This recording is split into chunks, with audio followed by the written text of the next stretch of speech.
jamming you and Buzz Scott's got big radios out there.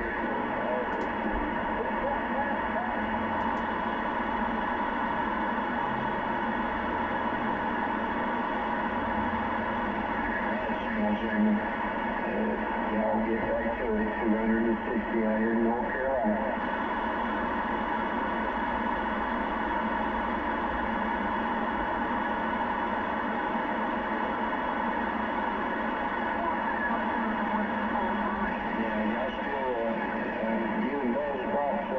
Sounding good out here. That ain't no joke. I mean, we're doing new things.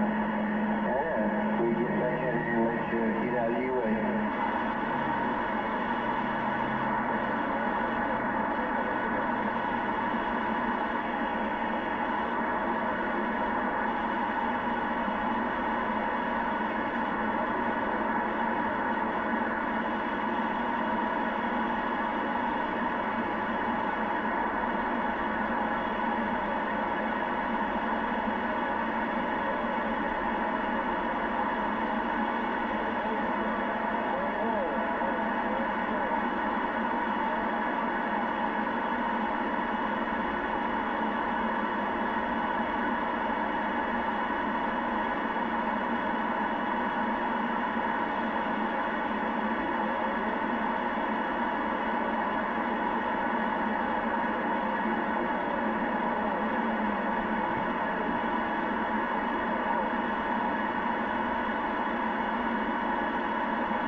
21SC, Dirty Diaper, 693, Running Man, Northern California, with the wave.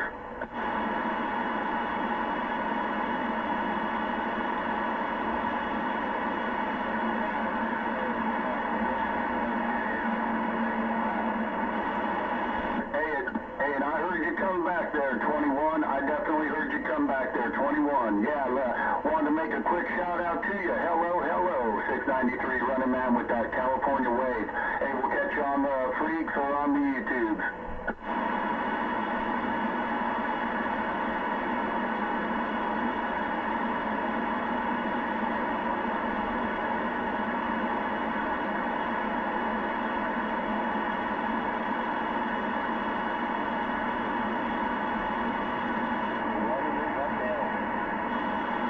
Hey, afternoon, Pete.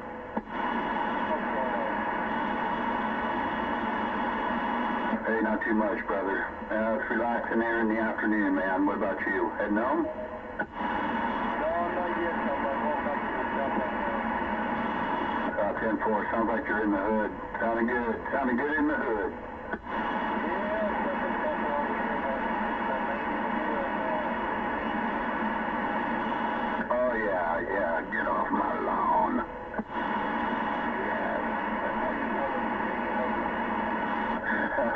Always a pleasure, brother.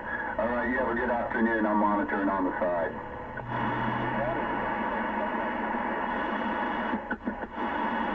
Bunch of noisy bastards, that's all I know. Hey, there's that old Hanyak. What's going on, gentlemen? Hey, buddy. Good to hear you. Good afternoon. Good afternoon. Right back to you and Mr. Super Pete there. What's going on, brother? What's going on? Nothing, man. Just having a cold one here. About done for the day. Oh, good for you. Yeah, I'm jealous.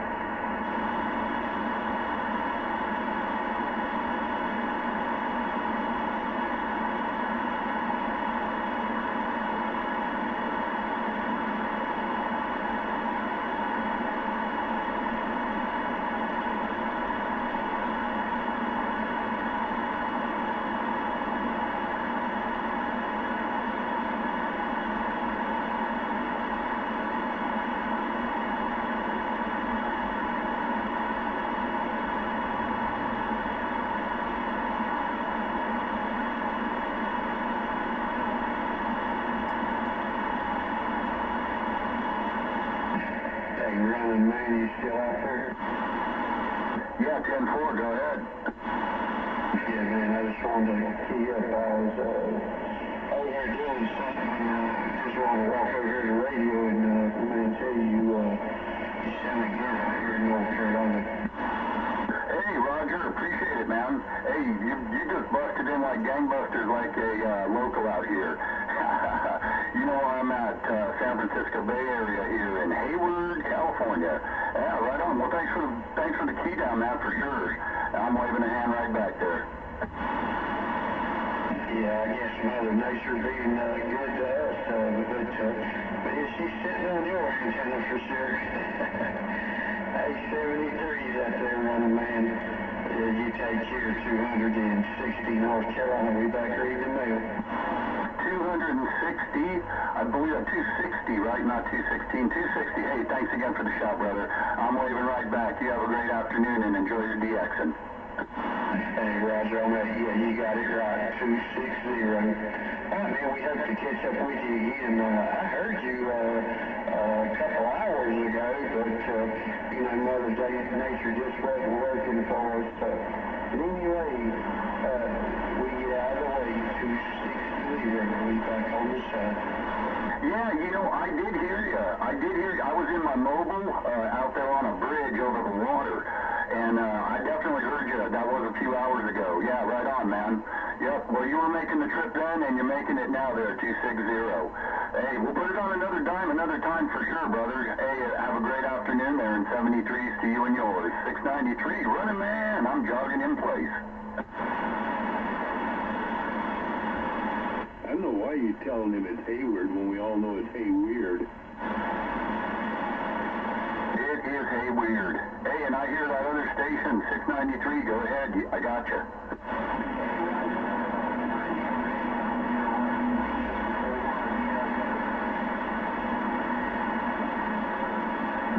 10-4 on the brother in Petaluma. Hey, that's a little bit of a drive from here, but, you know, it's close enough.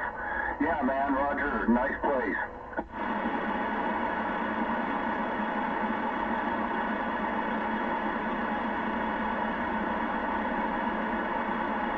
420 Amsterdam, New York. Goddamn. Right on, man. Hey, thanks for the shout. I really appreciate it. Finally got some conditions back here in my radio. Sounding good. 693 running, man, and I'm waving.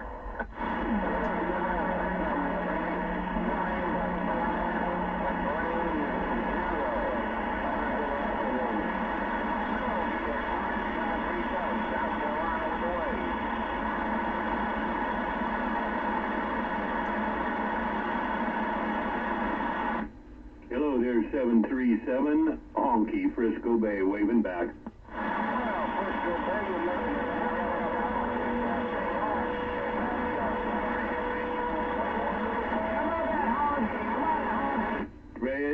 Pleasure there, 737. You sounding good out here, too. I'm about 20 miles east of the town of San Francisco there, or city, if you will. 737, best to you and yours. Have a good day.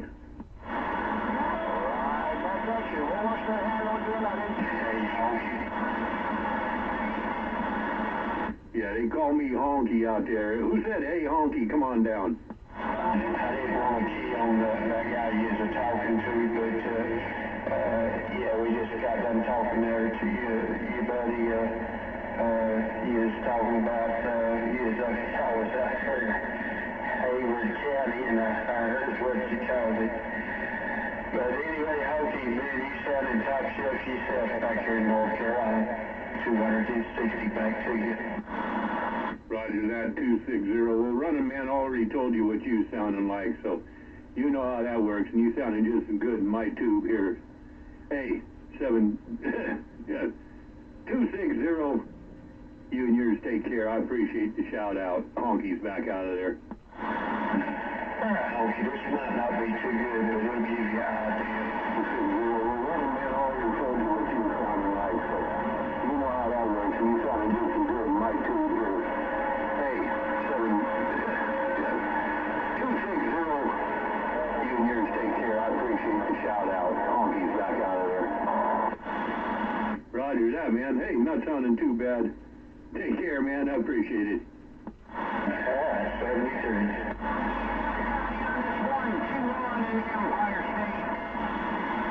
Did you say 121 out there in the Empire State? Come on. 10-4, you're coming in loud and clear up here in the Empire State there, Roger. Roger on that, man. Well, you're kind of up and down, but we got you in there. What do you think, Brake?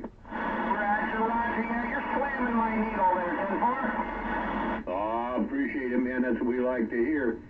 Hey, man, I appreciate the shout-out for sure. Like I tell everybody else, you take care. Be good. Say hi to any of those critters you got around there, even if you don't call them your own. Yeah, Honky's back out of here.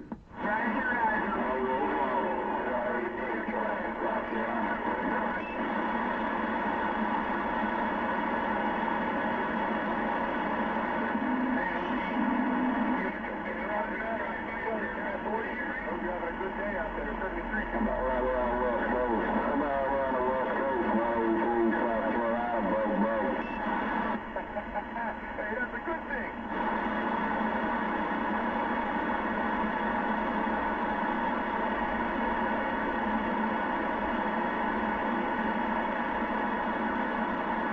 That you over there, Water Dog?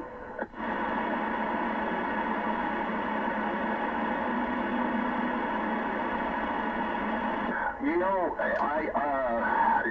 you know where I'm at, Jackson and 880-ish. I got you at 6S units over here at my base, but man, skip is so heavy that I don't really have a reference for last time I talked to you. You got E7D in here waving a hand. Sounds good and clear though. Roger beep sounds good. I think that's how I recognize you. I kind of got your voice too. But yeah, man, it's working. Sounds good and clear. Nothing's chopping up. Nothing breaking up.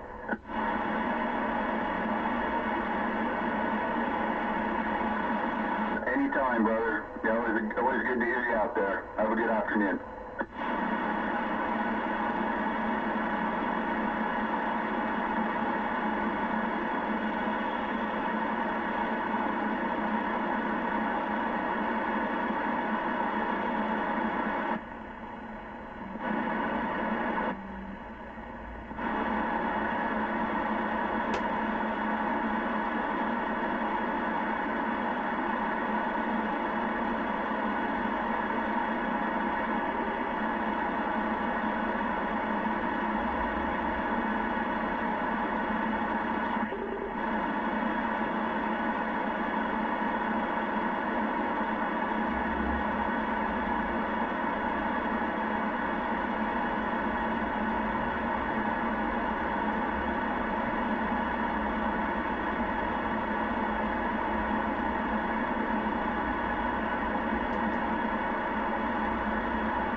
Two, hello, radio.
pretty good in southern South Carolina.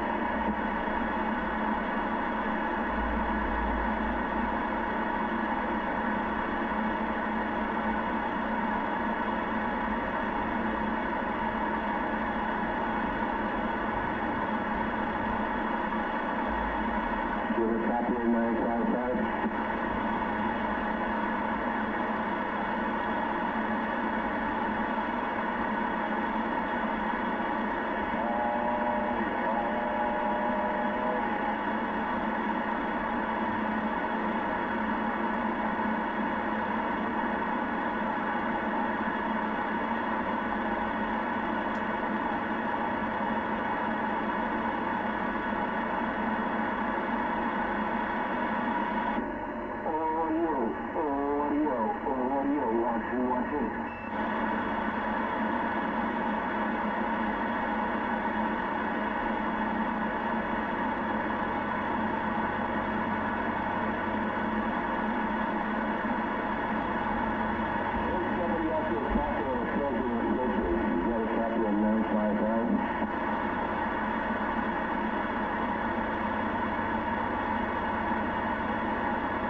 Richard,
He ran on the D's.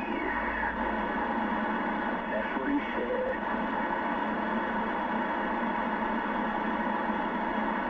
Oh, he's underneath, huh? Damn, underneath.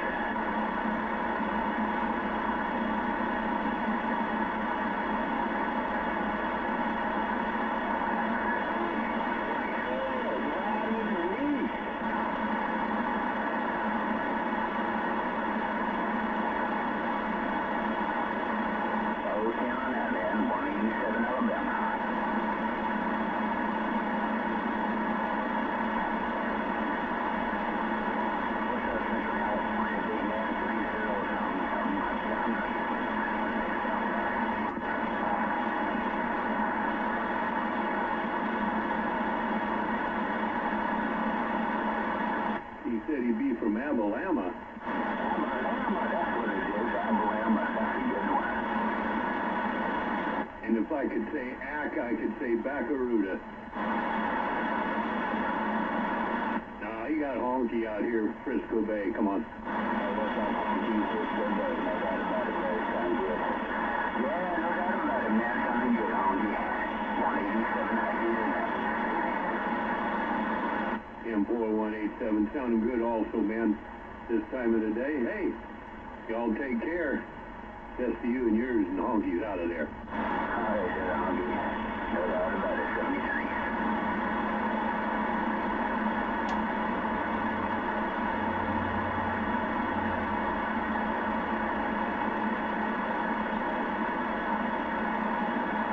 Audio, meeting 663 out of Chapel City, New Jersey, New Haven, break. 663 out of New Jersey, New Haven, break.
Take the peanut butter out of your ears.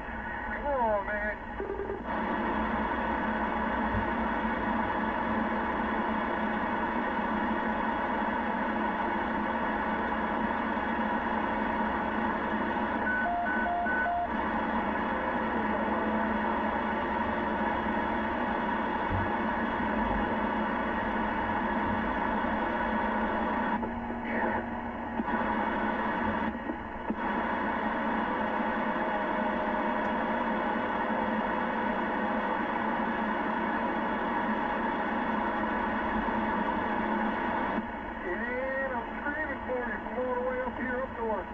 You can't even pick up your microphone.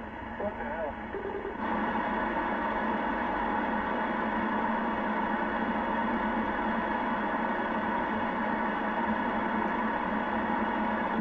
How about it, Honky? How about it? Go ahead. Yeah, you home? Yes, I am.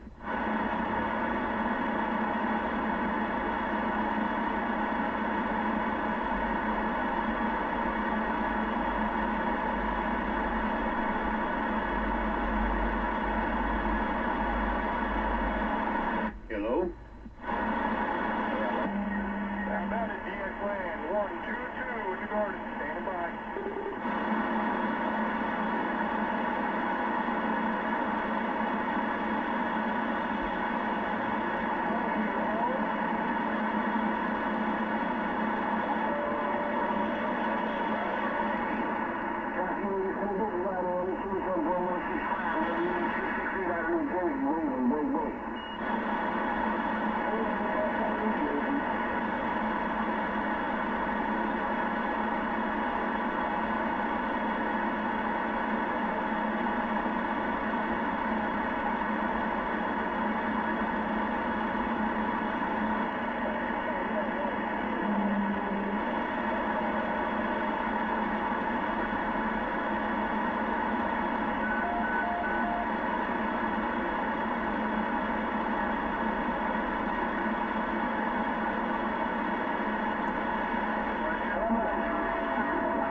Weed in a lot of states, man, and I tell you, I'm from Washington, and we got the best shit up there.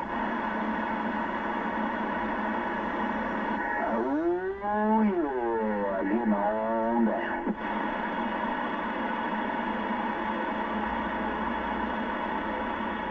Hell yeah, I go to the dispensary, man. I go to a place called The Joint on Tacoma Way.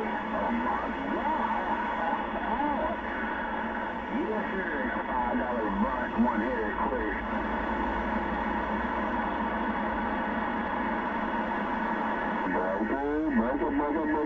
Burger. Let me go to a place called The Gallery in the corner.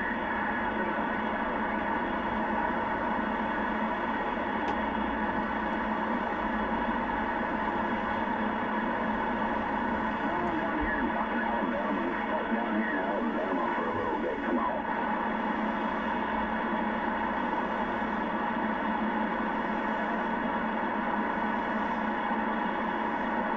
No, it's not, man. We're not trash. We're just misunderstood.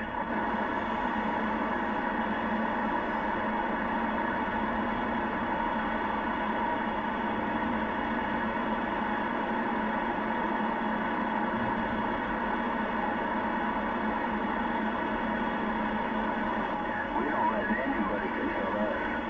Hell no. We got weed stores, we got meth stores, we got stores, we got all kinds of stores in the northwest corner. Everybody lives happy as a motherfucker up there. It's y'all haters down here that you just can't handle a free life.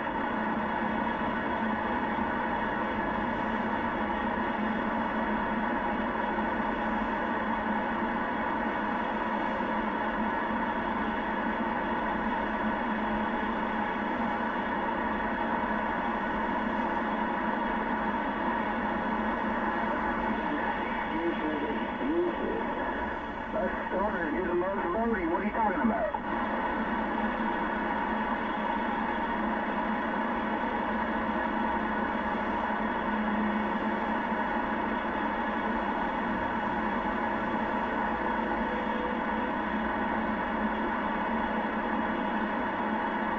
Hey, what's wrong with that?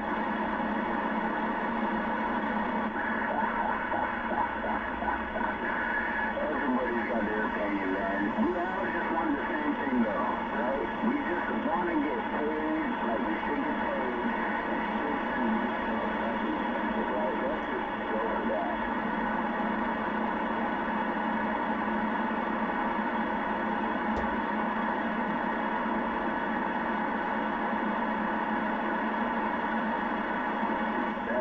No doubt. No doubt about it.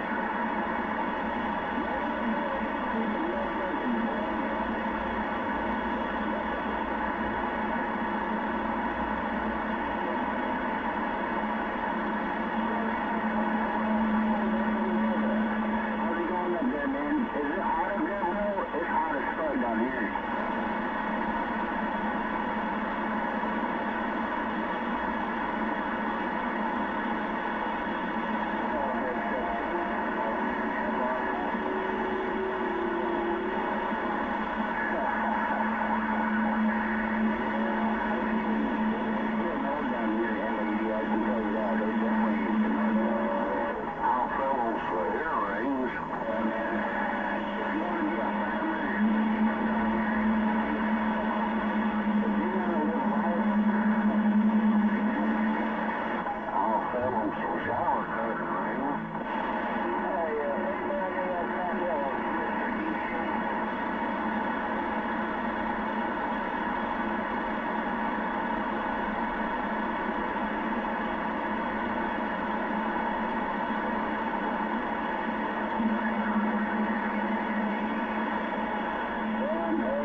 I'm out here in the middle of fucking nowhere, MAD. I'm talking out in the middle of fucking nowhere, Alabama, bro.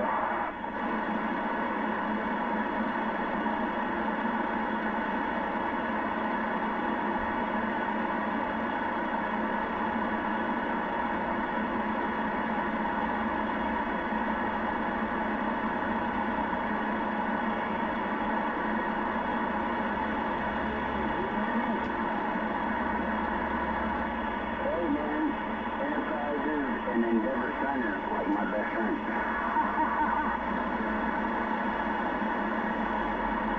He does the funny shit, dude. I ran into him on the street. I was like, wait a minute, Mark? Your dad's name is Mark? Are you fucking A, bro? Serious, bro. Yeah, I text him all the time. I'm still, dude. Yeah.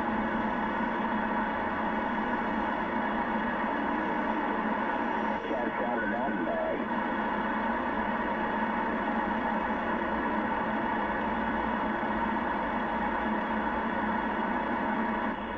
Yeah, no doubt, man. I told him stories, you know.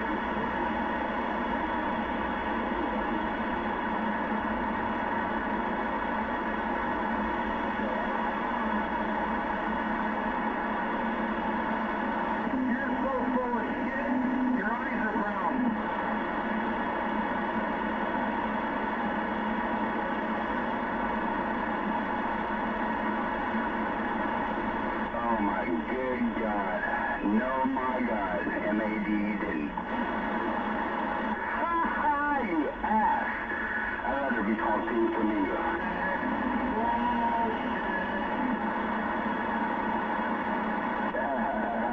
Man, I missed the corner, bro. I missed the corner.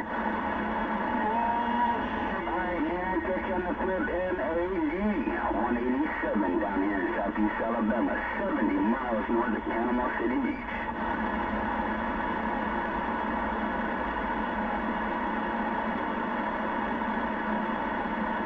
Yeah, man, I got family here in Panama City Beach, man. From Panama City Beach all the way up to Illinois right here. Hey, break there, 187. Yeah, let me know when you come down, man. Hit me up on Facebook, bro. You know it. Dana McDowell. Come on. Check, check. Yeah, he was at Baker for 187. Come on. Hey, 187, be honky here. Hey, roll a nickel to that MAD that I'm waving a hand. Sorry there, honky, no doubt.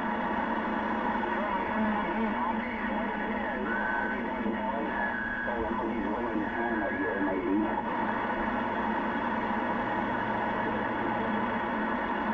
Honky down there in the valley is waving a hand at you.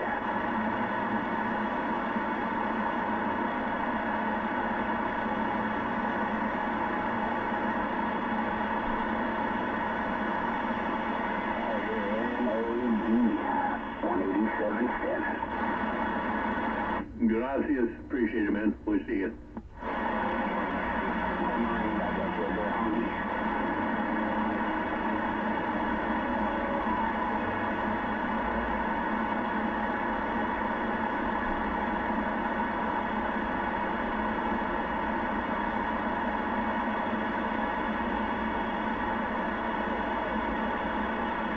I love my Northwest gift. Hey, you may see.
I like messing with 383 in the tree smoking.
Won't you be my neighbor? 187 in the bend.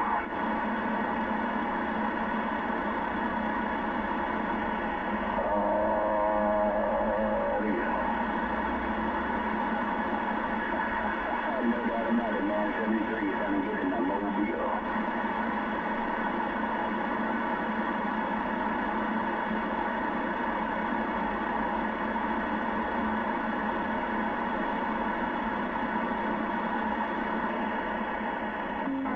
All right.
Uniform. Where you at, man?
kids had it a couple of weeks ago down at the beach.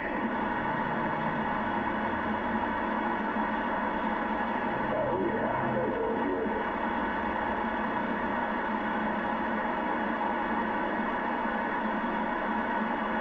I'm glad you got out.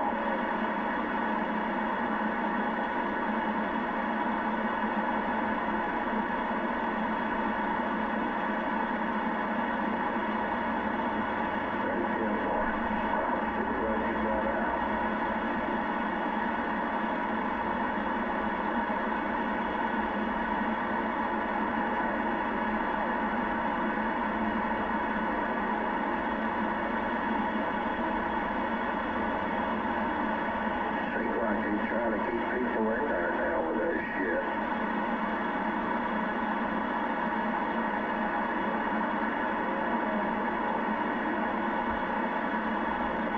Very simple on that.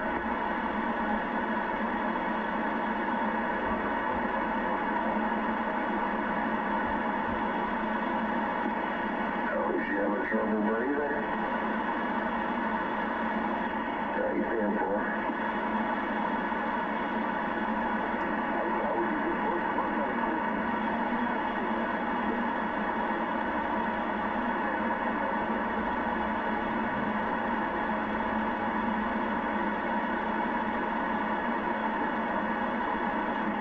That's about it.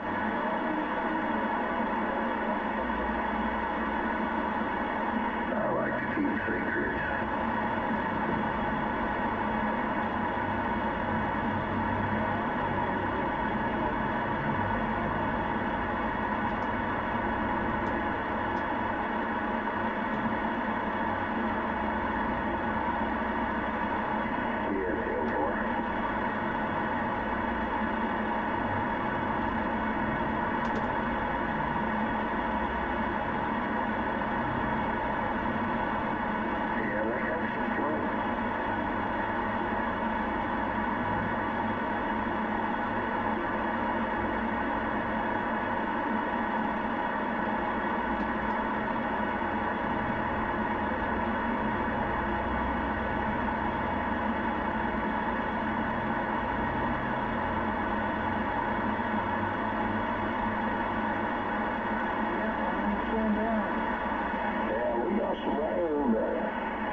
Pretty good, you know.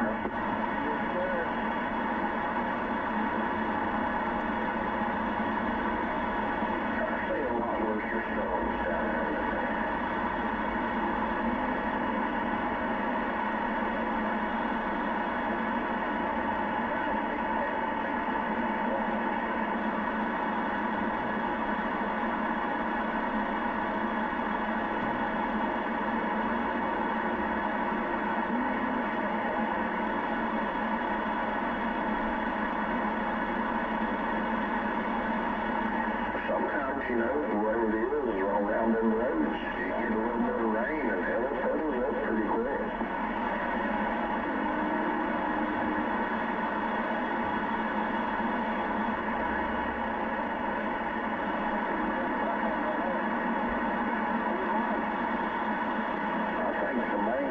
The main problem along the rivers was like a week ago, it was almost a week later, and they had roads closed off, all the roads that we go down, because there's rivers, where there's kind of like a swamp area on each side of the road, and it was over the road because the rivers were overflowing.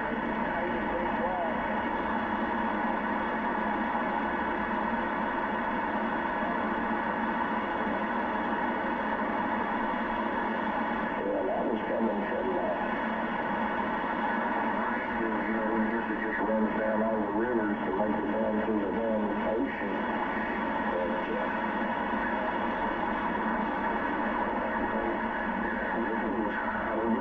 I can't say it. I don't even think it's a river, but it's right along the edge of that road. It's swamp area, and it's always water there.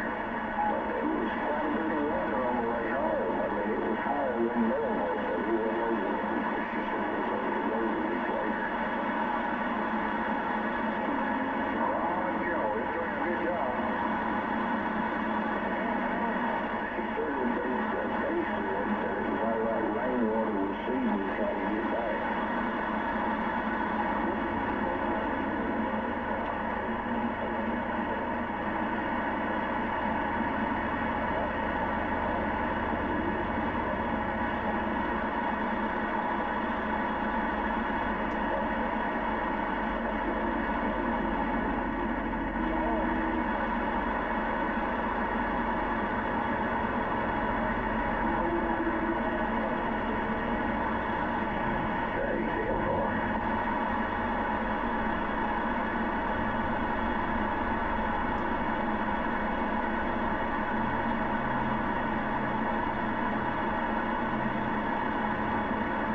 He's had a couple more times than that.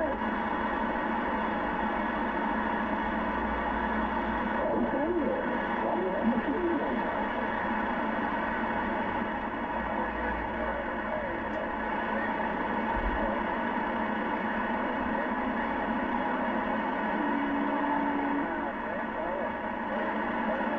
I don't know what it is. Sounds like it's a respiratory infection. Some kind of infection in the respiratory system, because they have to keep people on the damn respirators and all. So, I don't know.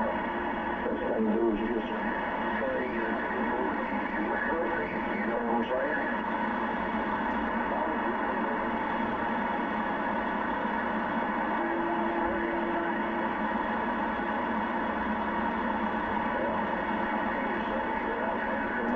Because I ain't never been tested.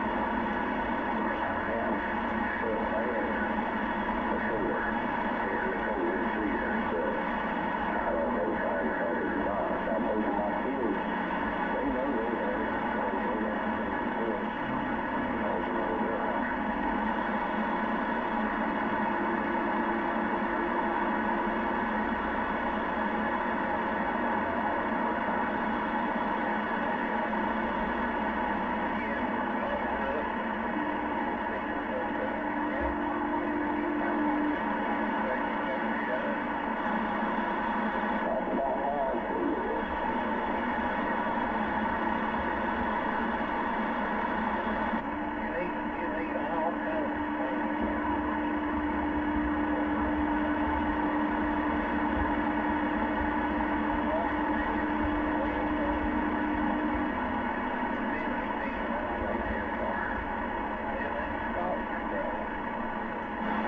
Yeah, he's still young too.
Modulation came out.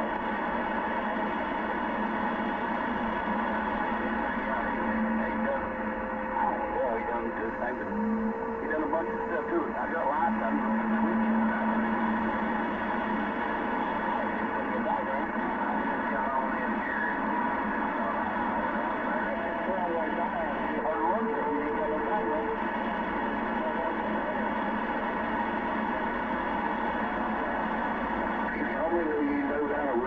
since it was your hand. it's mine, but hell, he done a bunch of damn work to this thing. I don't even know what all he's done.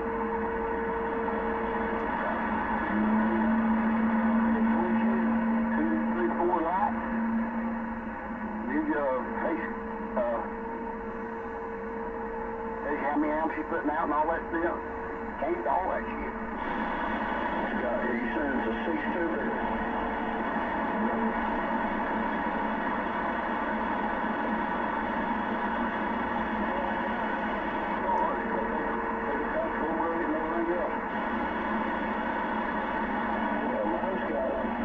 Switches in one line, and then it's got that meter in the middle, and then on the right hand side, you know, it's got your tuner.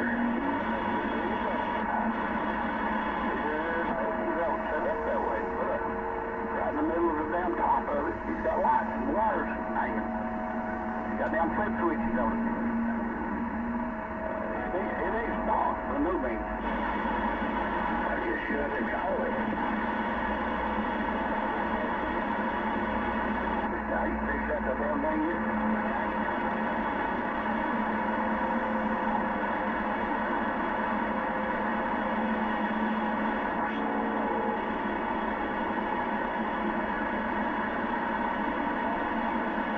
Say, what the hell do you do to this thing?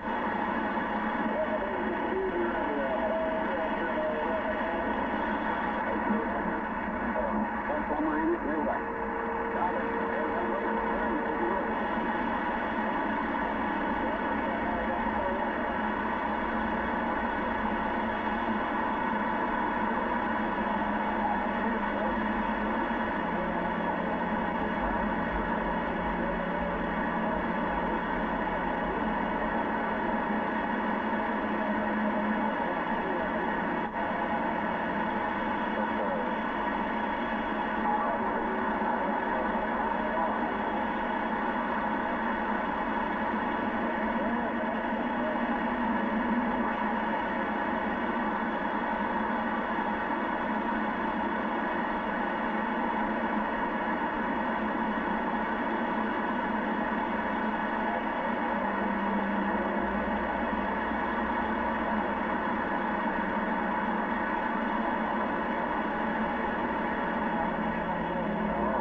you hear me?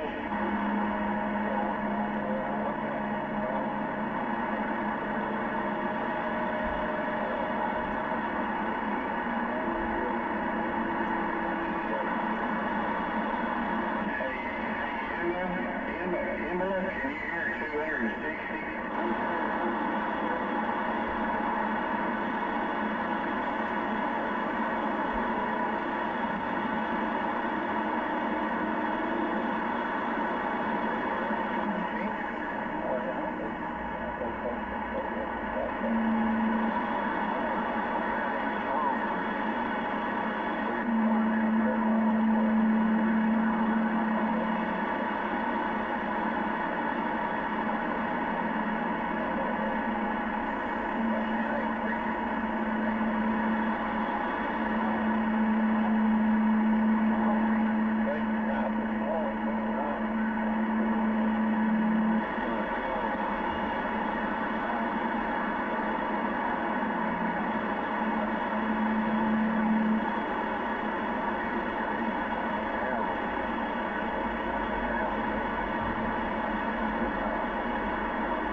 Just say hey to Emma.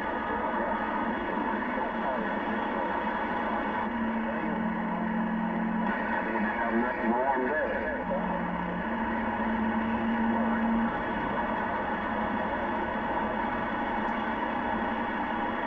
But somebody is really so sure of it, you know, and the reason, I don't know if that's my responsibility, I don't know.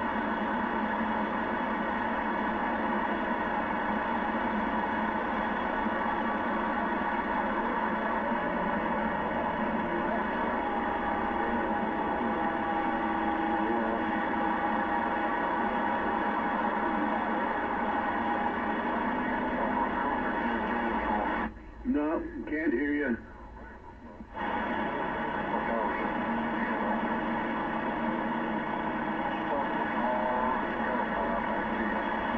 No, it sounds like it's working real well, man. Nice and clear, clean, sounding TITS.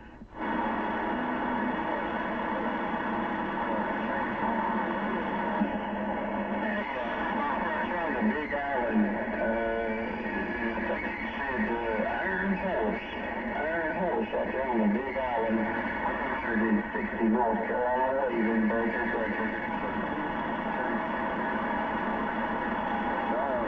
Yeah, Roger. No, it's sounding good. Had somebody on the Big Island come in there and cover you up. You know how that DX runs. So anyway, but yeah, it's sounding good. Nice and clear. No problemo.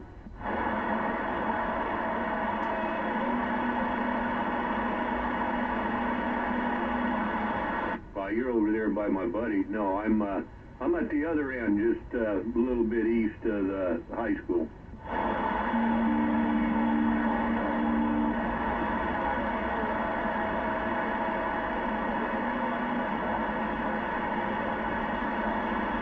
Really? Huh. My goodness. Yeah, I'm old enough. I remember when they had a jet airplane down in there, and you know, before it all changed and everything, kids used to play on. That's how old I are.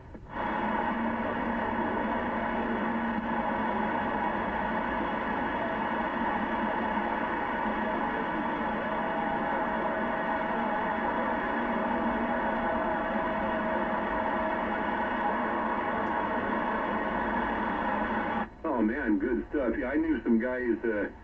One guy worked for Penn Hall, and God, I can't think of the other one, but yeah, a lot of stuff. I had the people I worked for. I had a Class 2 distributor license, Class 1 sewage license. So I did some water work too. But yeah, it's sounding good, man. Down there for sure. Yeah, my buddy 460 lives right up the street there, almost to the top of the hill, going north. But anyway, take care, man. Sounding good on that side.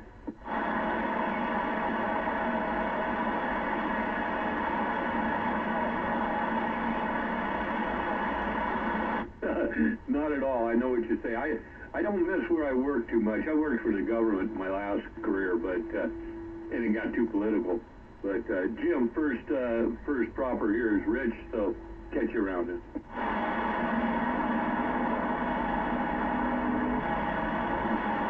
Oh yeah, he lived even a little bit further east and up the top of the hill from me. Yeah.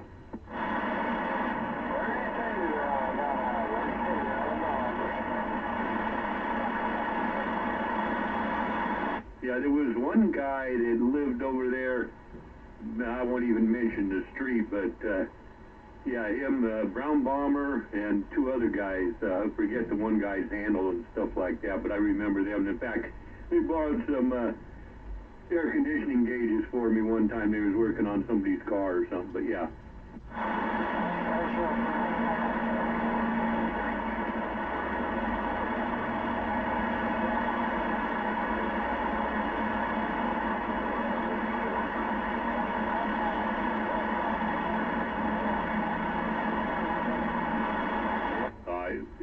It's no worse than, you know, they call me honky. I've had it since late 1969, early 1970.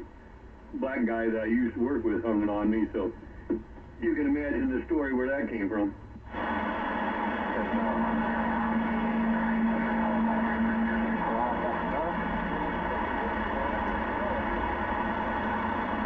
Do you say 40-40? No, Scott?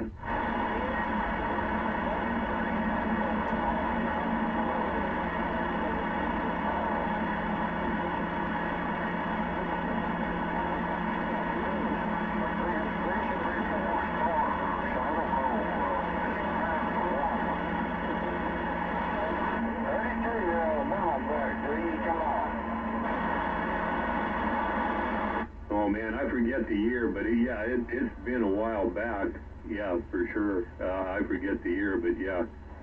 Yeah, knew him, talked to him. Of course, a lot of the guys that have been out here for a while knew that, so knew him, I mean. So yeah.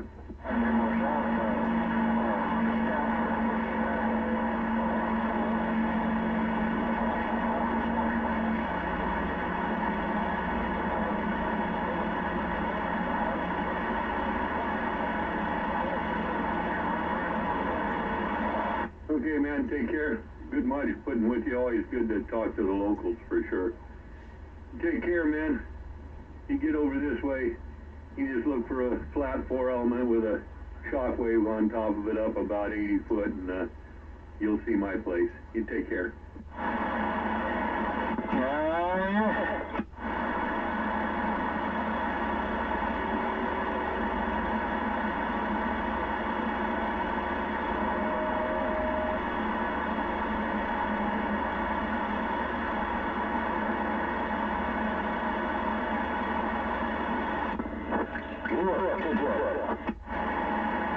Check, check. Check, check. I've never had a microphone work better. A 4-pin anyway, work with a 148 like this. I don't get it. Well, you know why? That's one of the, I'm going to say that's probably one of the first ones, one of the better ones before they started putting the cheap switches in them and whatever happened, you know. Well, I mean, we're putting the two grounds together on these Cobras. I do with all the other radios, and it just squeals like a fucking pig when you put them two grounds together. This one is actually working. It's my D, it's wide open right there. They're just a hair top back. It's working beautiful, man. Yeah, that's good, man. Glad he set you up with one you like, because we know you like those mics, man, that's for sure. Yeah, who wants to hear me squealing like a pig all the time? 10-4.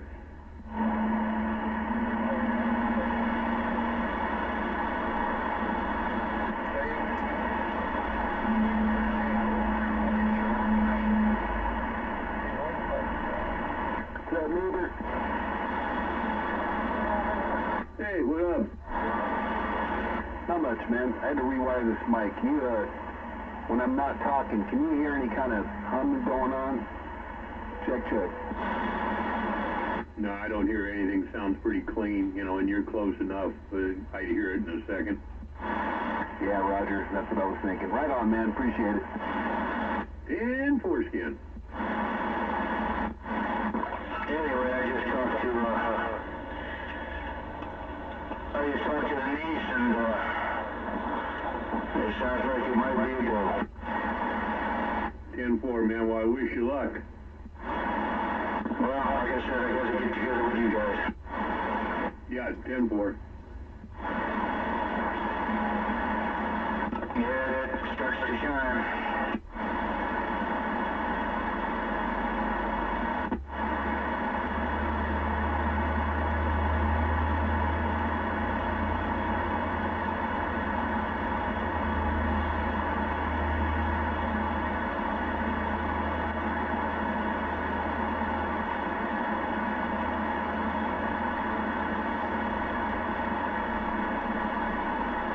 Oh man, I think it's near 30. No, it's been there for sure.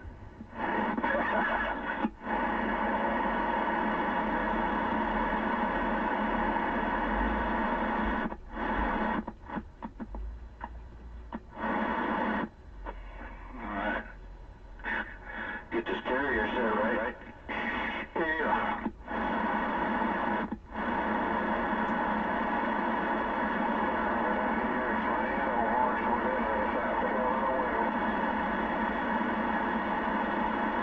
Who's that out there in the Carolinas? See if you can hear this mud little driver, honky west side.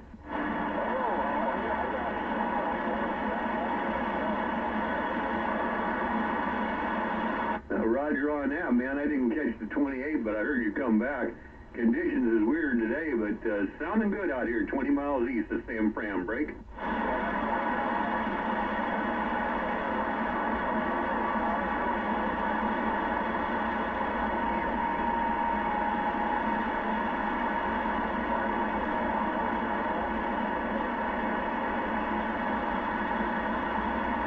Roger on that, man. I appreciate it. Again, I just put her on the horizontal and I got it pointed back that way, but I missed most of it. Y'all take care. Appreciate the comeback. Oh, honky's out of there.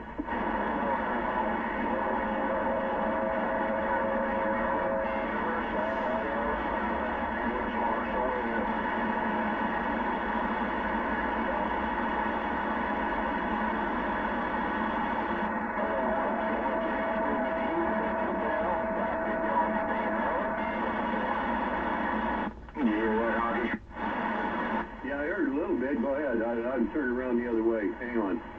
Yeah, Maryland was trying to get you. Triple V to speak of Maryland. Yeah, I was still on the horizontal, pointed back east. Try again.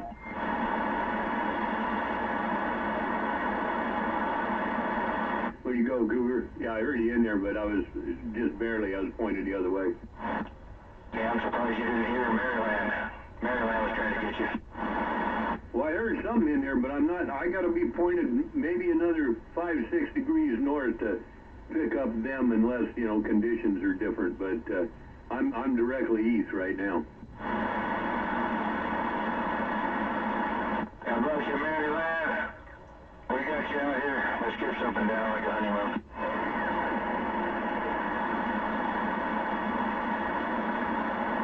You got your both up there in the buckeye along the wall. You sounding good out of the Buckeye too, wall to wall. Honky told you that. Heard you, Honky. Yes, you got a fine job up there. M4 is Cincinnati, man. I get on the horizontal, and everything changes. I hear different people, so that's how it goes. But sounding good, man. Appreciate the shout. Honky, back out.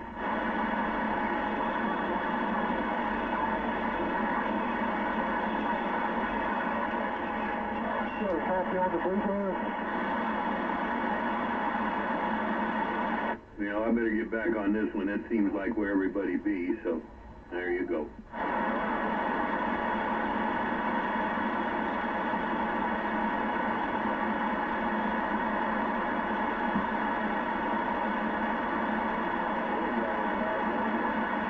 Who wants that Rudy Poo?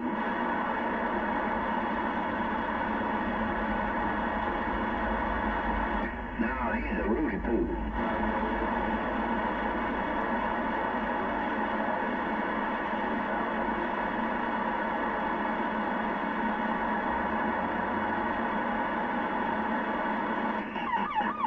No, I said U.S. Marshal was a Rudy Poo down Brown.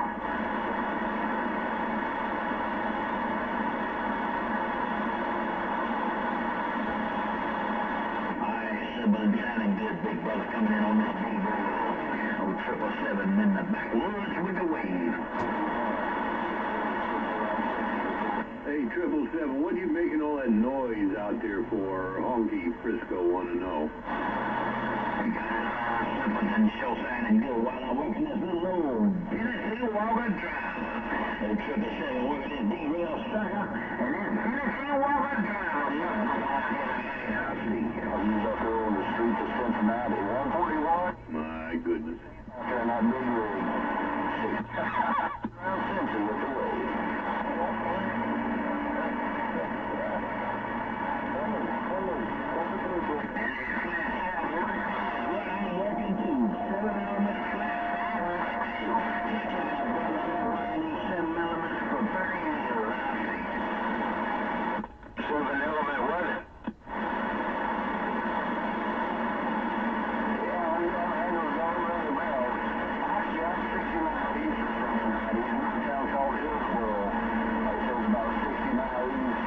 I'm working a steel whip in a mobile. I can't do as much.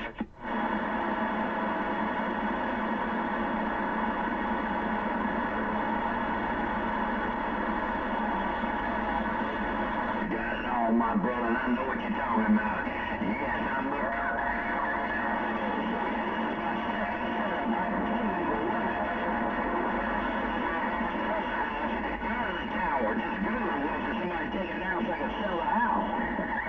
And then started off with a brand set right here, a brand new set with the 7 years old. I had my brother in the truck right there, 777 in a Augusta. Hey, getting out of the way. I'm down from Buckeye. Copy that. Yeah, I just moved down here to Hillsboro. I did, I'm originally from Lancaster. It ain't too far from Columbus there. What? On the bowl, and I was hollering for you, and you couldn't hear my mud dozen station breaker.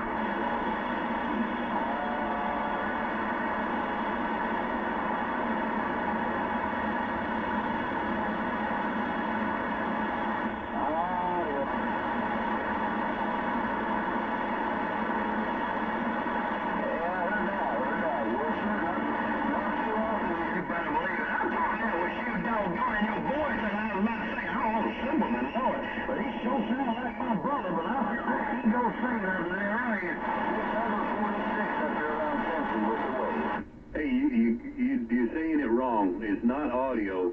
It's odd video. Odd video got 4 syllables. 3 syllables just don't make it work. I'm back out.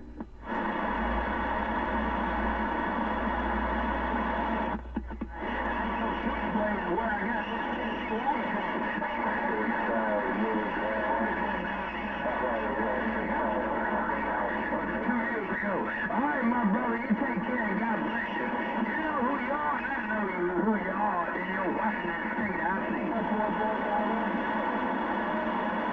You're a 7 element something out there. I forget you what it was. Yeah, I heard him out there too. He was any kind of 7 element something.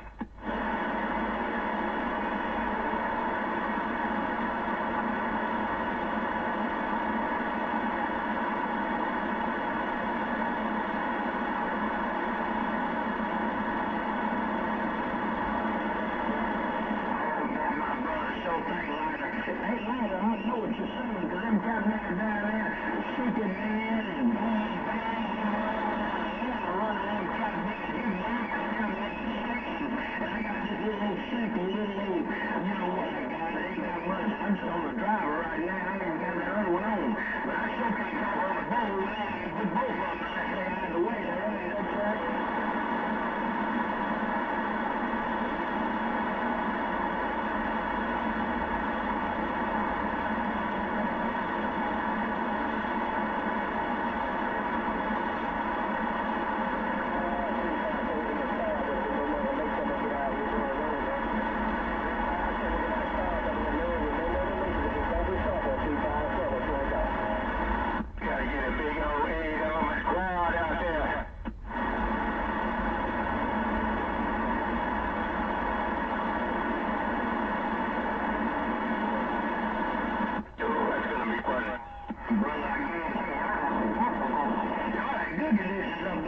Sure did sound like, although we didn't have nothing but west side, that was about it.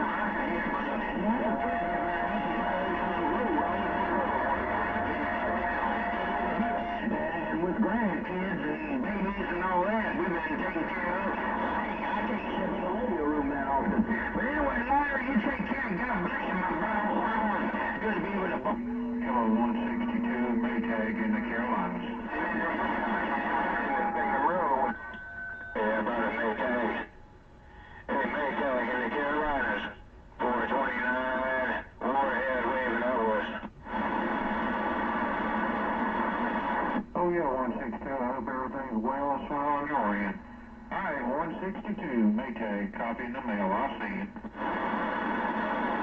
Yeah, let's go, Devin. Maytag, 429 upwards. My brother is always on top, and that voice is only one voice like it, but I ain't gonna say nothing. I was thinking, hey, them cat niggas up north got the same voice going on. Lord, how much you over there playing, man? Take care of my long-time friend and my brother. No lighter, 777, downtown, you know, where in Augusta. I'll see you. Bye-bye.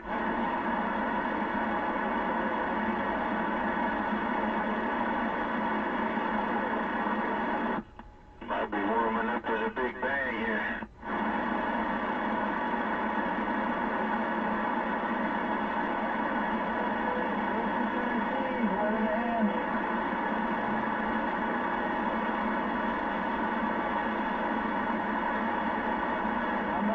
We've got got a 1 and 10 station doing your lockdown in Augusta. Move out, I'm shutting down. I'll see you, my brother. Bye-bye.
I hear a good old Smoky Mountain boy out there, a honky 20 miles east of San Francisco.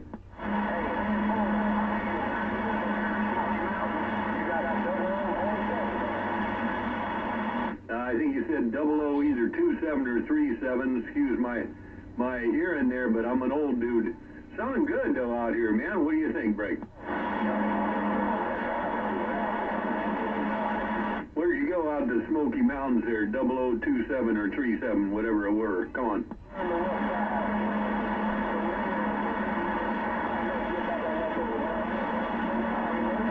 I heard you come back, man, but I think conditions just dropped out of that area or something. Appreciate the shout out. Best to you and yours. Honky's back out.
ought to hear more, definitely on the on that one where the dipole's more directional. But you know, I've been listening to you, sounding good.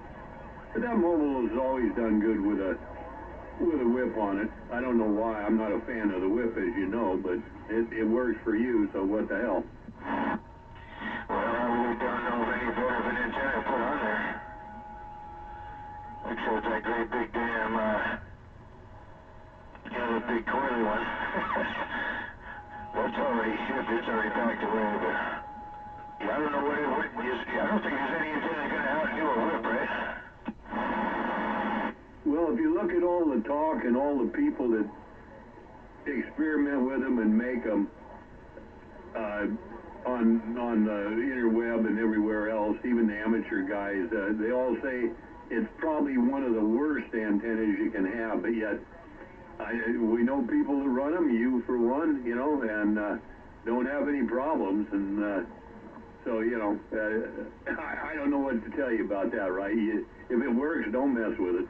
Well, again, you know, I don't know any better antenna to run except for the pie stick. That was leaning up against there. I don't know if you noticed that. But, yeah, that one, I got that one matched. Fucking tits. All the numbers are perfect on that damn analyzer, at least as good as I can probably get. I mean, good as you can get them.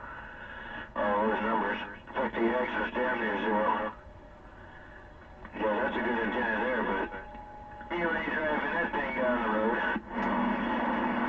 Yeah, that's a good antenna, no doubt about it, and because, you know, it's just a piece of aluminum that you tune, right? And that's give you the power handling and everything else. But that being said, you can't drive around with it, because if you run into anything, you take your damn hood off or whatever you got it mounted to. No, it just bent. I already tried that just going down to the store and back. I didn't hit a damn thing with it. I even avoided that damn tree down there. Kind of got a concave through there. I went around the tree. I know it didn't hit a damn thing, but by the time I got down there, it was something, I don't know if it was the wind. Sure didn't go over 25. But, you know, maybe the wind bent it, I don't know. But it bent there at the base. Not real bad, but, you know, it bent a few degrees. Yeah, 10-4. Yeah, but yeah, like I say, yeah, it's gonna bend. Something's gonna happen. Too high up in the air, too rigid. Where you know the stainless 108, 102, whichever one you're running, you know that's all spring steel. It'll flop around all over the place. It might catch a sharp bend in it, but you just bend it back. No biggie. Yeah, you drop down. You might want to kick it back. But, yeah, it's got that great big, you know, Corona ball on the top of it. And what is that, 5/8? I think one section's 5/8, and then whatever sleeves into that. And then, there was I keep forgetting that guy's handle. Anyway, he welded that bottom at the base of that 3/8 connector on there. It was a good antenna, man.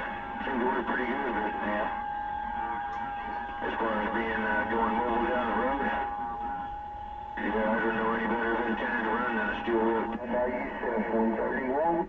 Yeah, I got some of that there, Cougar, but DX hit me pretty good, so I'm gonna stand by. We'll catch you around Honky on the west side. I'm listening. All right, Joe. Well, I know what antenna I need. There's that black one up there. That black one up there on the ceiling. That's the antenna I need right there. Yeah, I know what you're talking about, right? Yeah. Yeah, it's got the tuning stinger on it. It's about 9 feet long. Yeah, for sure. Yeah, that thing should get some use once in a while. Yeah, look it up once in a while and try it out. You know how it goes. I still gotta take this tower down and redo everything on it, but I'm just getting lackadaisical. Now we're going down that other one. You know, I pulled the coax through the conduit to get from the shack to the house, but waiting on connectors now so I can, I want to tune the coax before I run it the rest of the way in the house, otherwise I got to take the damn connectors off and shit, so just waiting on that now, then I'll get the house back up and running, and we'll try the new amplifier out with it. I'll tell you what, Dick just crept up on you again. Hey, skip shooting down there, Honky, go get him.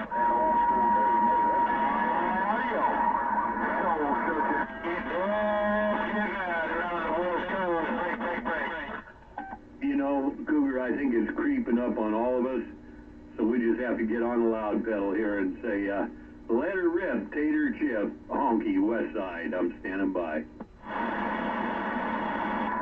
You got soul searcher. You got soul searcher. That's who you got there, break. Yeah, you got to get honkified.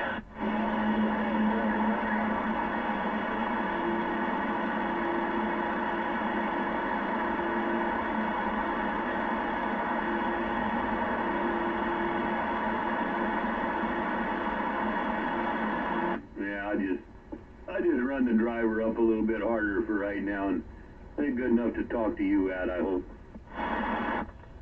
Yeah, a couple of key downs ago, you were down in the mud. I could barely hear you. Yeah, that's what that happens with that when it drops on your antenna or mine. It was the same way with you.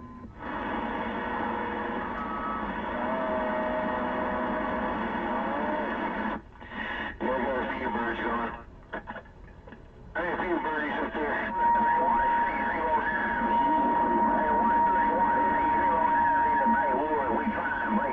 31, west side.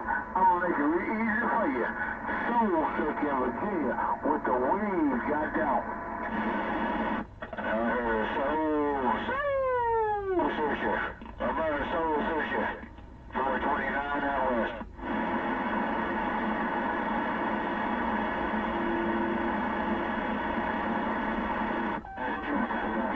Before that took you out, so it's moving around pretty good, but that's okay. It's in there. We like that. I'm gonna go fill my glass, take care of the frequency, and I'll be back. Roger. Yeah, Jack in the box, kid. Yeah, good idea. I'll go grab another glass bottle and pop it out. You are doing a fantastic job around Virginia, no doubt about it. Take care of friends. God bless you. God keep you. I'm not gonna stay long, man. Want to wave at you and let you know you're doing your thing. 131, west side, take care. Soul Searcher, east side is checking its mail. Hello, radio station 131. Hello, radio station 131, 609 in the backwoods. Breaker. Hey, 609. 609, what you doing in the backwoods? 429, warhead in the Wild Wild West.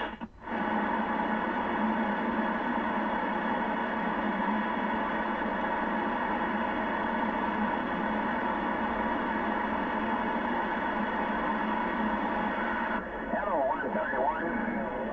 Hello, 131 in the desert. Hello, 131 in the Mojave Desert, 609 in Georgia. Wake up.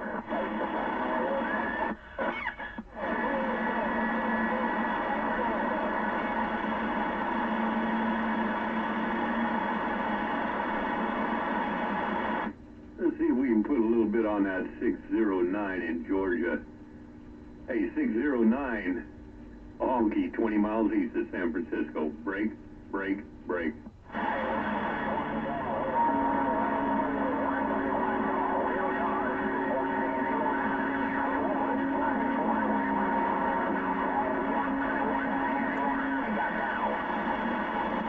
Don't get back on 609 back there, a Honky, west side. I'm back out. Yeah, we're Muslims. I guess it just ain't rolling that way right now. Anyway, I'm listening.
Mother Earth dancing around.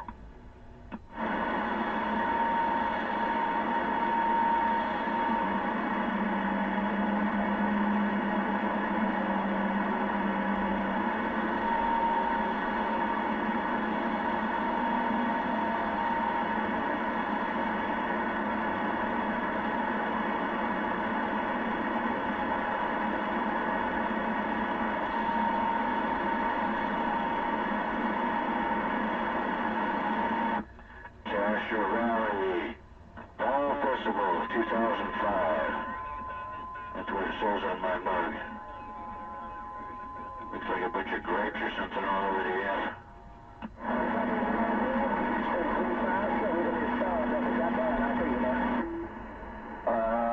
Guess my little radio ain't working. Yeah, I guess my teeny radio ain't working either. Gotta loose all these birds and they're not going anywhere.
777 just stopped by to wave.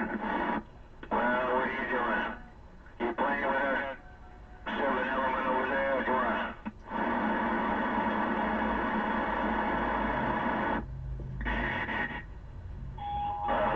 Want to let you know you stand for it. Kid, wave a wave. Right there, doing your thing here in Augusta. 61 777 back in the bushes. Well, come on, 777 here, Watergate. Let's do the Watergate and that mess back there, come on.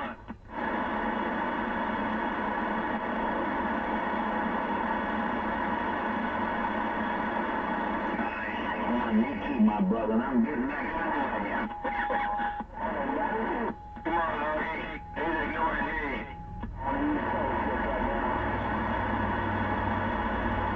Get on the loud tunnel.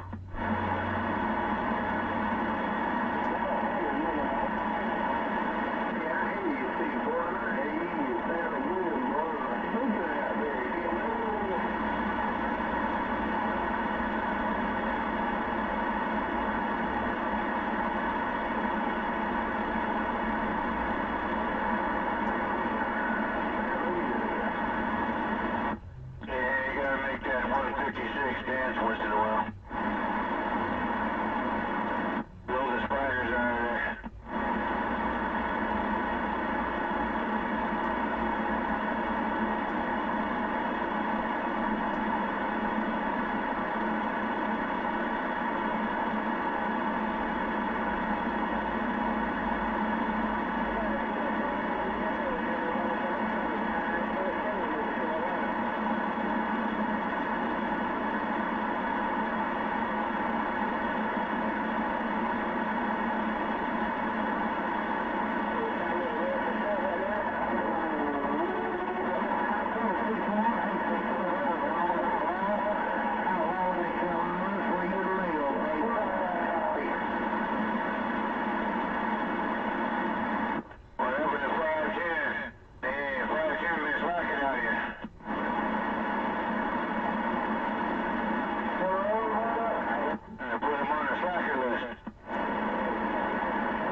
What'd he say?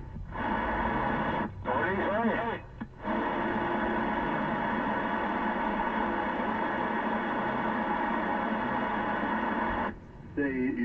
said he was watching the pine tar turn to pitch. Damn.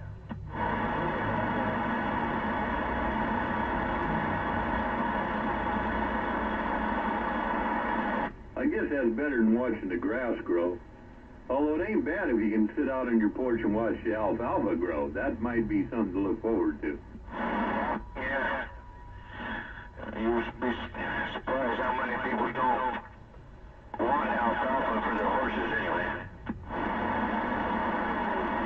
Well, you know, I was brought up, you know, you can feed them the other stuff or just natural, but too much alfalfa is probably not a good thing, but it's always good for them anyway. So I don't know.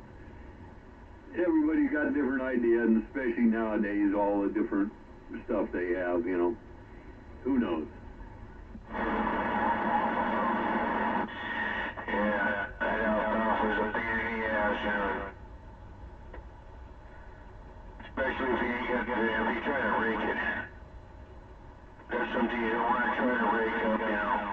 Like hay, you can rake up hay, but as soon as you rake alfalfa, half of the shit falls on the ground. And by the time the baler comes along, you know, half of it's all over the field, you know. Yeah, my guy that did the heavy equipment work in my shop, at least the last guy we had, him and his dad, they had some acreage, but they also leased acreage, you know, or worked acreage, and he always had it, but he always used to hate to have to go when it was time to harvest to go do alfalfa, you know. And he'd call in, I'm gonna be late. I said, yeah, I know, he was out last night with the lights burning, so you know how that goes. Yeah, well, there were several fields that we had to plant, big ones, that didn't have any irrigation. The other big fields, yeah, we had irrigation, you know, 2 30 horsepower pumps, you know, were irrigating some of them, but the other half of them down on the bottoms next to a creek and still couldn't irrigate them. So anyway, ended up, tilling that all up and planting. We put in the drill alfalfa seeds, they're little tiny, fucking tiny seeds. With, to help distribute it, we put a bunch of oats in there. So we had these fields of oats and alfalfa, you know, mixed together. Oh, yeah, cool. Yeah, I hadn't heard of that, but yeah, it makes sense, really. Okay, man. Hey, I just talked to 460, let him know what we talked about, so all is good. Okay. Yeah, that's good. I got a long ways today. Yeah, finally, I gotta go hold of my niece and, I told them what they have to do and it's for life and that kind of thing. And yeah, she's all for it. I think she was just about to jump out of her skin, but I think that's gonna work, you know. That's gonna be all right. Yeah, 10-4, man. Well, good deal. Okay, I'm gonna take a break here, go see where the old boy is, and I'll catch you back around. I'll have it on here. Yeah, Roger. Yeah, it's kind of quiet out here, dimming and dabbling this, so yeah, I might go get my surfboard and do some channel surfing.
they done heard us having the same ticket on it.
Better off not to go in there and get, relaxed and maybe get in trouble there, right?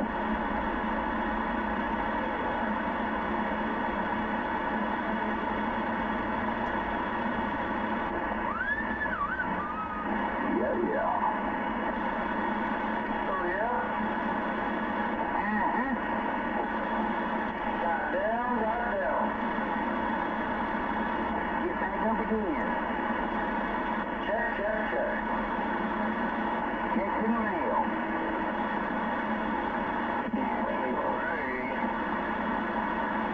Let's go. Boy, this traffic sure is a shit.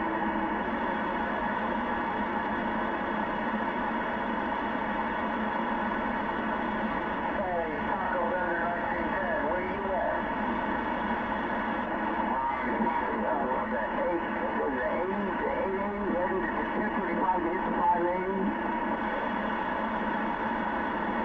Yeah, it can get rough pretty cool, man. 580? Yeah. Can hit the 630, what is it, 638 to the 580. Who we got out there? MacGyver. 10-4 on that one, go ahead. I'm on Mission Boulevard, Hayward. Yeah, Dove's in my neighborhood. Knocking fire from that wire some miles. Yeah, I'm on 880 north. 10-4 on that one, some flowers, man. Take some flowers for your truck. Roger, yeah, it's just opening up here on 880 north. Hammer down. There's quite a few back there. I've talked to California several times. Good. What you say, Simple Man? Yeah, is that Simple Man? Adios. MacGyver. Okay, 10-4 on the MacGyver. Popcorn, waving. All right, Popcorn, you have a good one. What the? Yep, you got it. 10-4. Adios.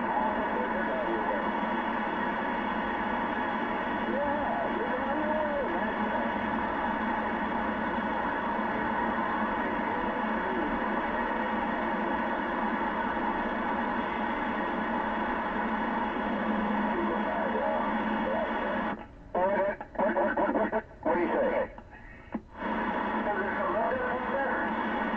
What do you say? Get down.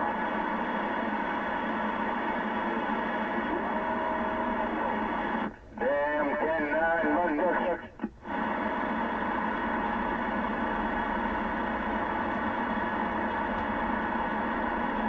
Oh man, I turned the echo off. Check. Is that Popcorn? Yes, sir. Mud duck. If that's popcorn, man, he's a million miles away. Popcorn, goddamn. There it is. There in that time, there's popcorn. Miracle Whip, Miracle Whip, Miracle Whip.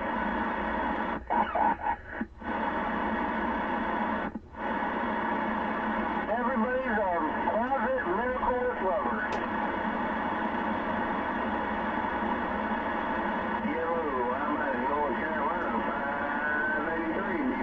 Yeah, you can't stop Jiffy Pop.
Mud duck, mud duck.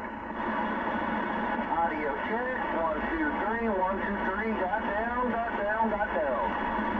You got a fire in there where you better put it out. Who's out in the mobile train?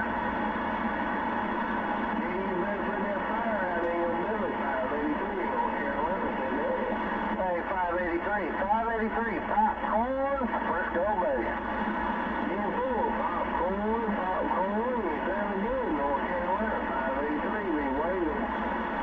583, I got 4 fingers and a thumb waving right back to you. You have a good evening over there.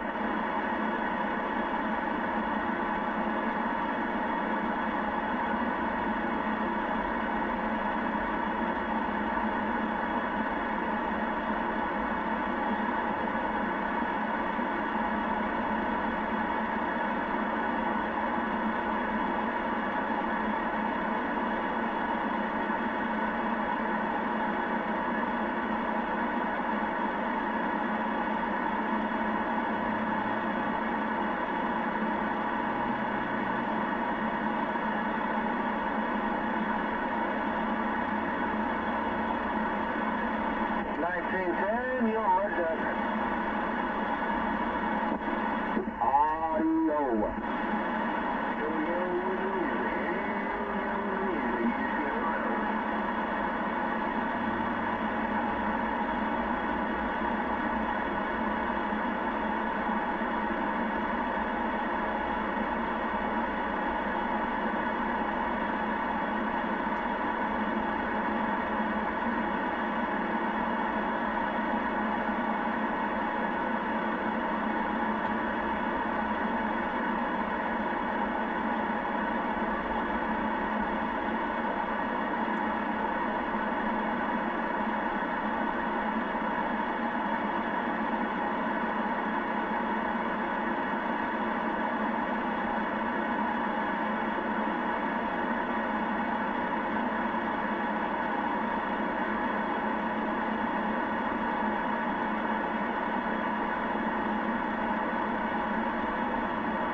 I heard a former mud duck out there. Which one? Popcorn? Honky! Yeah, it's good to be able to hear you. Damn it, boy. Right? Yeah, it's good. good for people to be able to hear me. 10-4. Yeah, I donate the 8-pill bully, but it needs pills and, a couple resistors, and I think it's all it needs. But it's not here. I could bring it back down if you want to build it. No, I think we're good. We got enough stuff here now anyway. Yeah, I didn't think you wanted to do any of that kind of stuff anymore.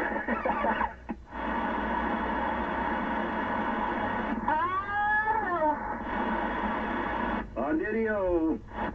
Hey, you never know. Maybe popcorn might even want to try a soldering gun.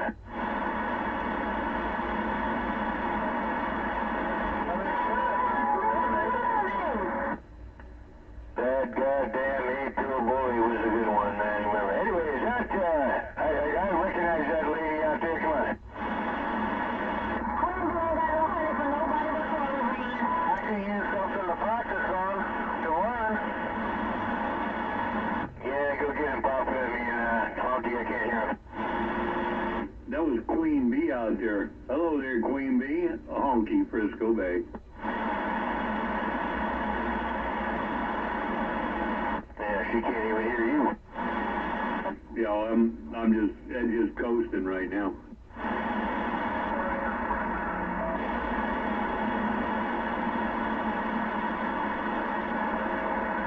There's a big boy out there, y'all. He's trying to set his radio station. You can't do that, Kernal Vision. I'm sorry. I tell you what, we'll put it up here. We'll give you a little more there. How about a Queen Bee, a Honky, Frisco Bay, waving a hand. 429 Warhead in the wild, nice, really cool west. Hey, Queen Bee, I think I heard you come back, but I think I have my neighbor in there, a Honky, standing by. There's another big man back there. Y'all getting too big for Queen Bee. Y'all need to go back to doing them little boys. 10-4, man. Hey, well, you're sounding good out here 20 miles east of San Francisco. Queen Bee, always good, man. You and the family take care. Honky's back out of there. I don't think that was a man. Well, it might not have been, but, that's no concern of mine. Still somebody to talk at. I had to catch myself once in a while doing that too. Hey, you're talking to a woman and you say, man, hey man.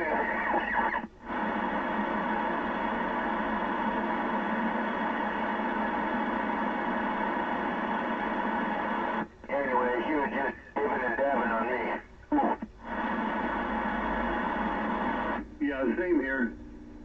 You had the same thing. Yeah, I guess I can cut this back down now. Put her down here where I normally run it.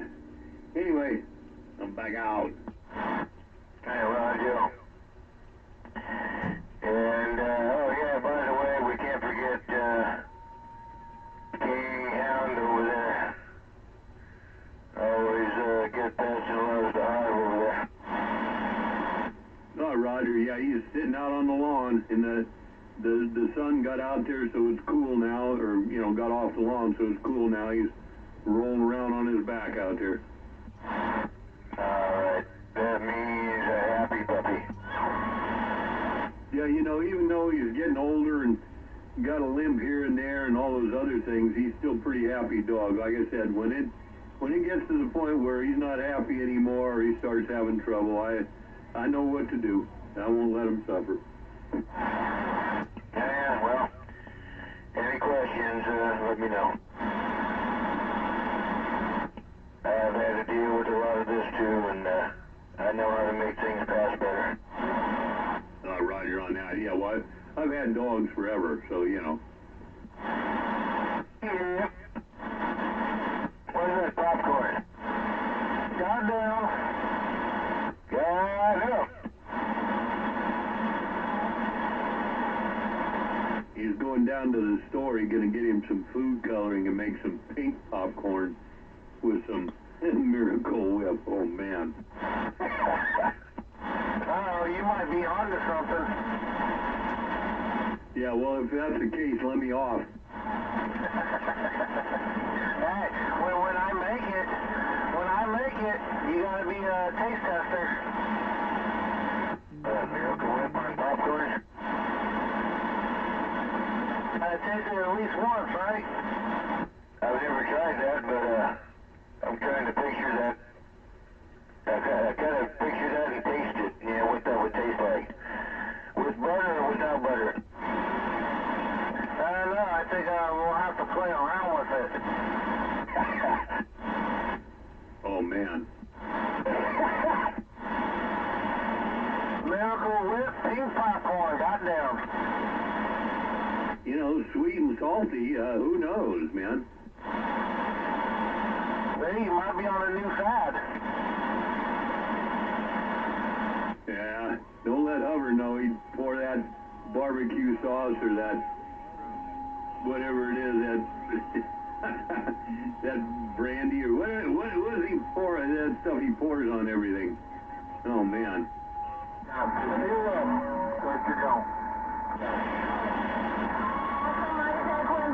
Hey, quick break. Go ahead, Broke. Hey, this is TTZX Pink. I'm just wondering, where is Honky's location? What town does he reside in? Castro Valley there, Pink. Okay, I'm just updating my book here. Okay, we'll get back out. TTZX. 10-4. And any other personal information you want, you'd be glad to look it up through my DMV record or my police record. You can find that. They know all about the home. Oh, God damn it. Just 10-4, man. Take care. 22ZX. I'm back out of here.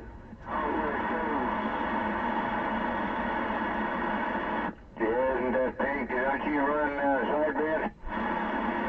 Oh, yeah, we've run it all. FM, sideband, AM, sure, anything. Okay, I recognize your voice.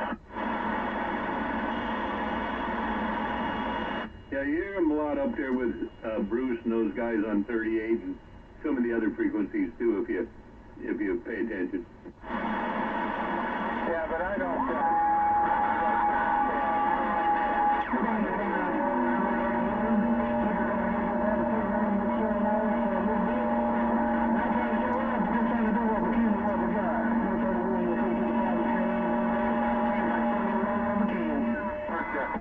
Who the hell was that?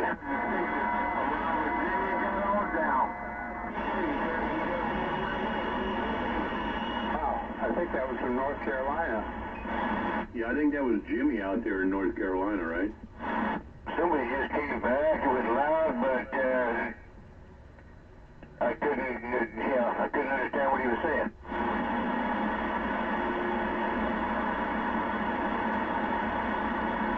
Cranked up D104. Yeah, it was just probably me and my deaf ears. I need a lot of power going into my ears and I can hear. What? Huh?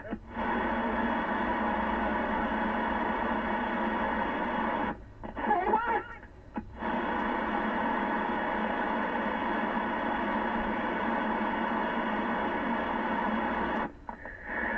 Yeah, whatever happened to Cigar Man?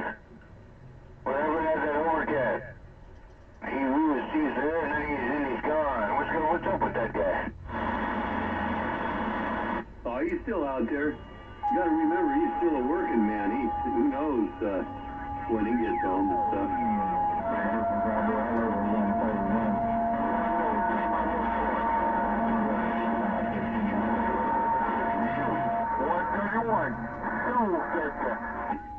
Hello there, 121. I heard 121 on the east side. Hey, 121, Honky, 20 miles east of San Francisco, saying hello.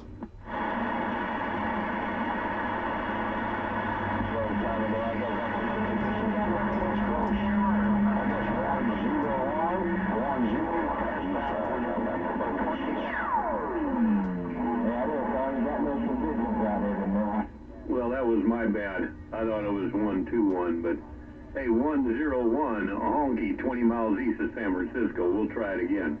We standing by. We're 20 miles south of San Francisco, east of honky. That's crazy. Roger that. Yeah, I had you wrong the first time. I was saying something else, but 101. Sounding good out here, 20 miles east of San Fran.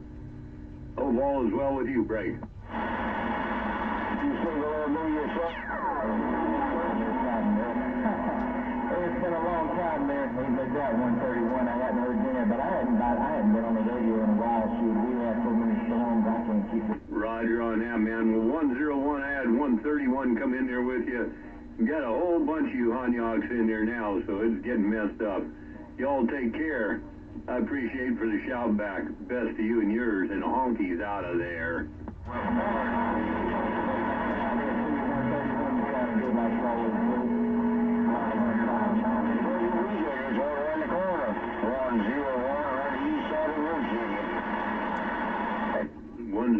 On the east side of Virginia, Raji. Oh, so I got 505, I think it was. Yeah, that was the other guy. I had about 7 or 5 of them. Yeah, 505 was the only one I got on this damn whip in the driveway, yeah. Well, that ain't bad.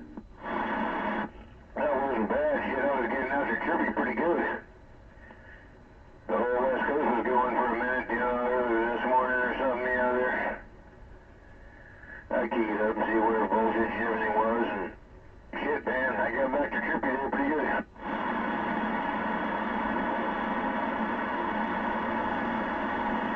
Yeah, go ahead. No. Yeah, who was that? Was that Jimmy again?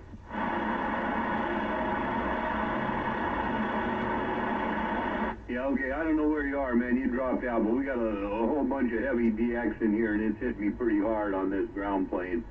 I'm not on the directional, so anyway. Take care. I'm back listening again. Yeah, see how you are. No, that was got a local over here I talk to now and then. And yeah, that's how I am. You ought to know by now. I just gotta let you know. What a fucking mess, man. Damn! Hey, Mr. Mustang, old Stomp Knocker with the big old Georgia wave. Yeah, Stomp Knocker, you got about 3 seconds. Hey, Stomp Knocker, 429, so you got about 3 seconds out here in the west. Come on. Coming up, 515, Mr. Clean, standing by. Let's go, let's go. That's all she's got, come on. Pumpo, where you at? Stomp Knocker, where the hell we at, Mr. Wizard? Coming up on the who? The boulevard. On the boulevard? National Valley Boulevard. Yeah, you by the 3 crosses? Yes, sir. Yeah, I knew where you was. I used to live there. That 3 crosses?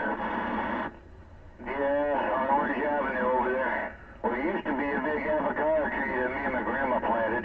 Kid you. 429 never lived at a church. What's the matter? What the heck? What the hell? Yes, sir. I was just scanning the game. Where are you at, Super B? Man, you run on me, old baby. I'm talking main bird. Man, you know that thing in the bottom of Georgia. That's no, my friend. Keep your thing going. I get it. Been talking on the radio? I mean, you're going back and let this thing roll.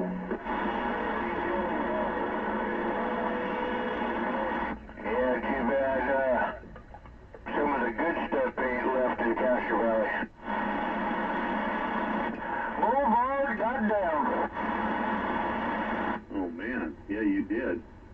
I forgot I was pointing the other way, but yeah, I see it now.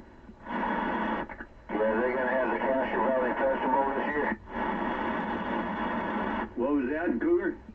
They're going to have the Castro Valley Festival. I'm drinking out of a mug right now they got from the 2005 one. So it's Castro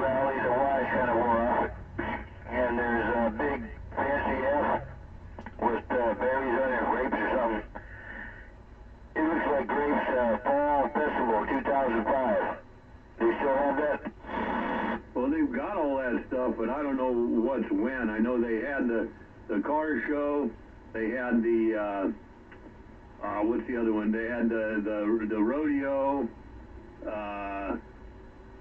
There was another one they had, but I you know, unless I read about it that week, I don't know. But you know, they're pretty much good on keeping all that stuff up. Well, today anyway. But just want to let you know, you're not doing that. You hear I was kind of fading in and out, in and out. You're staying 30. Yeah, the skip came back. Just letting you know that. Take care, man. God bless. I'm out throwing the band, my friend. I'm gone. Yeah, that's good you scanned the band, because some of us guys out here in California might be able to talk once in a while. Damn.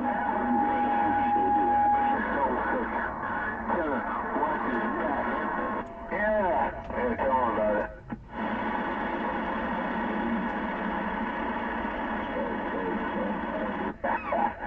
It's a dipping and dabbing bombs, man. Bam!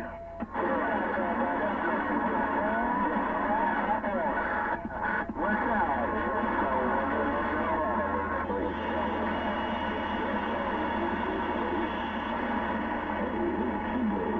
Yeah, then we try to talk back to them and they go away. I think that's conditions, man, jumping up and down. It's crazy over here from what I'm listening from, especially from one antenna to the other. Yeah, it's Jack in the Box. It's Jack in the Box. Bam, they're there and then they're gone. I just heard Silverado. I thought I did too, but that could be the French thing, you know, the French connection. Jacques in the box. Yeah, Jacques the Lock. So we gotta go. If so, just say you gotta go, that means you gotta go. Oh. Hey, Soul Searcher, don't be a party pooper, Soul Searcher. You don't gotta go nowhere. Honky Frisco Bay saying howdy.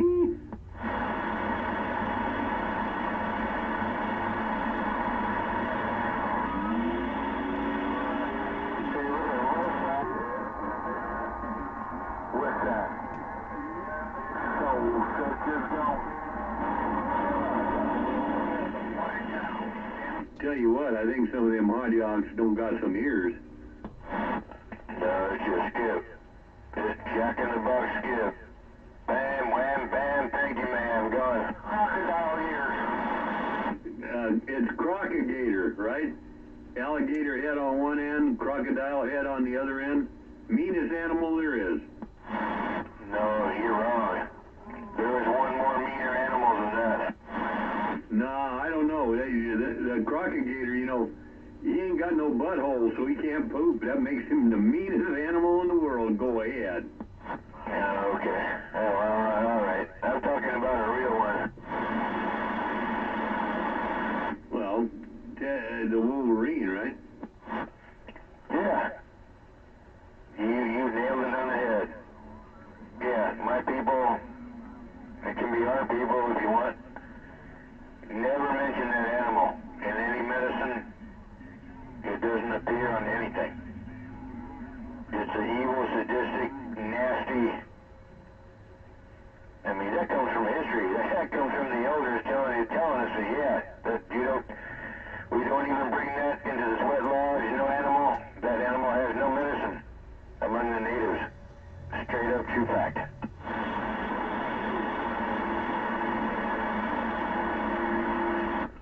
Yeah, it's that bad because I won't even mention its name. You already did. Because we're not supposed to.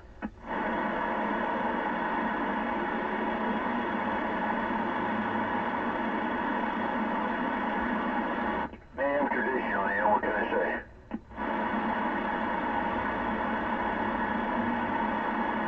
So, yeah, I think that's worse than a crocagator. Man, you get up and get yourself a beer or a drink, whatever, and we'll let the channel roll. We'll let you get back and listen to you talk. 260 North Carolina. We back reading the mail. No, man, ORC just sent me a bunch of videos and stuff. And can't even figure out how to get the audio on them. Damn it, boy. Yeah, them damn dumb phones. Was that on a dumb phone or a computer?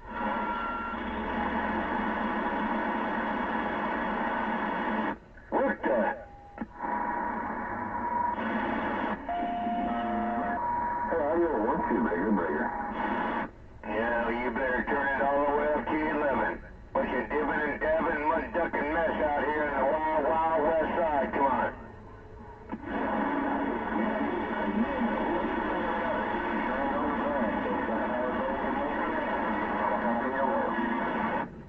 There's something out of North Carolina.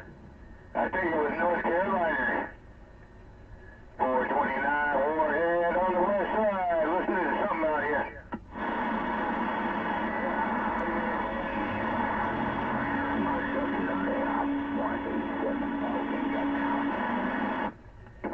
Once you get down, I'll get back up. Come on. What the heck? Super Salud. Salud, what's going on? Just bucking around. Honky, we're messing around with the skids. Come on. Yeah, man. Coming from everywhere. All right. Hey, you got the floor, man. Go get him. I'm just a mud duck. Nobody can hear me. Yeah.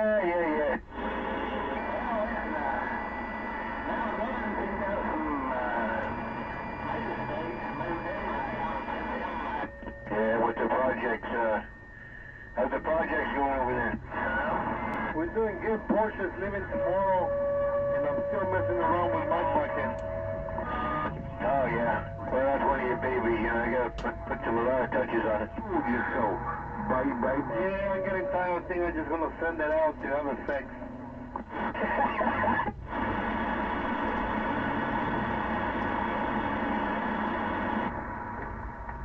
Roger. I was just running through, man. Take care. Do your thing. Son of good on the east side. The bomb shot was in the ground. Yeah, it's, Jack in the Box ship. Jack in the Box. Yeah, bam there, 1 second, bam there, gone. Take care. So, shut your gob. Thought I just heard trippy too. Yeah, Honky's trying to get his foot pedal figured out. Hey, hang on, man. I'm trying to watch this video. I'll get back with you. All right. Yeah, tell, what is it, RC? Yeah, I think it was RC you said. Yeah, thumbs up and, waving. 10-4. I'll do that, man. Like I say, I gotta finish watching all this. He sent me a mess of them, so there it goes. Hey, by the way, I don't remember if I told you, but no James Boys break on Labor Day this year. Yeah, Roger.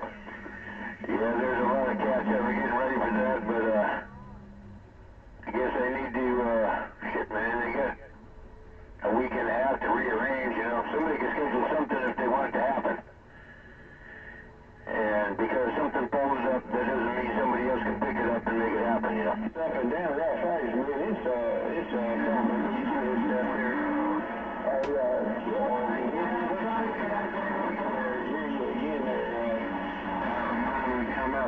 So anyway, I guess the James Boys break is up for grabs. If somebody wants to make it happen, shit, get it together and make it happen.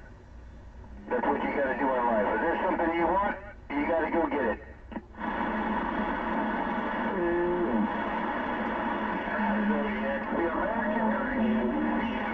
Yeah, popcorn knows what I'm talking about. We're back off the cruise. Hey, you never know. Hey, popcorn. Are you gonna go to the break? Yeah, if I'm available.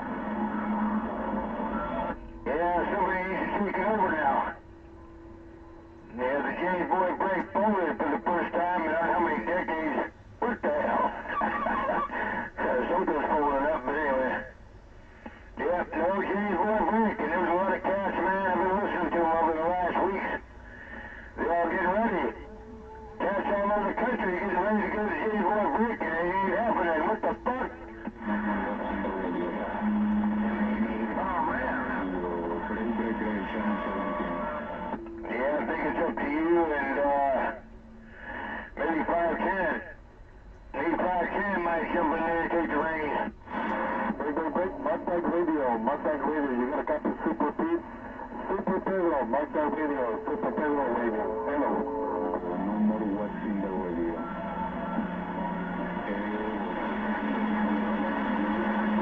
Mustang Radio, Mexico City. Vamos a ver si escuchas a Super Pedro saludándote.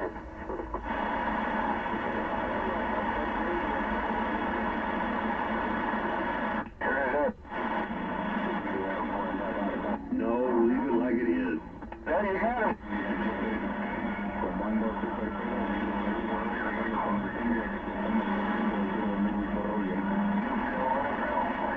Buenas tardes, Mustang Radio, saludándote desde San Francisco, California, Super Pedro. Mustang Radio, Vamos viendo Super Pedro, ¿qué pasa muchachón? ¿Arribamos o no arribamos con la señal de la radio blanco y negro, brother? ¿Qué pasa Super Pedro? ¿Llega o no llega la señal Roger? Copiándote una vez más aquí en el sur de México. Super Pedro.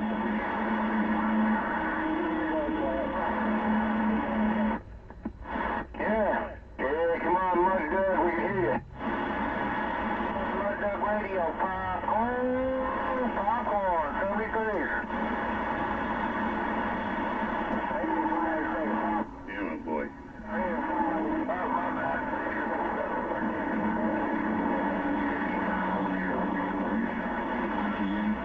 In the radio Super Pedro, we're in a station once again.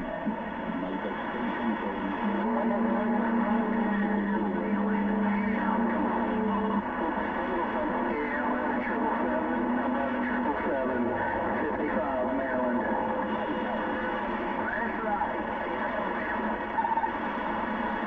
Hey, Mud Duck, since they're all yelling at you and saying hi, I might as well say howdy too. Mud Duck Radio, Honky from the Bay. Good evening to you, Break.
No modernature in the radio.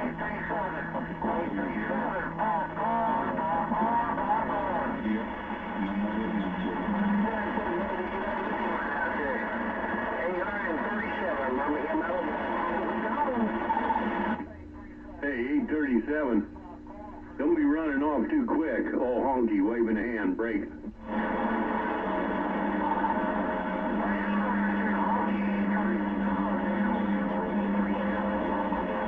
Or maybe it's just conditions just crazy out here. I'm back out. Yeah, I can hear Mud Duck talking.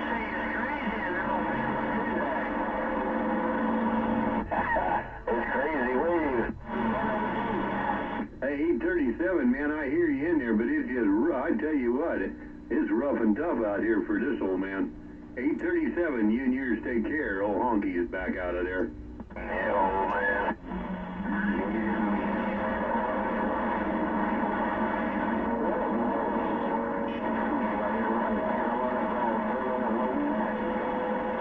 Check, man. That Lafayette's still sounding good. We'll see you.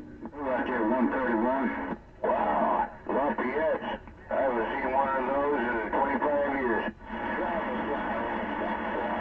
I got one over here right now. Pretty much stock. Sideband? Yeah.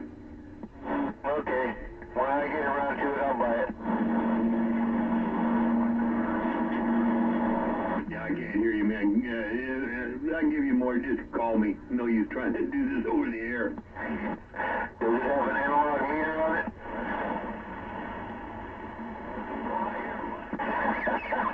Oh, man. Yeah, go get him. 37, bye. Audio. Yeah. Audio, yeah. My. Yeah, that's just like that, too. Bye. 837, popcorn, Frisco Bay. What the? You got your show, 497 HPC. You got the cotton picking meter land overpack. That didn't even sound like popcorn. You got What?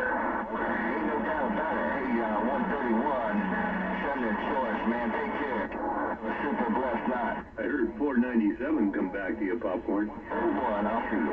I hear 131. That's it. Hey, 497, popcorn, Frisco Bay. Got a whole bunch of echo in that thing. Yeah, I do. I turned it off. Or split it somewhere in the middle. How my thumb hit it.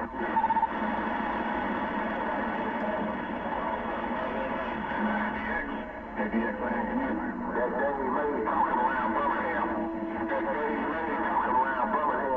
91 Birmingham, don't. Who's that in Birmingham? Come on, honky Frisco Bay.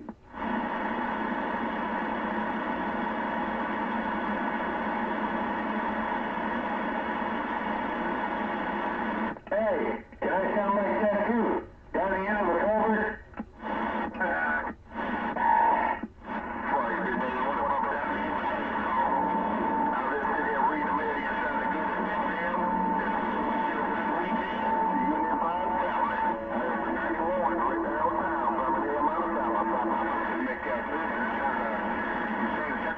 Put it up here on the horizontal side to see what happens. Heard a 91 down there in Birmingham, Alabama. A honky 20 miles east of San Francisco break.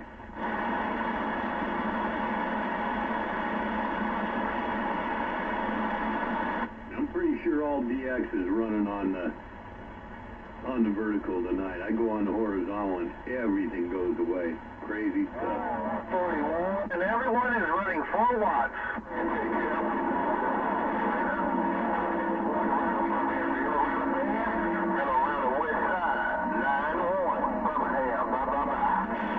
I think I heard somebody out there in the Carolinas. I didn't catch it was north or south, but Frisco Bay area standing by.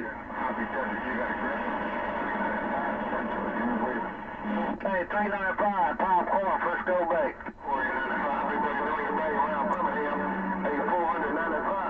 Sounding real good. 495, 91 in Birmingham. I couldn't tell whether that was 395 or 295 break. Hello out there, 355, top private Magnolia.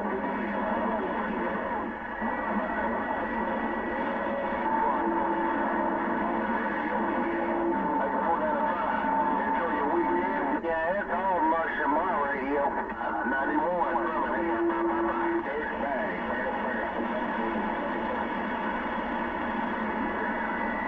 Yeah, I hear somebody strong. Go back to him. I unkey and there's somebody else in there. Crazy stuff. But that's how it runs sometime. But at least it's running. Somebody come back to 355. I'm waving right back at you, but it's a big radio in there with you. 355. I'm back over here on side. Hello to you, Big Hammer. Hello there, 355. Hey, 355, I'll try to come back to you, but it's rough and tough. 355, they call me Honky, 20 miles east of San Francisco. Break.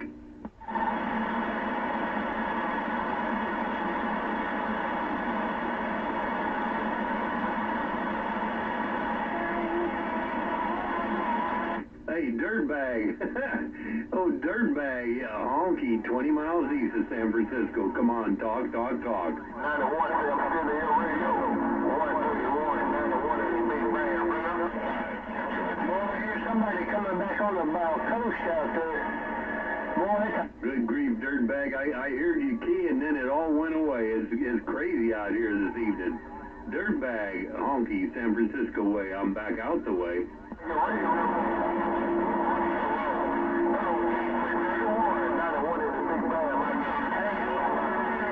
I've got you on a flat side now on that sideways. Hello to you around Birmingham, no doubt. 837 gone. 837, 511.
Yeah, I heard myself out there too in California. Yeah, bunch of mustaches in California. Appreciate the Watergate. They did over there. 837 coming in there too. We in the band. 10-7. Bye.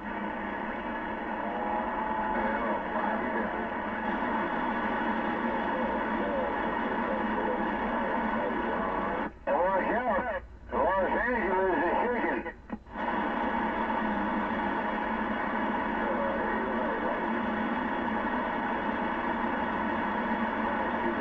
Yeah, out there in the Bahamas, they're smoking around the Bam. 837 in the Bam. 837, Birmingham, Alabama.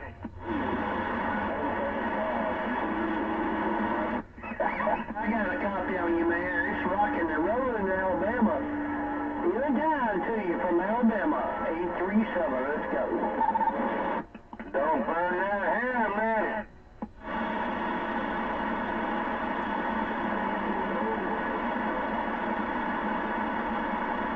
Yeah, just enough to render it.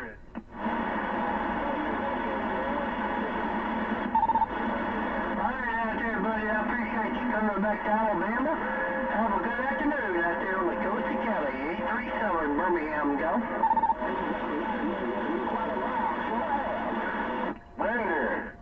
That's the word nobody knows around here. Fucking render. Nobody knows what the hell that means.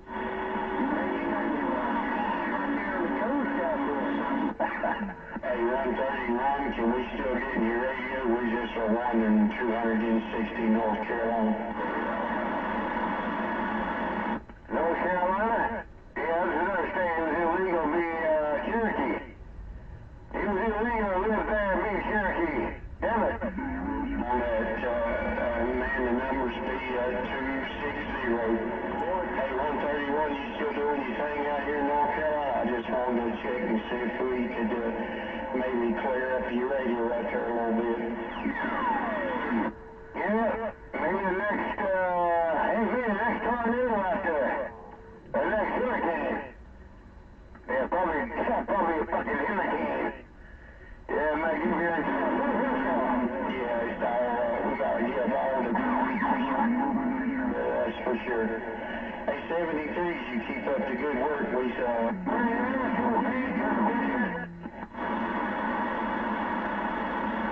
what are you showing us out?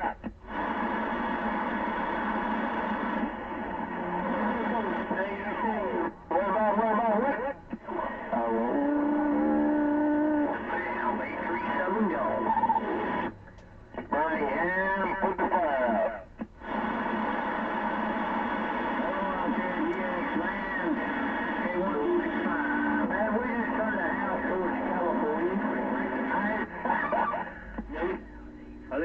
165, Detroit. Hey, 165, if that's you out there, is honky out here on the West Coast. Been a while. Break. All right, out there, buddy. We just turned the house around out there. In Birmingham, 837 we go. Good grief, that was a cluster, you know what, man. Hey, if that was you out there, man, take care. Best to you and yours. Appreciate the shout. It's just rough and tough tonight, and I'm back out. Cluster fuck. Cluster fuck is what he meant to say.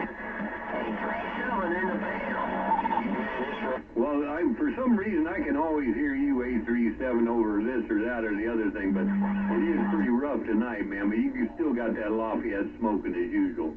Oh, yeah, I'm on. Hey, honky. Hey, honky, we gonna try it. 60 waving at you. On the band, we go.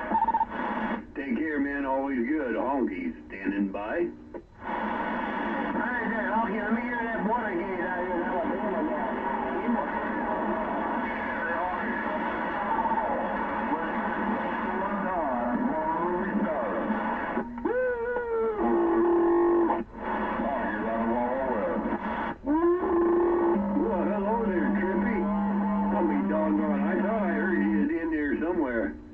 The old tripster. Hello to you, honky, saying hope all is well. 830.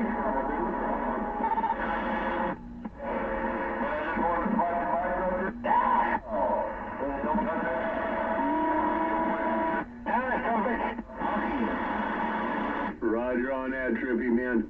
Well, that sounds good, man. You take care of yourself, you and yours, and whatever else. You know how I roll. Trippy, honky's back out of here and listening. Yeah, what's whatever else?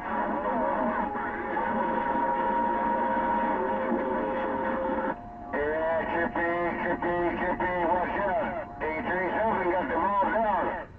837 got them all down out there in Birmingham. Come on.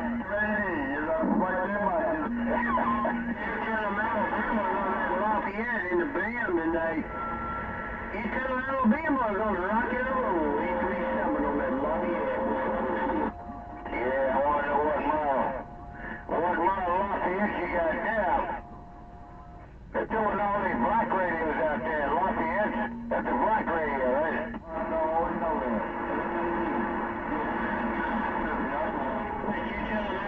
Yeah, but tell him quit telling lies. Tell him put that damn book away. Hey, Kirby, let's go. You some stealer toe? Yeah, I've been trying to whip in the fucking driveway. Come on. I hear 7-7. Still whipping 3,000 watts in the driveway. Ah, what a Monday.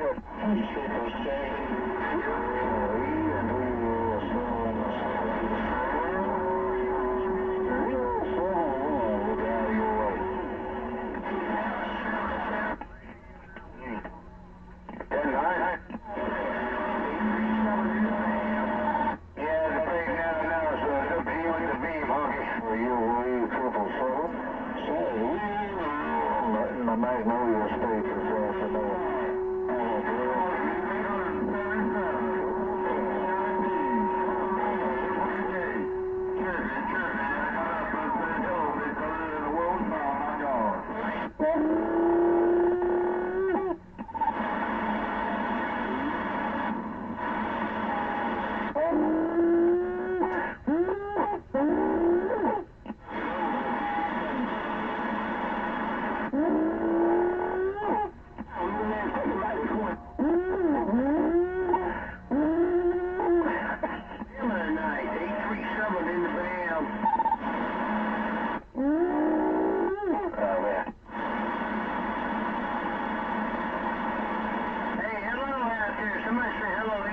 We're gonna wave it to you. Let's roll. Hey, okay. How you doing? Let's see.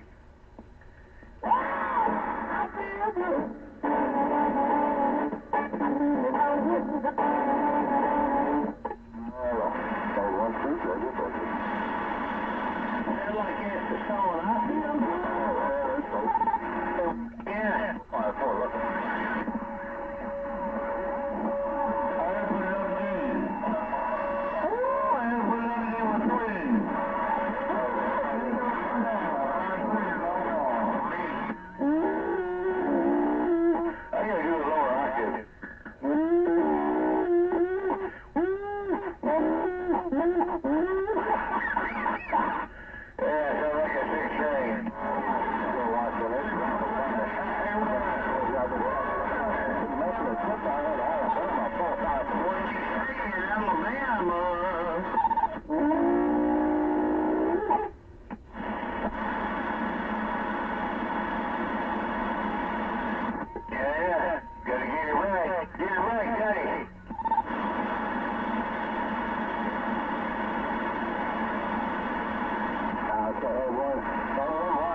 south, big brother.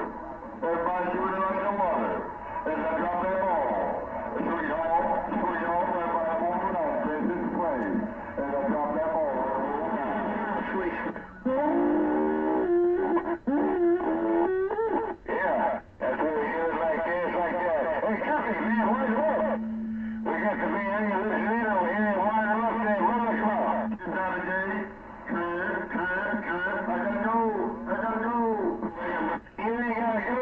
You ain't gotta go nowhere. Get the damn outhouse. I know it. Boy. Ain't gotta do nothing. That's the ball. Hey, boy. Hey, 429.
Somebody up in the door.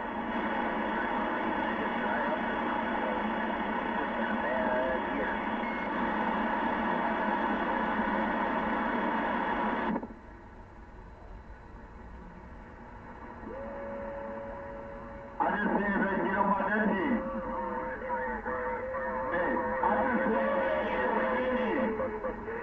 I didn't go, big brother. I really do. Just as hot style. Don't be sorry.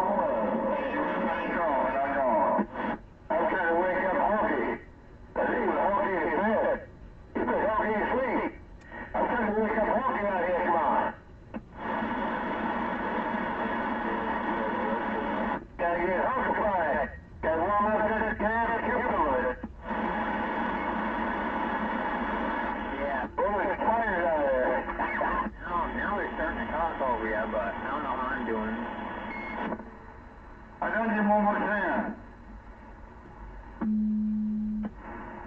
I gotta get one more chance. I'm dead key.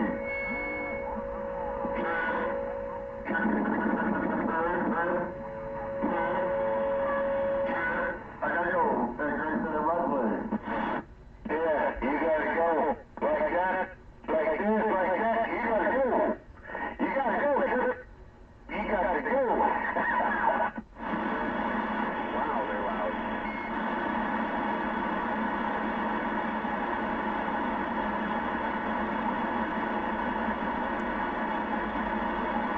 Now, holla!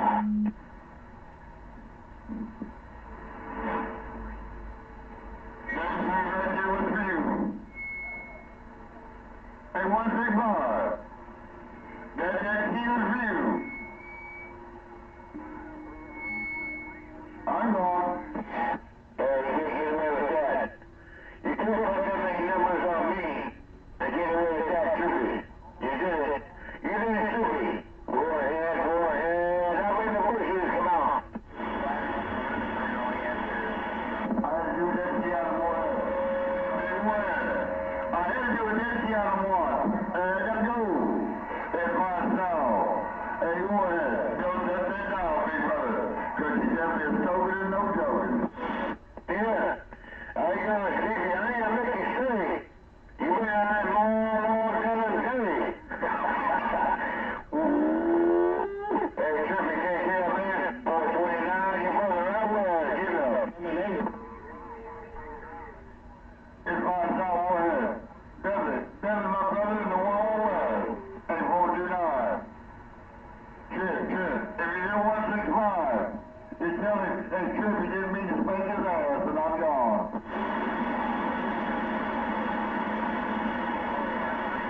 Yeah, good evening, that trail, man.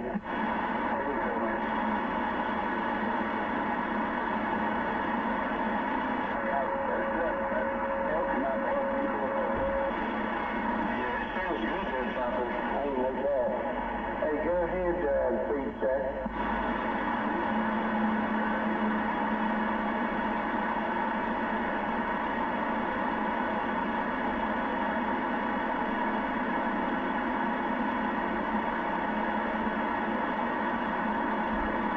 Yeah, good evening back to you there, feed sack. Yeah, it was a mess in here just a while ago. You couldn't hardly hear nothing. But anyway, feed sack, we sit back here and listen and let the channel roll. There's some locals in here. You might want to holler to them. Oh, you hear something? Well, here's something.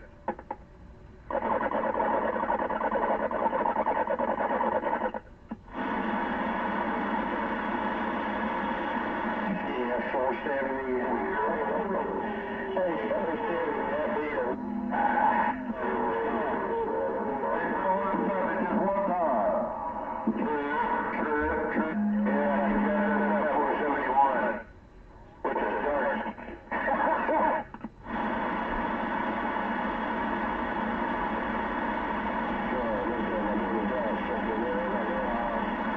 Aloha. Might be a hi-ha.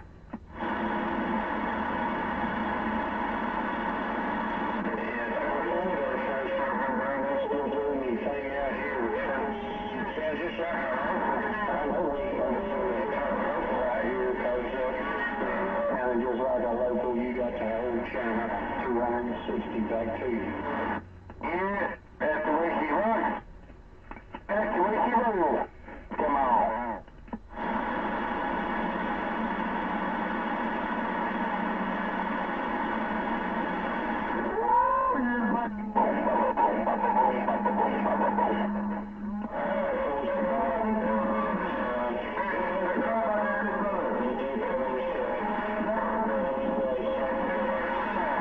Trip, he's down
131, he's still trip out here in North Carolina.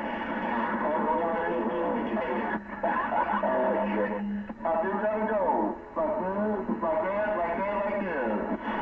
Yeah, 918's gotta go. 918's a piece of crap. Yeah, mud duck 918, a broken down mud duck piece of crap machine. I take a sledgehammer. I put a sledgehammer on that machine right now, come on. So I definitely would raise it up by what biggest and smallest and the farthest and biggest and everything between. Oh, don't get the lip there. You don't nothing between. About this yeah, what's up? I got a big maw. I got a real maw. I have a real 10-pound maw. It gets the job done on them broken down machines.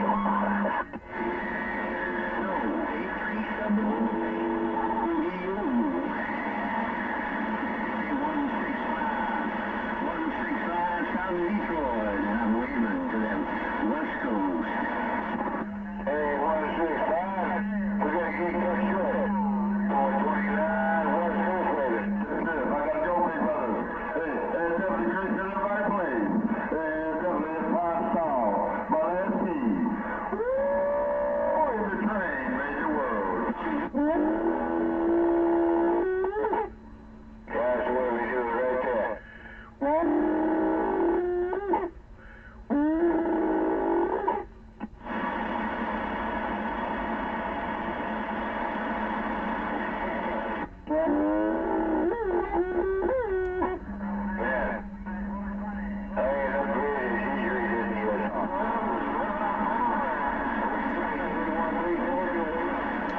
About 131, Smoky Mountain, Tennessee, it's waving a hand.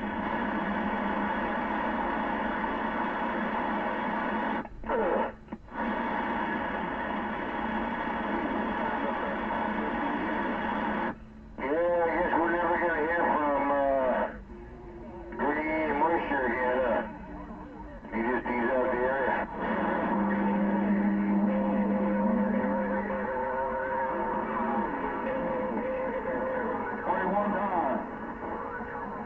41 dollars.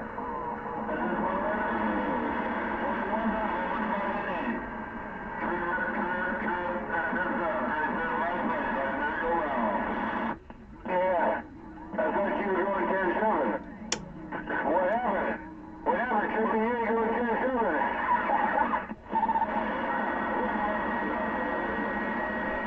Yeah, you were going 15 minutes ago.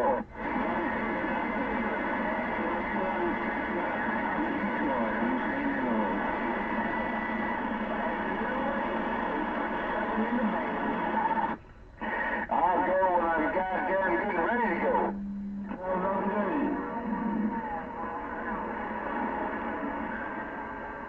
And then what I'm doing?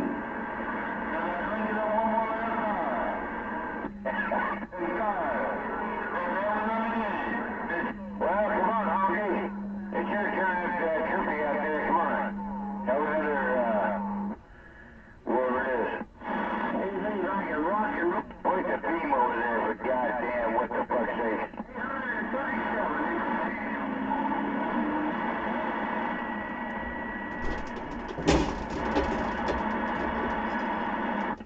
Yeah, see what happens on Thor's Day? Fucking nothing. Cat to loose. It used to be a good day.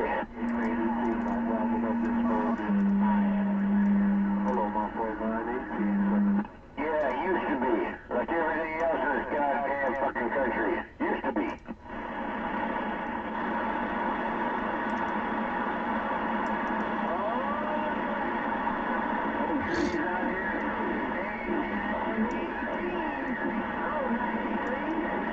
Yeah, it used to be good.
Answer your phone, Cougar.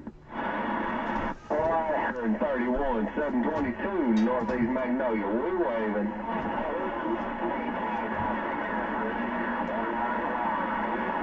Hey, I heard another section coming back here to 25-7 in the band. We're gonna wave on back to you, man. You're getting covered up there, but we had a good copy. 837. Oh, Honky says, I was just talking to Sparkomatic down on the other one. He said to say hi. 837. Honky says bye.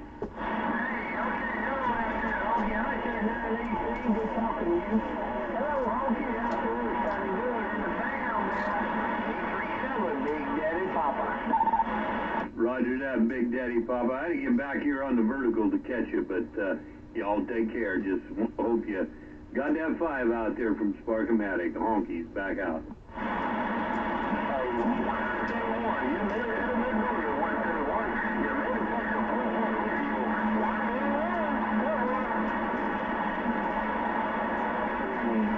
What about over there, Honky? 355, Kim Shaft, top side of Magnolia. Good evening, Honky. Well, come on in there, Cam Shaft. Been a while since we run a crank up to the cam. Go ahead. Yeah, the middle radio's in there with you, Honky.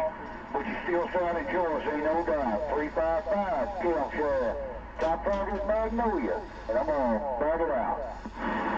Hey, Cam Shaft, we'll take care of that right now. What do you think? Always good to hear you. Been a while? Honky said hello. Break, break, break. Yeah, Honky, you come on up the house then. You cut your lip, no, you cut your heads off that time, ain't no doubt. All right, Honky, have a good one. 355, Kill Shaft, top of the mag. Get that roller lifters running on that thing, make it run smooth. Sounding good, Cam Shaft. Best to you and yours. Honky just got down. Honky sure got down, ain't no doubt.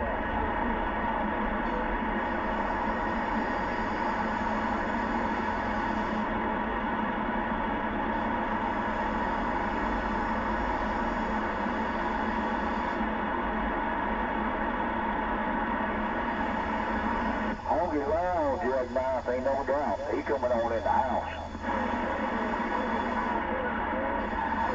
You know, I appreciate that, but you guys sounding pretty good too there. TITS in my book, and I'm back listening. Hey, I'm back listening. I'm sitting down. I'm listening. Let's go. other houser out there said sounding good from somewhere. I heard you too, man, but just barely. But I'll acknowledge your station, man, because I did hear you.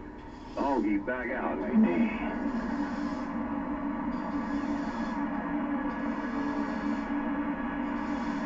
Captain Kirk. Hey, Captain Kirk, you out there in that mobile? AMAD, Captain Kirk, the yellow jacket in the bayou stepping. February down here in the Magnolia, we're waving. Who's that down there in the mag? Go ahead. February down here in the Magnolia, we're waving. Oh, Roger, man, sounding good here tonight. Hear that little wind up there? Sounding good out here, 20 miles east of San Francisco. Let's go. Hey, loose stool. Hey, loose booty. And see, just that quick, the Magnolia goes away. Honky's back listening. Y'all take care. I'm out of there. Ooh, the yellow jacket is gone. We're chilling around. We ain't going nowhere. Magnolia's here to stay. 722, we're up. 722, man. Yeah, it's just rough and tough tonight, but I did hear you in there, man.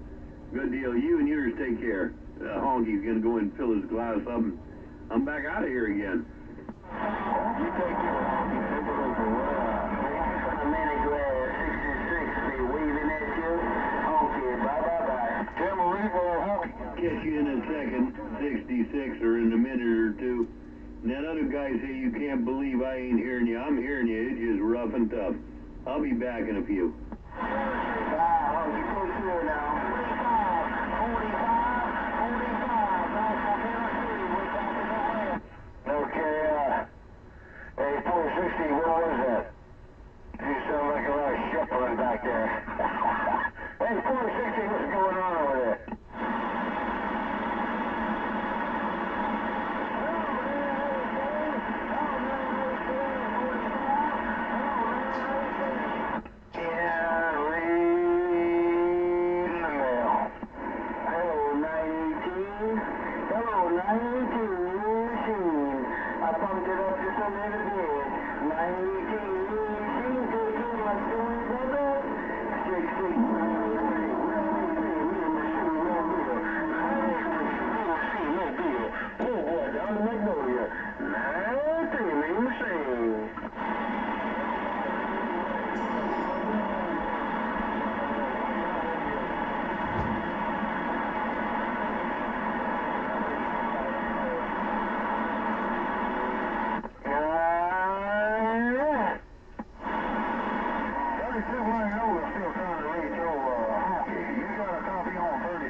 Down there on the bowl, but you have my radio.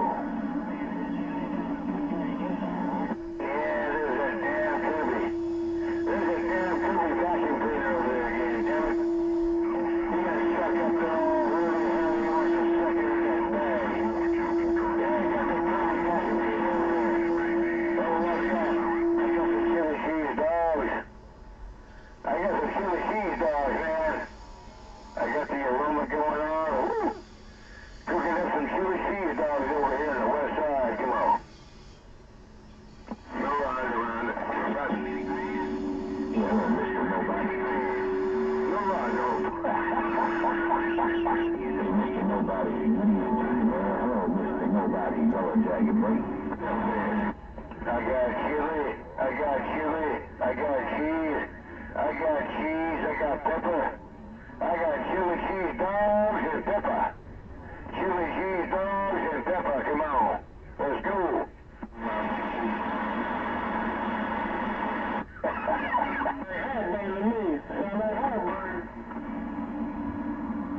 Hey, well, if you got the chili cheese dogs, I'm in. Count me in, man. Hey, ain't nobody. If you got the chili cheese dog, count me.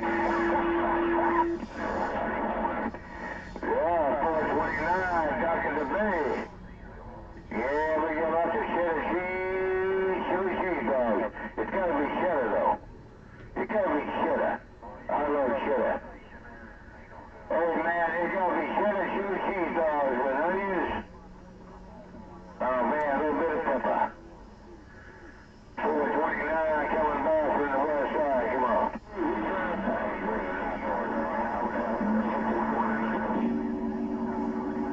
No, it's not the Rudy Poo Booty, it's the loose stool.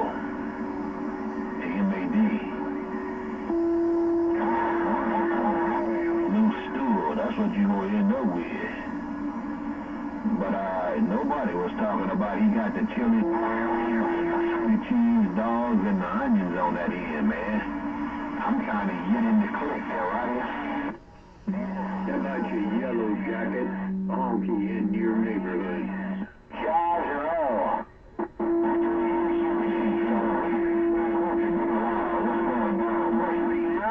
Oh man, it has been a day or two, and it's all good here. Hope all is good with you. What do you think, Yellow Jacket break? Come on.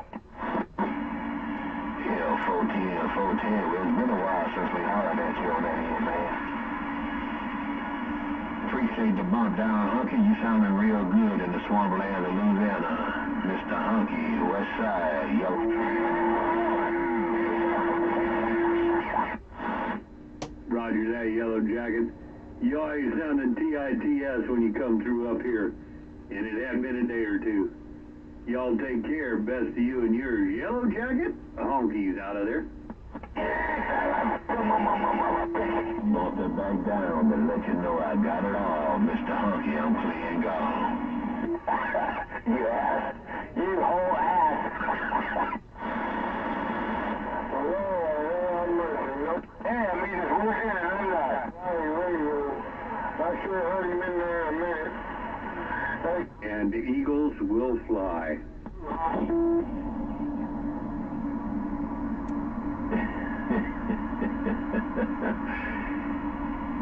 M.A.D. I ain't nothing but a duck in the pond, man.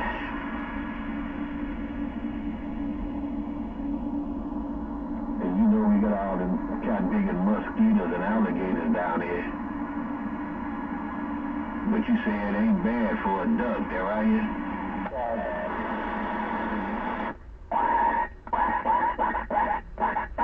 Hey, you want some mallards? Yeah, what do you want for ducks? We got a duck stuck out here in the middle of Salty Bay. There's a lot of sludge out here. That's why they closed down the marina out here. Too much sludge, you can't handle it. Bayou? Oh, one of them bloody lakes so stiff there, the Indian Bayou getting down. Oh, Lord, oh, mercy.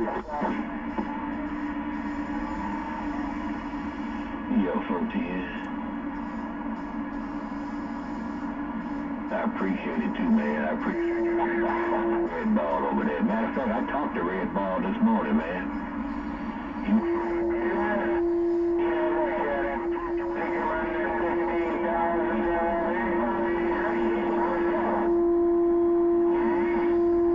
Catch you later, M.A.D. Get in the kilo 45. Cheap.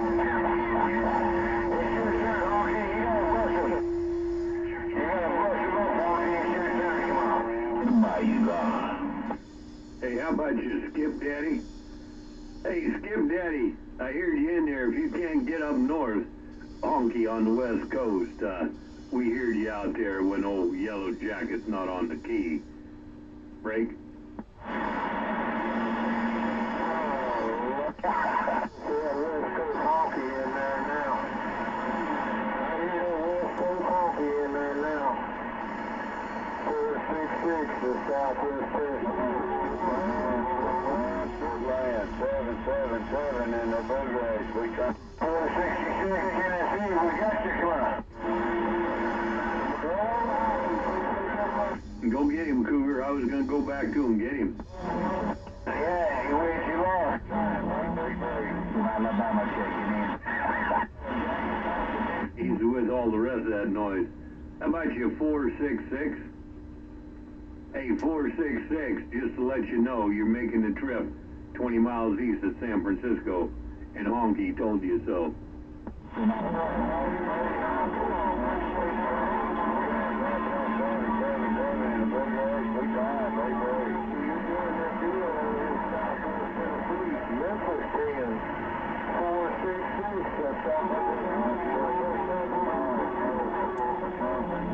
Roger that, 466. Hey, you and the family take care. The Honky say we're out of there, and I heard you out there, Honolulu. Honky, standing by. How about that, Honky? Man, Honky, you're doing good. He's still with us right now. Gunslinger 538 or East Tennessee. Honky's not ready, we just want to say. Always good, Gunslinger. I think it's been a day or two, that's for sure. Honky, back to you. Right ahead, Honky. Hey, man, thanks for coming. Yeah. Brother, that thing sounds clear as a bell. Man, cutting through the bees. Folks, Joe, Gunslinger 538 East Tennessee. Honky, you have yourself a good evening, better tomorrow. And we out. Roger on that, Gunslinger. I'll tell you what, you save some of that stuff for yourself. You ain't sounding too bad at all. TITS in my book, and I don't even write it down. Gunslinger, best of you and yours. Honky's out of there. Hey, Gunslinger. Hey, Gunslinger, I want to know what you got on your hip. I got a lot of guns, and I want to know what you got on your hip tomorrow. Well,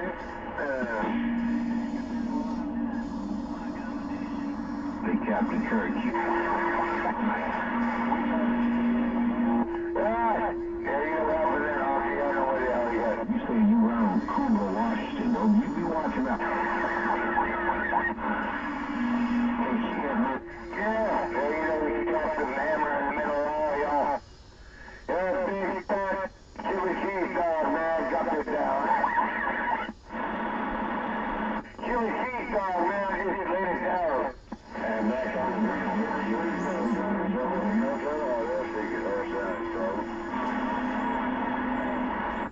Yeah, I really want to know what that Gunslinger had in his fucking hip, man.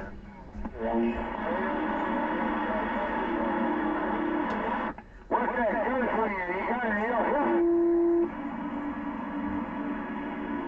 Yeah, me too. I hate to do that. I'm glad I don't run a whole lot. No contact on. Yeah, really.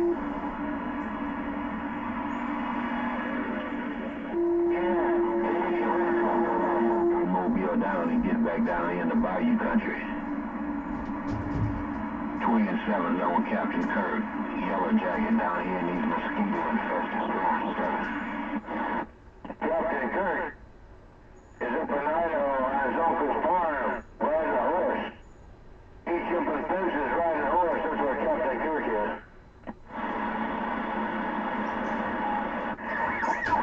I heard you.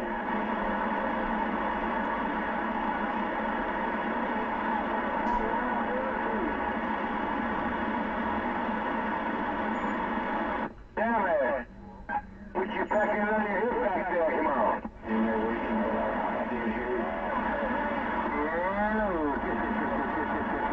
Yeah, better not be a bad 357 revolver. Might go past the chamber.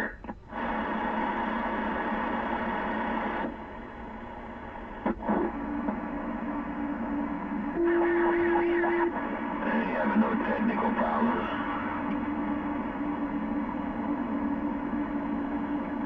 What kind of technical problems I'm having? Look at that dead hammer right there. And you come back and tell me I'm having technical problems.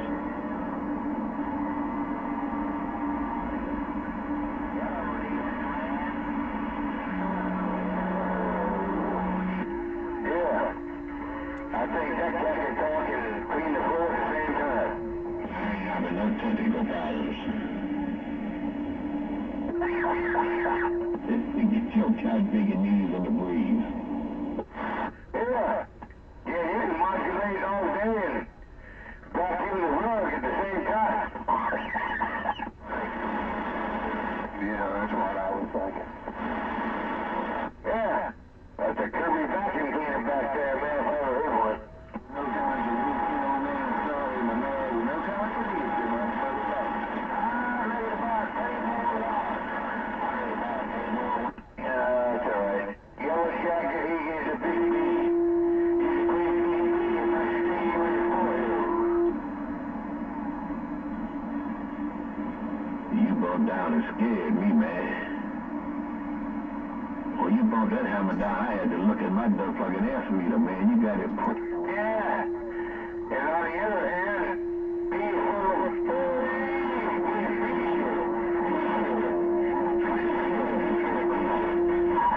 2.5 with no freak.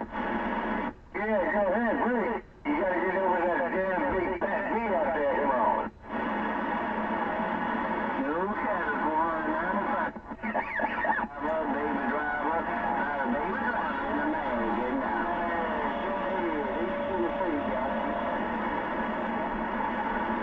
Come on. We was having some fun with a capital F. How about it, DX? Land below 60, huh? Baby driver, man. Well, goddammit. You got your stills all taken care of, got the revenuers out there in Tennessee, come on.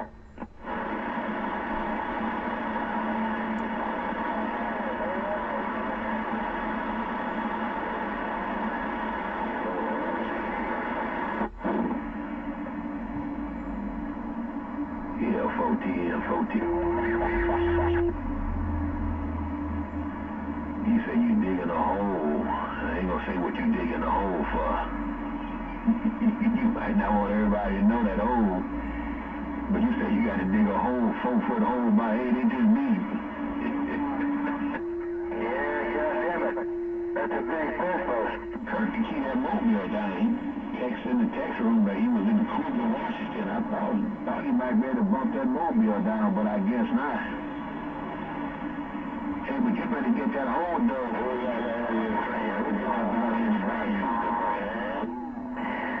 only thing you gotta dig a whole lot bad is, you digging a well? Or you digging a fence post? A corner post. They call it corner post up north. You dig a whole lot big, put a corner post in, but they ain't saying what's underneath of it. Already coming. Hello, Hammer. Hello, Hammer in California. 903. I'm not gonna start radio away one time. Let's go. Well, let's go, man. Come on.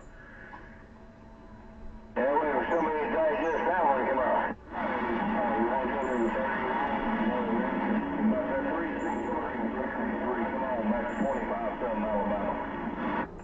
Alabama. I got about half a pound in Alabama. What's going on in the band? Come on. I want to know you guys. Yeah, I guess it's okay working with that big bad beam up there.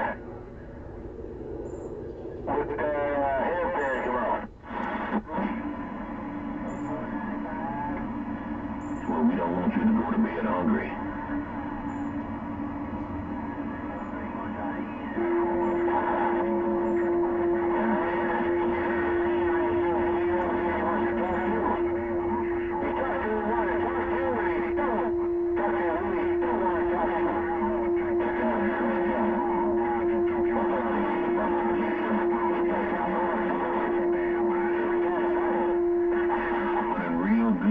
Neighborhood. Catch you later, sniper to 495 up in the northwest corner. Yeah, he got a notch. I heard he got a fucking notch on it. Man, he can lay it down. Yeah. Got the notch going down out there, come on. Oh, now we got it. Does that work on AM? It is. I guess that's what you got.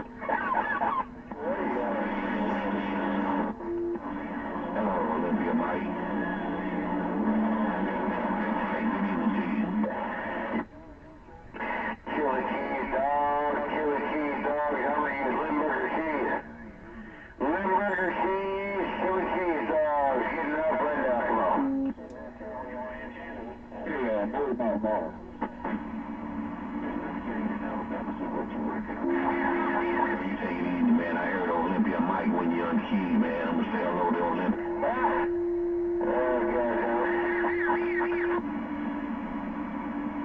Good evening to you. I love playing with this fat ass. It's funny as hell. Yourself a good day. You sounding good in Louisiana. Yellow Jacket is gone.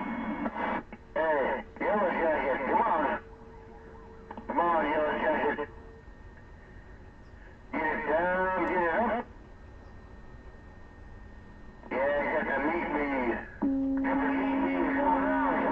Almost about 10-7, that's right. Well, you know how it is, Mike. They all... I know how it is. We just tell the truth and have some fun. That's how it is, come on. And you sounding real good. He might be rolling that damn mess over there. Hey, listen to the bay. Yellow Jacket. Yeah. Well, we didn't go out to shoot a sheep, though. Olympia Mike, Yellow Jacket. Clear and gone. Yeah. You're clear and gone. You're clear and gone, damn it. That meat bee is going down, get cold. That's what happens to a meat bee. You come back, yeah, chew down, go to bed, come on. You get out of there, MAD. Nobody will learn to breathe.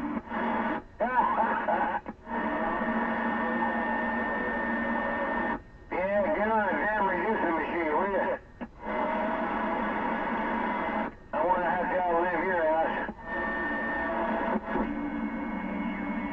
Hey, smuggler. Yeah, smuggler. Just don't get the toilet paper wet. That's all I can tell you, smuggler. Hey, smuggler, if you got the loose stool, just don't get the toilet paper wet, because it'll soak through and get on your hands. Good evening to you, smuggler, Yellow Jacket stepping. Oh, God damn it, boy. Hey, Yellow Jacket always be stepping. You know how he rolls. Yeah. I mean, he talked to whoever the hell he want to talk to.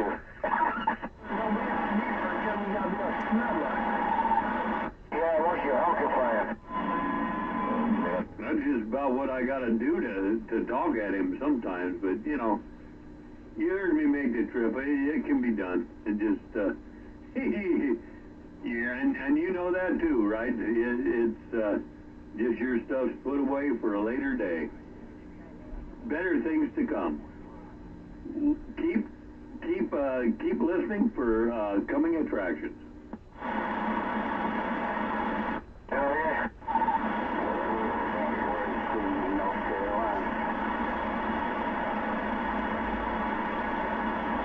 We heard you out there in North Carolina, Honky, Frisco Bay. Hello, Honky.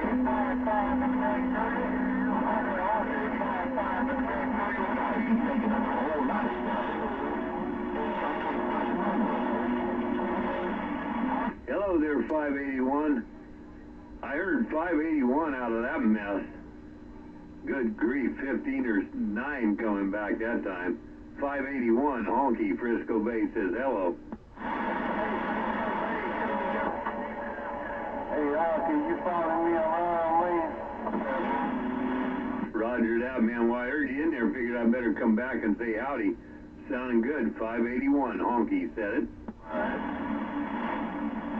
We have some real good Mother Nature up here around 11. And then all that's gone. He even hear Yellow Jacket now. He's fading off. Crazy stuff.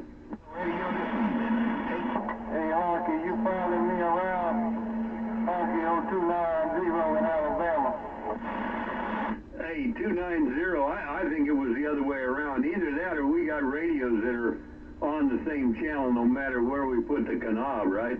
Yeah. Hey, Rowdy, I ain't gonna be able to hear you all the time because that darn honky out there, he's taking everybody up. But good evening to you, Rowdy, if you hear me. I'm in there. Good grief. Hey, 290, you know, it's, I heard you there for a while and then some other dude come in there complaining because, yeah, well, I was taking things out, but, you know, unfortunately that's the way the skip rolls. 290, Honky said, hello. Right on, Honky. Well, you take care, man. It's all good. It's all good,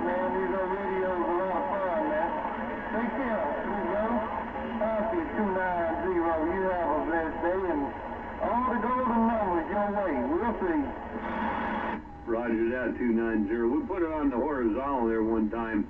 I think I heard you a little better, but you take care. Honky's out of there.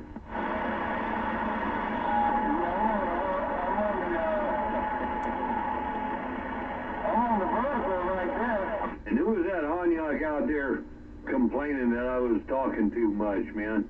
Hey, when Skip's in, I do what I can, but we talk to you too there. Go ahead, talk.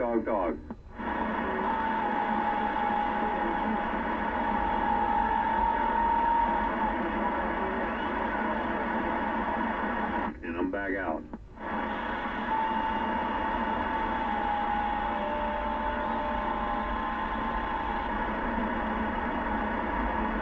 Look how quick that stuff dropped out, man.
Hello, radio.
God damn it. Do I have to come back over here again?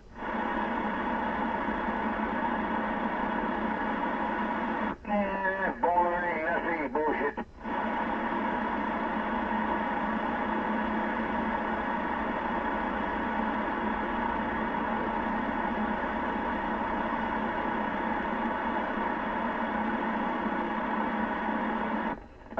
I'll put a song to that.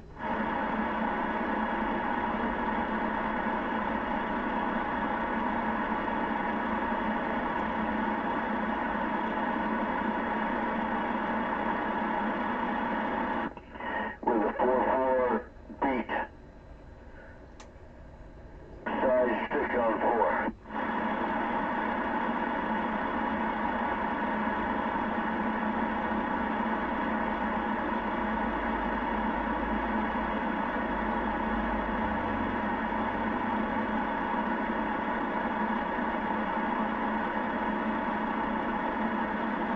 And it ain't break on through, 'cause it ain't happened yet.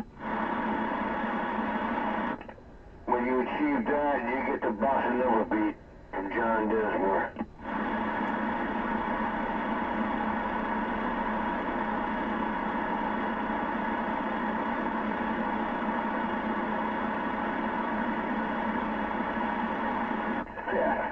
Yeah, break on through from the other side. Yeah, there's no way that's gonna fucking happen.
the best of it.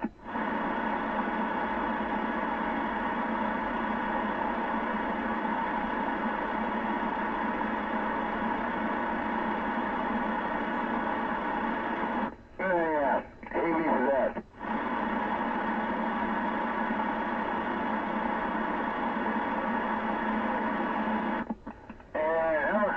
Double soft, you're slacking. Oh man, I gotta put some emphasis on this.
get back and moving out here. Come on. Might have to get Harvey on the mic.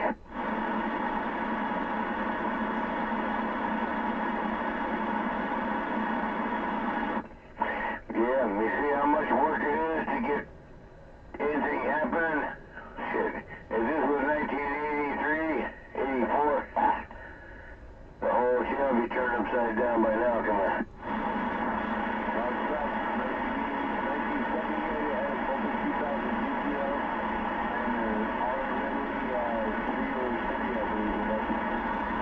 Oh, yeah.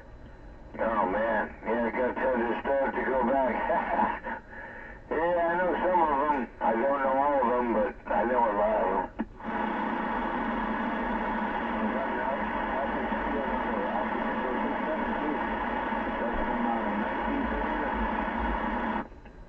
Yeah, man, that's when I finally got out of fucking stupid dumb fuck high school, 1979. We're a bunch of retards.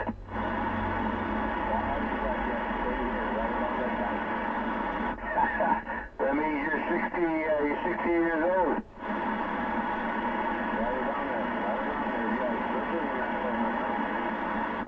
Oh, you're around there, okay. You're 68? I can barely hear you. I can't hear the numbers, but anyway, hey, good job doing something out here because nobody else is.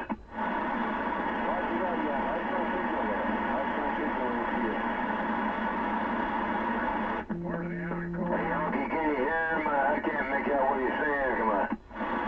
I can hear him. Where you at, dude? Honky, back to you.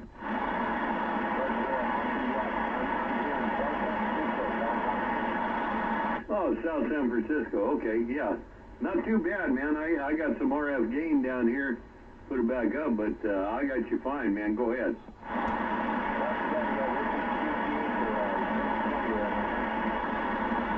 Yeah, 10-4. I'm over here at Castro Valley. I got you almost 7 pounds on this meter here. So yeah, all is good.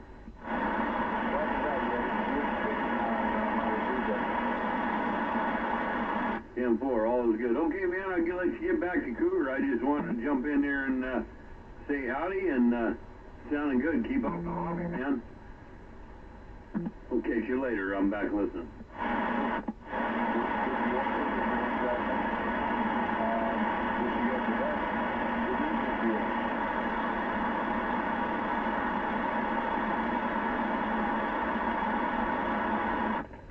Yeah, he was so far out, I couldn't hear him, Honk. Yeah, well, are you on the pickup or the other one? Yeah, I'm on the whip. Yeah, well, he was South San Francisco, so I think the way you are with the house and everything, that might be a rough thing to get. But then again, you know, it is what it is.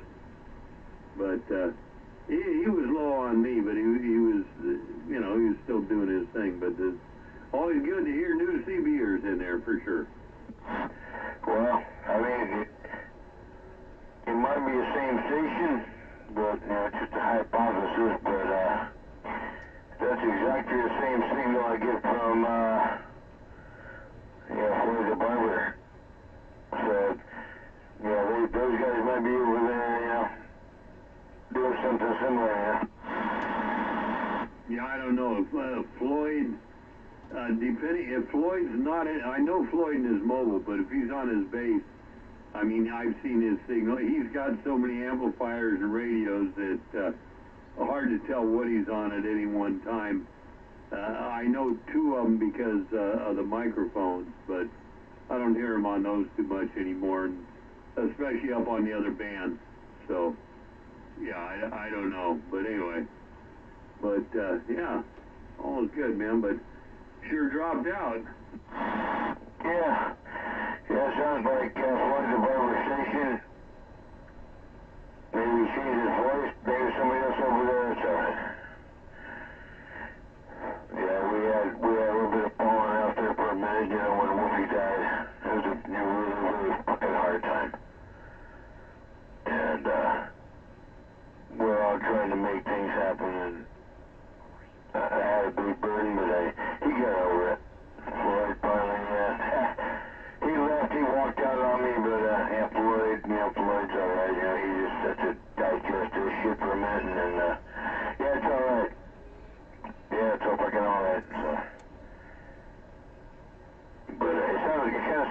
same station, you know.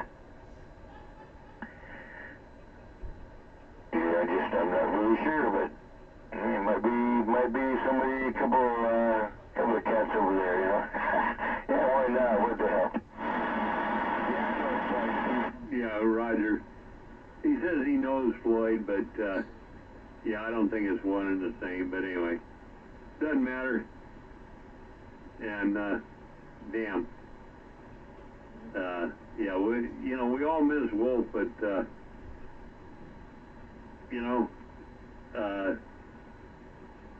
he was a good guy, but he's an individual like the rest of us, right? We all have our faults, we all have our things, and I know you don't. I try not to, but just there's like a lot of other people out here, 40-40. Yeah, just let it. What's that movie? Let It Go or something like that. I don't know. It's just me. Yeah, I have to look at it with two angles. I mean, that's all there is. With Wolfie, look at it with one angle and then look at it at the other. Yeah, it was shit, bad, bad side, the whole bad side, and negligent, bad side, and then on the other hand, what a brilliant mind. You got a great mind. You have a little bit of experience.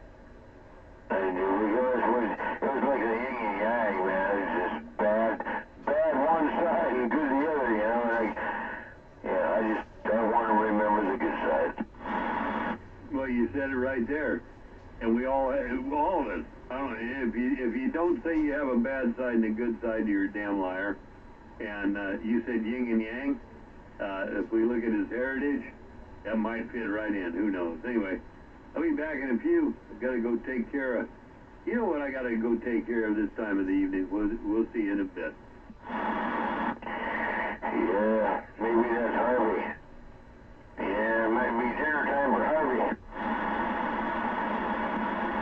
Nah, he eats at 2:30, man. He eats at 2:30, 3 o'clock, somewhere around there. Always been that way. Then when I get up in the morning at 5, he gets about a half a cup of kibble, and that's it.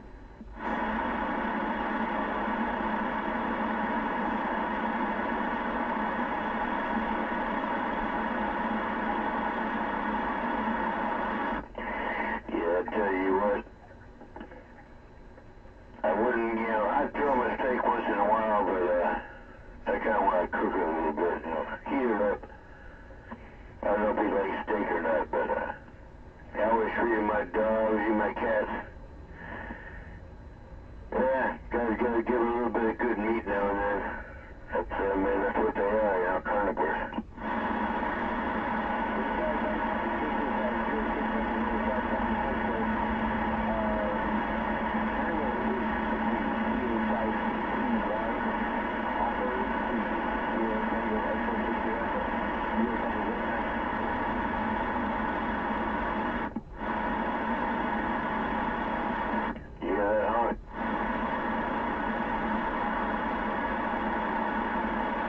I couldn't tell what you said, but it's all good, but next time turn it all the way up to 11.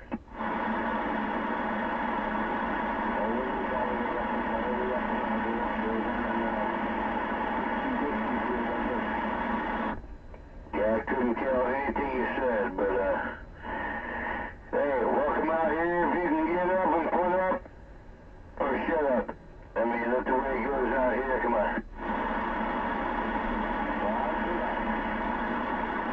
He said, Roger that. Yeah, I know.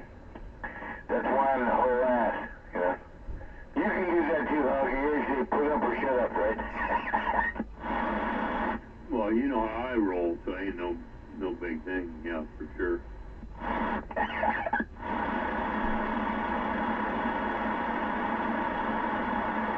It's back to the same old thing, right?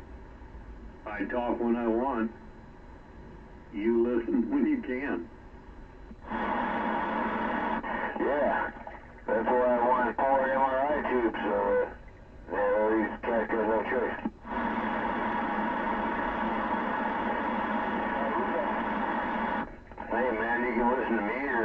channel, yeah? Well, it used to be the northwest corner.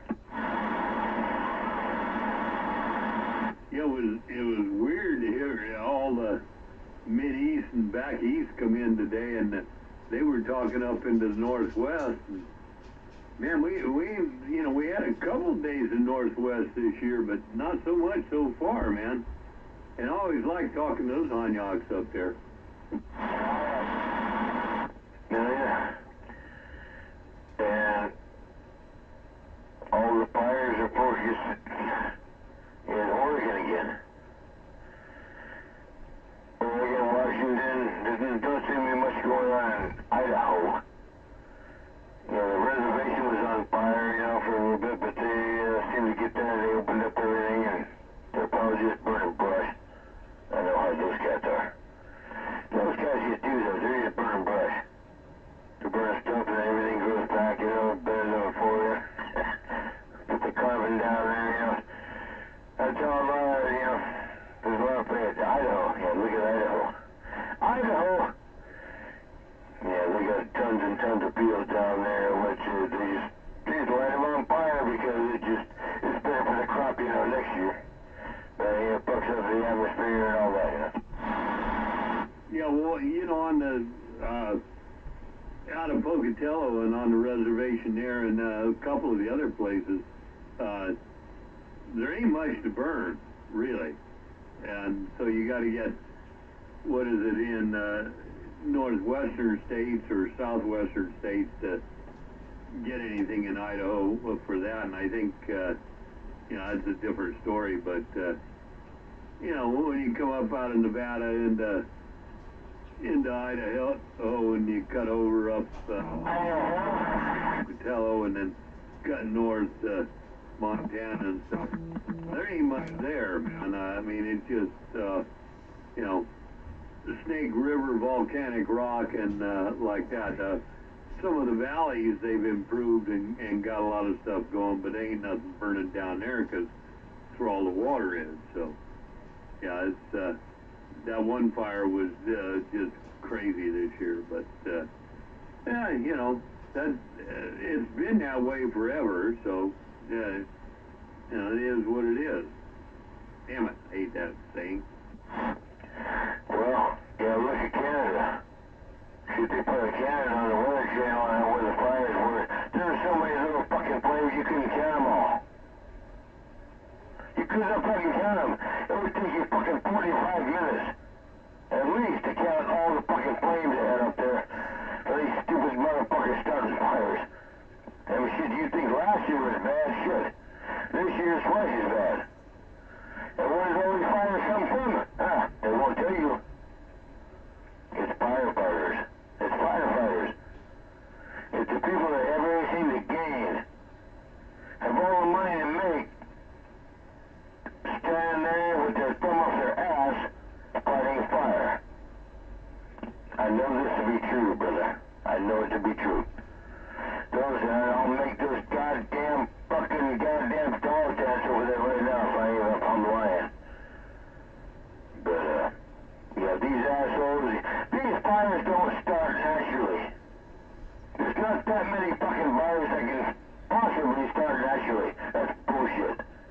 Somebody's sucking out the cream cheese here, come on.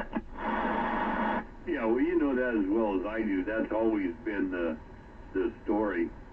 And that being said, I don't like to call all of them, arson. Yeah, There's, there's good with the bad, like in everything. At the same time, there's more people in the world, especially up in Canada. If you realize how much Canada's got popularized in the last 50 years and what's going on up there, and they didn't really have like the systems we had down here. Not saying they are anything to brag about, but it wasn't the same thing. So, naturally, all that stuff doesn't happen all that time the way it is. But at the same time, I mean, it's just, it's very unfortunate that it's happening because, damn, Canada, all right? the Northwest, all one state, Washington, all the line to the East Coast and up into Canada. That's all great forest country and neat stuff, man, so it's unfortunate. Have you ever been there? Yes, sir. Been, I was lucky enough when they first started the Trans-Canada Highway, made it in a 56 Ford Victoria with my folks. I was young, but I've been there, went back a couple times, dated a girl out of Quebec in 1959, a very wealthy gal. We went all over the place up there. She wanted me, I guess, just to be around, and yeah, I was drinking and raising hell too much. I couldn't go that route, so that was another story. But yeah, I've been there.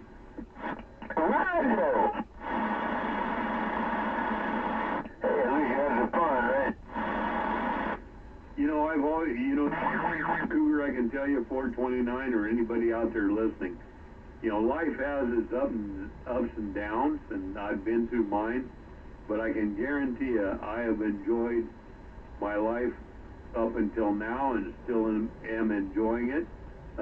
Maybe not as active as I was, 20 years ago or whatever, but I don't have any problem, and I don't have any problem with this country. Yeah, it's going through some problems, but it has before, and, I'm going to be long gone before that ever affects me, so, yeah, I'm good. Yeah, and it's not what I'm going to achieve, it's what I have to achieve. I have to achieve at this level because these stupid, members of the family make, hey, all right, hey, just wave the flag at the family and, well, okay. So, okay, lay it down and, hey, I'm fulfilling Mom's wishes. Okay, we'll boil down to that. We talked about that for a second. Yeah, this is, Mom doesn't want this place lost. And, after I achieve that, hey, the sky's the limit. The sky's the limit, and, yeah, you guys are great, man. You helped me make a decision, and you would actually help somebody else make a decision. So, yeah, you guys are great, man. Yeah, I appreciate it, but remember, they're all suggestions, and what you're doing is you're working towards a point to help yourself out for the rest of your life, whatever that may be. That's so you try to make battle through the hard stuff, and I know seeing some of the bullshit. Your attorney, and it was a good thing and a bad thing when we talked about the trust and everything, because that helped you in one place, but at the same time you gotta deal with a frickin' attorney, and I know where you're at on that. I mean, every time I have to see mine, I know what's going on. I already pretty much know what it's going to tell me, but write it down, make it legal, notarize the whole bit, so there you go. Well, I mean, that's where you came in and threw me in, because, we native people, yeah, we native people don't need that, realm of existence. We don't need that. We know the opinion. We don't need to sacrifice our attention to our lives, to deal with all the crap, the legalities lay on you. And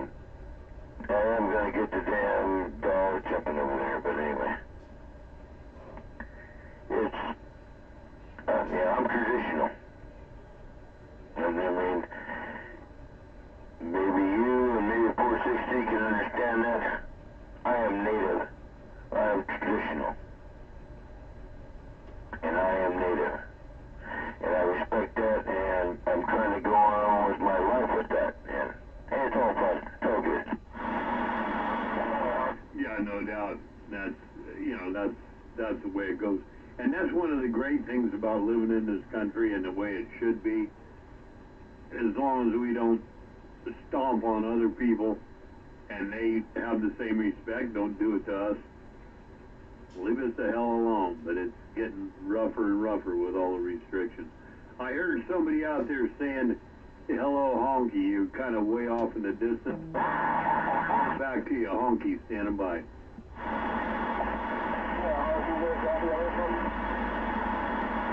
Yeah, who was that? Somebody in the mobile, go ahead. Handle, try it.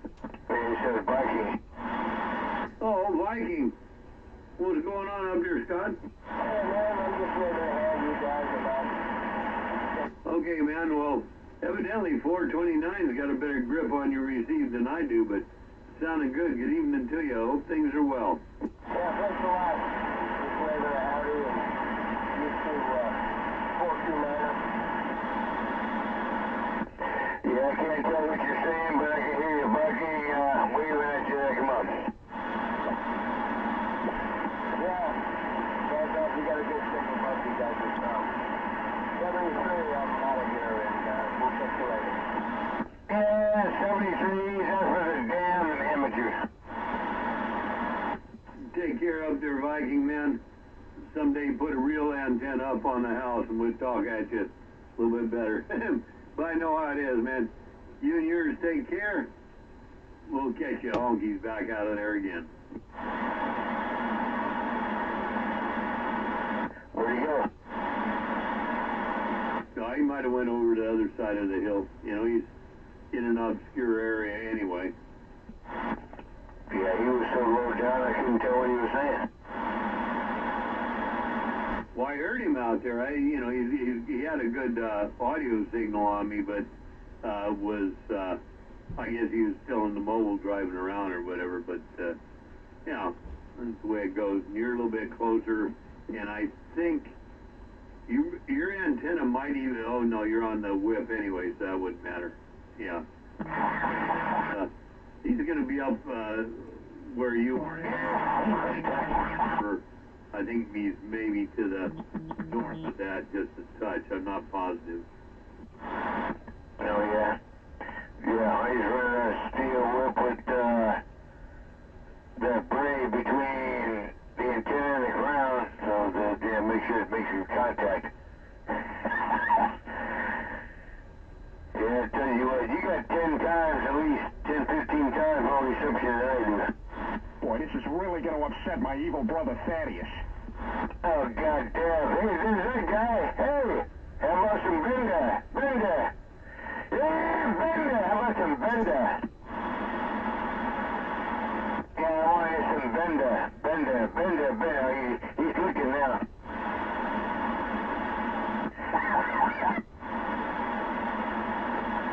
Yeah, what are you laughing? You jump, swap, bump, boo. Yeah, how about some Benda? Yeah, so picture. Yeah, see that? No, you ain't got glasses on, you can't see it. What do you mean? I got my glasses on all the time. Yeah, you farsighted? Yeah, pretty much. I can see far distance just close up that have problems.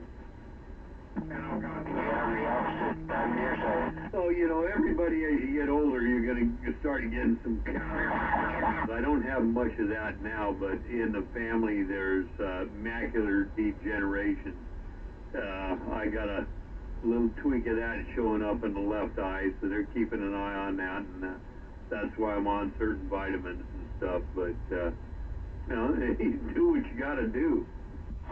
Should I take all my vitamins every day, twice a day? Yeah, I've got, yeah, I take a lot of pills a day, both prescribed and non-prescribed. And then I take some unprescribed beer, wine, and other stuff. So far, it's working. Well, if the prescribed stuff says you gotta know what you're taking. if those doctors and those people prescribe things for you, make sure you know what the hell you're taking, and you know, make sure it's not going to hurt you. Well, I told you this, Cougar. I see once a year, especially whenever my prescriptions change. I have a doctor, a toxicologist, they call him, and to make sure everything works together, and that includes aspirin or any, like I take turmeric, make sure it all works with everything the doctors are prescribing, because I had an I learned a lot from that, not with me, but member of the family that, and found out that's the thing to do, because this doctor prescribes that, this one prescribes something else, the other doctor prescribes something else. Got 3 doctors, one the GP, one the cardiologist, one the skin doctor. They all, and I'm just using that as an example, they're all prescribing 3 different things, but are they really talking to each other to see if they work? And not in all cases do they, so that's why I have a toxicologist.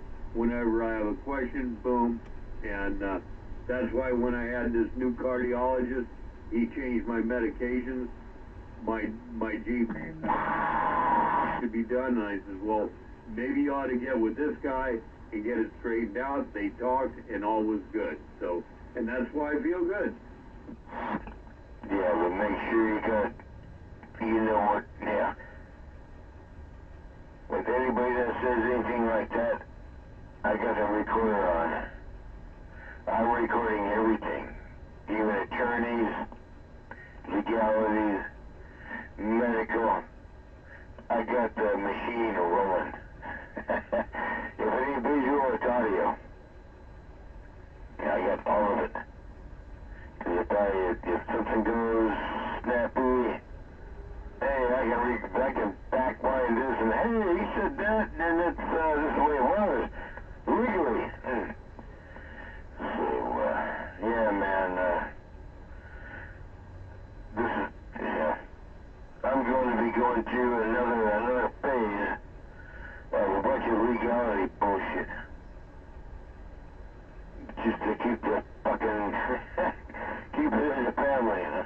I'm just trying to keep it in the family, but, oh, man. Yeah, how many more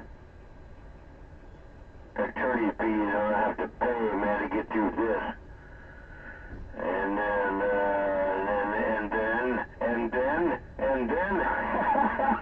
hey, yeah, that's gonna be fun. And then along came Jones, yeah, but I'll tell you what, yeah, we're talking tonight and stuff, but, yeah, don't share that personal stuff on the air. No need to, and, you know, play it. Nobody cares. A bunch of goofy people out there, I do say so myself. Nobody cares. Well, it's like I said, nobody cares. I said stuff to people out here 14 times over in the last 3 decades. You think anybody remembers what I told them? Fucking no. And I'm going, what? I told you that 2 years ago. You don't remember?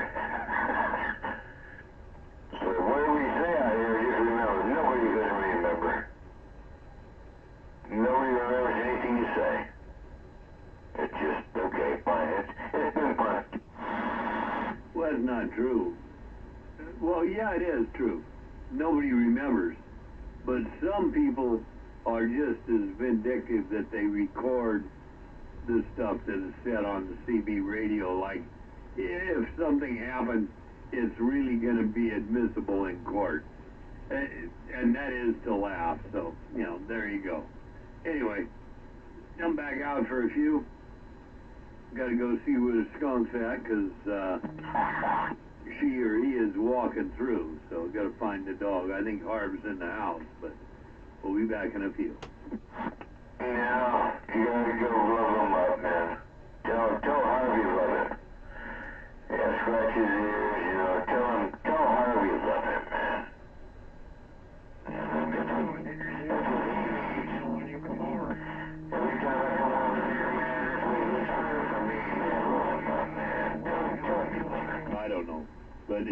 shoot, so that's all good. Yeah. I guess we'll cross keys again. Yeah, tell Harvey I love him, man. I love him. I see some shit going down. What the hell is that? Ah! Either I blew a shock or the power supply is down.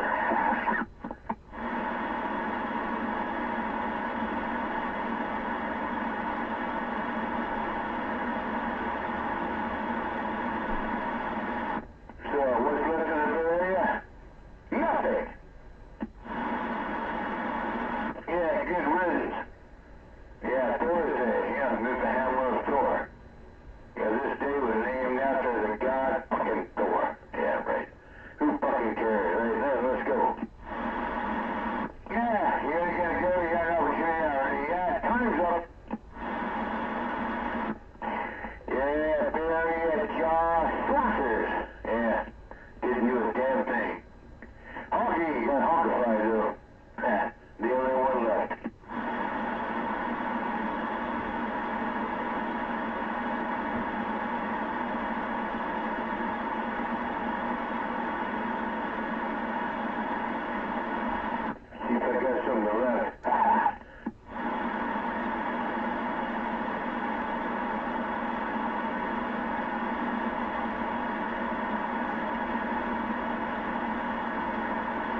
SWR looks good. Yeah, whatever. Just a bunch of stupid California dumb bugs, come on.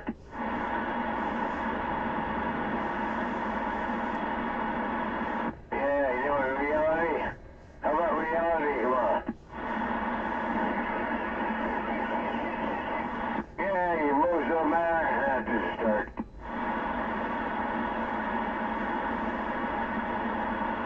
Yeah, get past preschool.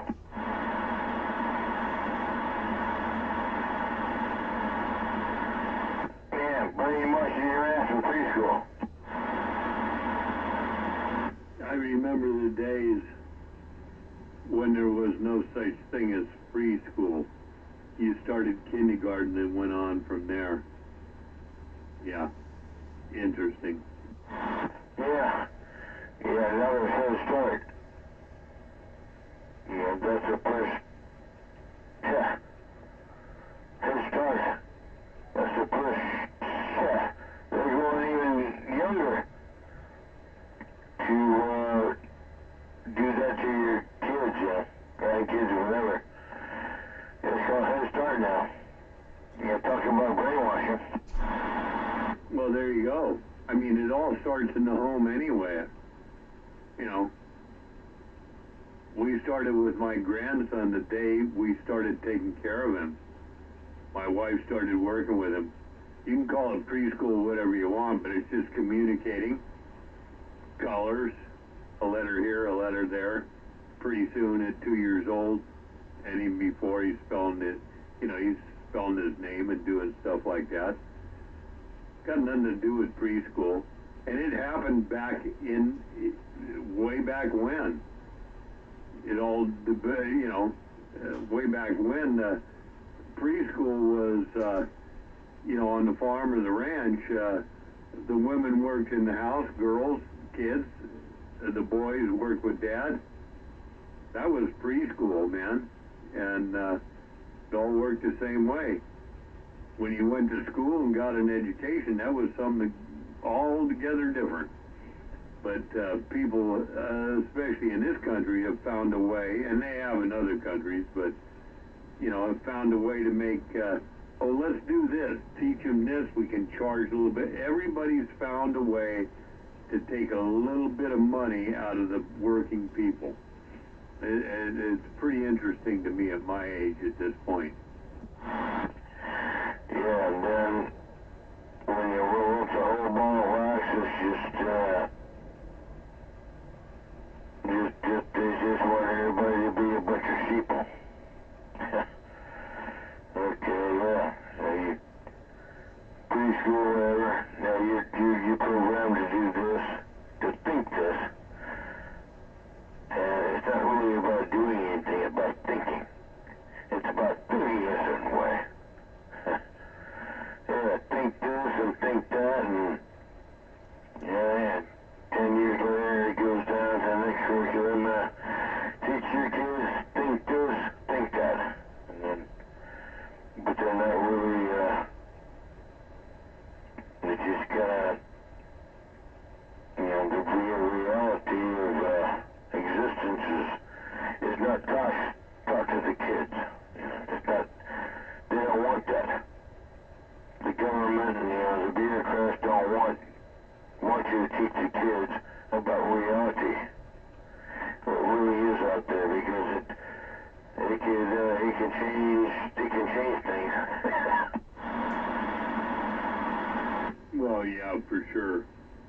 Everything can change, but I remember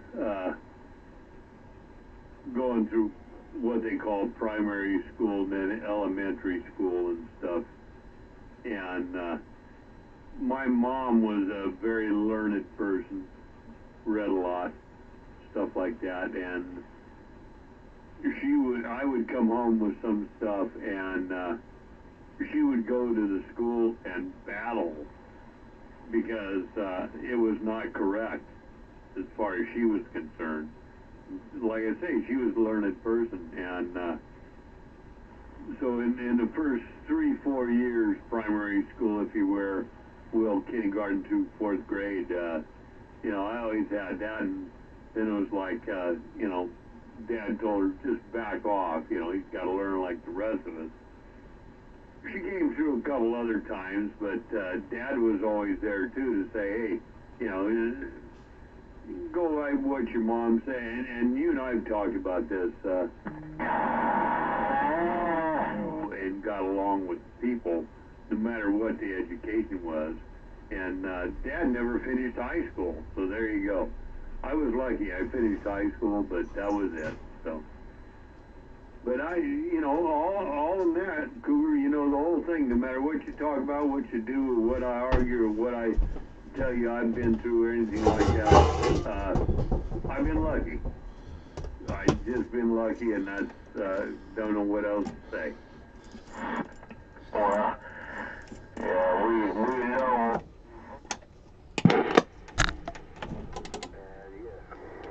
Yeah, we've been lucky. We've also been smart. We had fucking brains.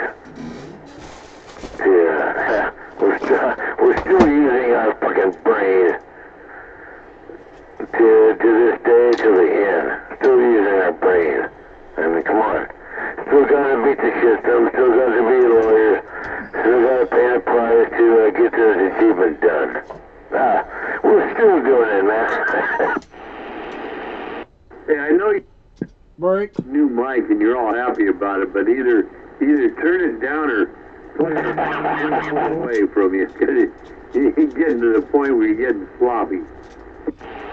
Okay, I'll back the bike down. Is that any better? Getting there. Okay. I'll back the carrier down. Is that better? Is anybody gonna step on me now? No, don't worry about the carrier. You're pretty good right now. It was just a mind game. You were Break. just splattered, and then kind of sounded like this. If I can move up on my mic, can you hear it? Yeah. I was just hoping that, what I said about philosophy and everything went through. I'm sure you got it, but, yeah, popcorn's got a break. Yeah, I just want to say, Jack Russell, former great white singer, dead at 63. Yeah. Yeah, great white. Yeah, we rock some of that. Wasn't he a terrier? Yeah, that's funny because Google kept trying to point me that way. Yeah, didn't another one, Cooler might know this, I think it was a blues guy or something. We're seeing something about Leonard Cohen. Okay, no, that's probably a drummer or somebody in the background. No, Leonard Cohen was a writer. He was kind of like a, what do you call it, not really a singer, but he talked music, stuff like that. Worked with Dylan, stuff like that. But I heard something about him just on a flash here the other night. But Leonard Cohen, yeah. Yeah, winner makes it ring. Yeah, he might have even been talking to Professor Nichio Kaku, which is kind of what I'm all about right now. Yeah, man, there are people that slam him and they can't do it. You know, this dude is smartest than Albert Einstein, man. It's the next Albert Einstein, and hey, you gotta deal with this. That's where I'm at, man.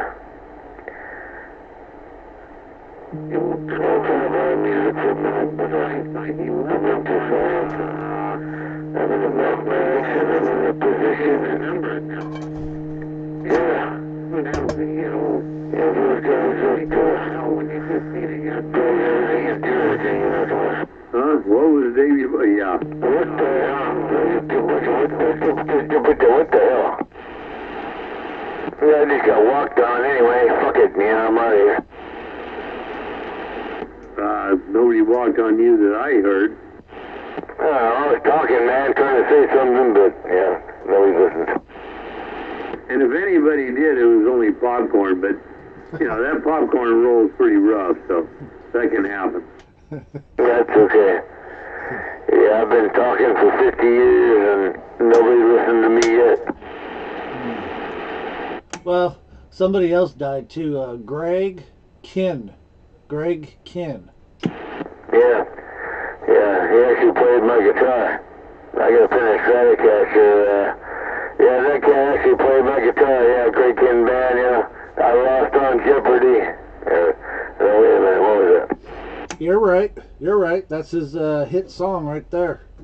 Yeah, he died today too. Yeah, Jeopardy. Yeah, good song, man. Good song. Yeah, thanks, Popcorn. You got that. That's good stuff. Popcorn on the ball. Yeah, I just figured I heard, some music people out there, and they probably know those names. That was a good groove, man. It was a good song, man. Good words.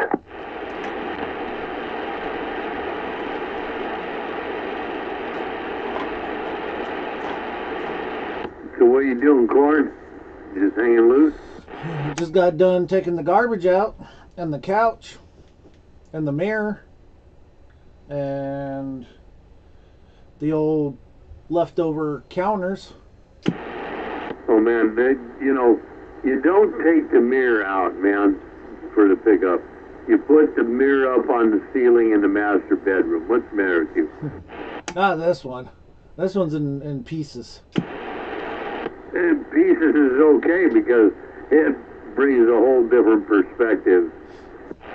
Instead of have 2 booties, you might have 6 booties. There you go. So yeah, it's garbage night, so yeah. I had to take some things out. Yeah, it is here too. With me, it's funny, because this district that I'm in, they said they're going to try experimenting, picking up every other week. That's cool. You pay X amount of dollars for a 1-week pickup. Now we're only going to run by your neighborhood once every other week. No, we're going to make twice as much money. Whose pocket's that going into? And for me, it's really crazy anyway, because, sometimes for me, I might have a bucket a week. I might have a bucket in 3 weeks, depending on what I do. So, yeah, that's like Cougar and I were talking about earlier. They find ways to make a few bucks here and there, but what are you going to do? You got to have, they say you got to, at least where I am, in the town I am, you have to have garbage, or what do they call it, sanitation pickup or something like that. You cannot store your garbage and take it to the dumps or whatever by yourself. And it's like, well, who the hell is going to know? And it's like, okay, because you have to pay X amount of dollars for these 3 cans, whether they're full or not. And it's like, okay, we let ourselves into that one. Yeah, it's some commie shit there. Yeah, for sure. Oh, definitely, no doubt about it. Definitely. But look how many years it took them. And if you go back to Oakland Scavenger Company, started everything in the Bay Area. And actually, before that, there was somebody else. But if you go back to that, how long it took them to make that transition, but they still got there. And that's what scares me about, communism, because eventually it'll take over the world. It just takes some time. Yep, get these young millennials believing in that crap, not actually learning the true history of our life, of humans and everything. And yeah, they believe that socialists is better than capitalists, and they're all young, dumb, and full of cum. I don't even know about that. If you look at the stuff lately, children aren't being born that much. There's a downturn in fertility, and male and female. It's crazy. I think all the younger generation get too fat. Yep, yeah.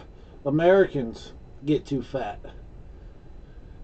Look at the rest of the world. They're all thin and everything. Americans are fat as hell.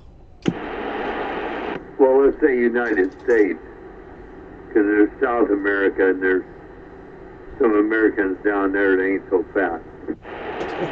Right, yeah. The USFA. Yeah. There's some porkers, some heifers here. 10-4. And, you know, the fat girls like love too, but that ain't what we're talking about. Well, if there's ever a great freeze, you know which country's staying warm. Anyone that's close. Oh, man.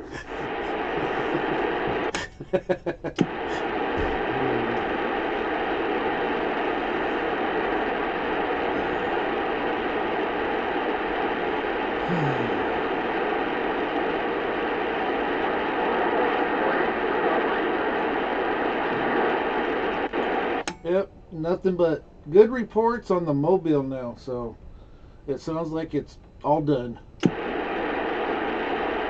Well, you know, really it should be, right? I mean, a decent radio from what I understand, and, you know, hard to beat a good all bells and whistles Carl built, and just runners straight and sweet. I mean, I heard you, was it today, yesterday, whatever, so, you know, it's all good, and, you know, it's unfortunate about the other side of it, but we, like we said, we ain't got enough people to get you a new pickup truck. I don't know what to say. Hey, the thought of it means everything, you know, but what was done, that's plenty. It's very heart-touching. No, we got it. I saw you when you got, you know, you and I was sitting next to each other. I saw you when you got to the box, so I understand. But, you know, I'll tell you, might pick up for a good price, because I'm looking at the last of the TRX, so who knows what I end up with. Have you got yours back yet? Yeah, I got it back. It's got about 128 miles on it now. I got to get another couple hundred on it and make sure that the check engine light don't come on, but it's back now. It's all good. I'm going to have it, once I get another couple hundred miles on it, I'm going to have it all detailed, and I'm going to throw the camper on it and yeah, let it swing. But yeah, I got it back. Oh, that's good that you got it back. But yeah, that's good you got it back, and so far, knock on wood, that everything's so far going good. Yeah, well, everything sounds fine. It's running fine. It's just a damn, you know, like I said, old vehicle, vacuum lines, which is where the computer pulls all information from. So, you know, except for, you know, exhaust stuff and things like that. But, you know, any little leak, it shows up, and this guy just, I think he just took his time, because he understood that, you know, hell, he had 6 weeks in there putting an engine in, because he had to ship it out and get it back. He's not going to be in that much of a hurry. I don't know, John, really, but whatever it is, right now it's looking good, sounding fine. Keep my fingers crossed. Another week or two, I'll know, and if not, we'll start all over again. In fact, if it happens again, I'm just going to take it to the dealership and have them take care of it, and then you bill this guy, you know. 10-4 on that. Yep. Yeah. I would too. something keeps happening. But yeah, I feel you, Honky. But hopefully, knock on wood, nothing happens. Yeah, well, it's little compared to what you're arguing with, so we understand, or I understand that.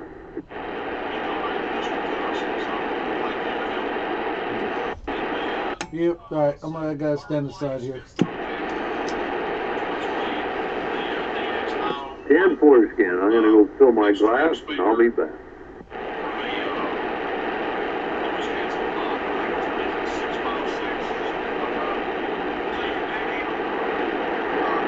Yeah, I'm gonna even turn off the doggone swamp pump on the big amplifier. No need to have it on now. It's running pretty cold, so I'm back out.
Hey, 429, you out there, Brake?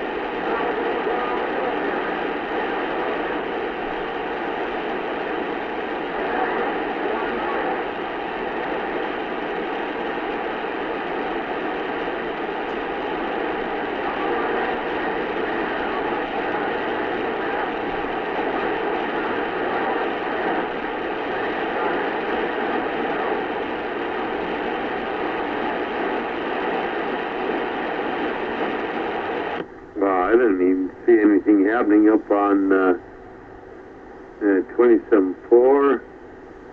20, yeah, kind of quiet all of a sudden.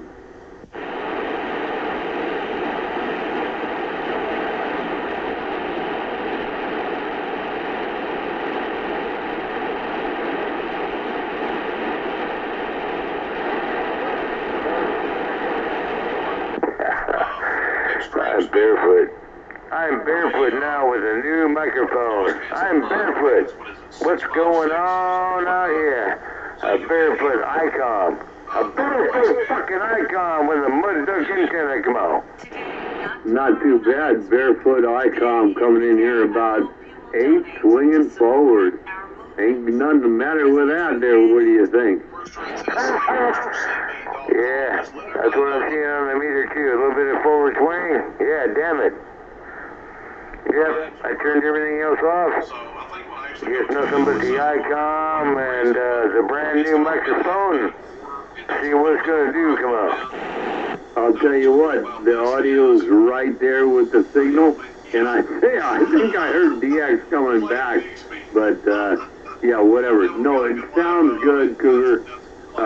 You know, we know what the radio is, what you're running. Couldn't ask for more. The audio is right with the signal. All right. Yeah, that's beautiful. That's beautiful. That's what we want to hear because we got a lot of miles to go. A lot of miles to key up, so that's a good report. Hope worldwide. Hey, go get them, Hunky. It's all good. Yeah, I like that report. Come on. Yeah, well, before, when we were talking before with popcorn and everything, your audio was definitely flattering and too much.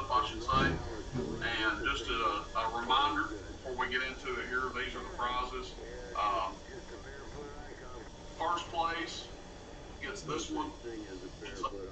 So it looks like it's about 11. Maybe we can get a couple of people in here.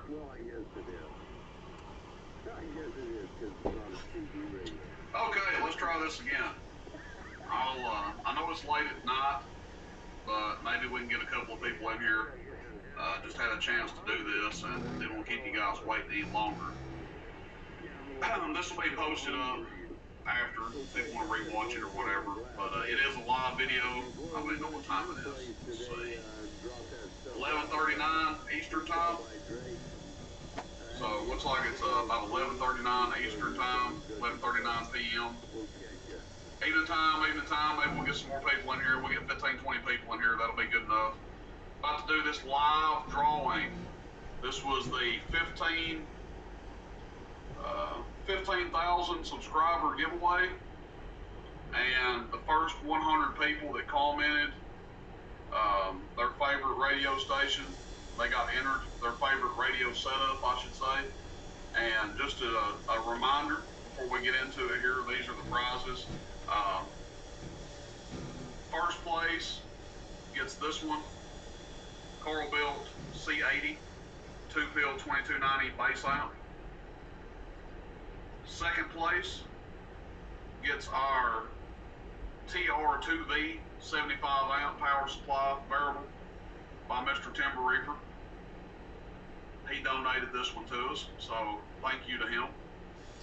And then, let's see, third place gets their pick between the DX901 extreme speaker or the noise canceling mic. I think it's, 656, something like that. So you can pick either one. Third place can. And then fourth place is one of our custom, I guess you want to call it custom, HD power cords. Really popular. This is a 3-footer here with terminals on it. So it's got the terminals where you can hook it right up to your power supply. A lot of people like that. Geez Louise, I didn't expect as many of you guys to be up this late.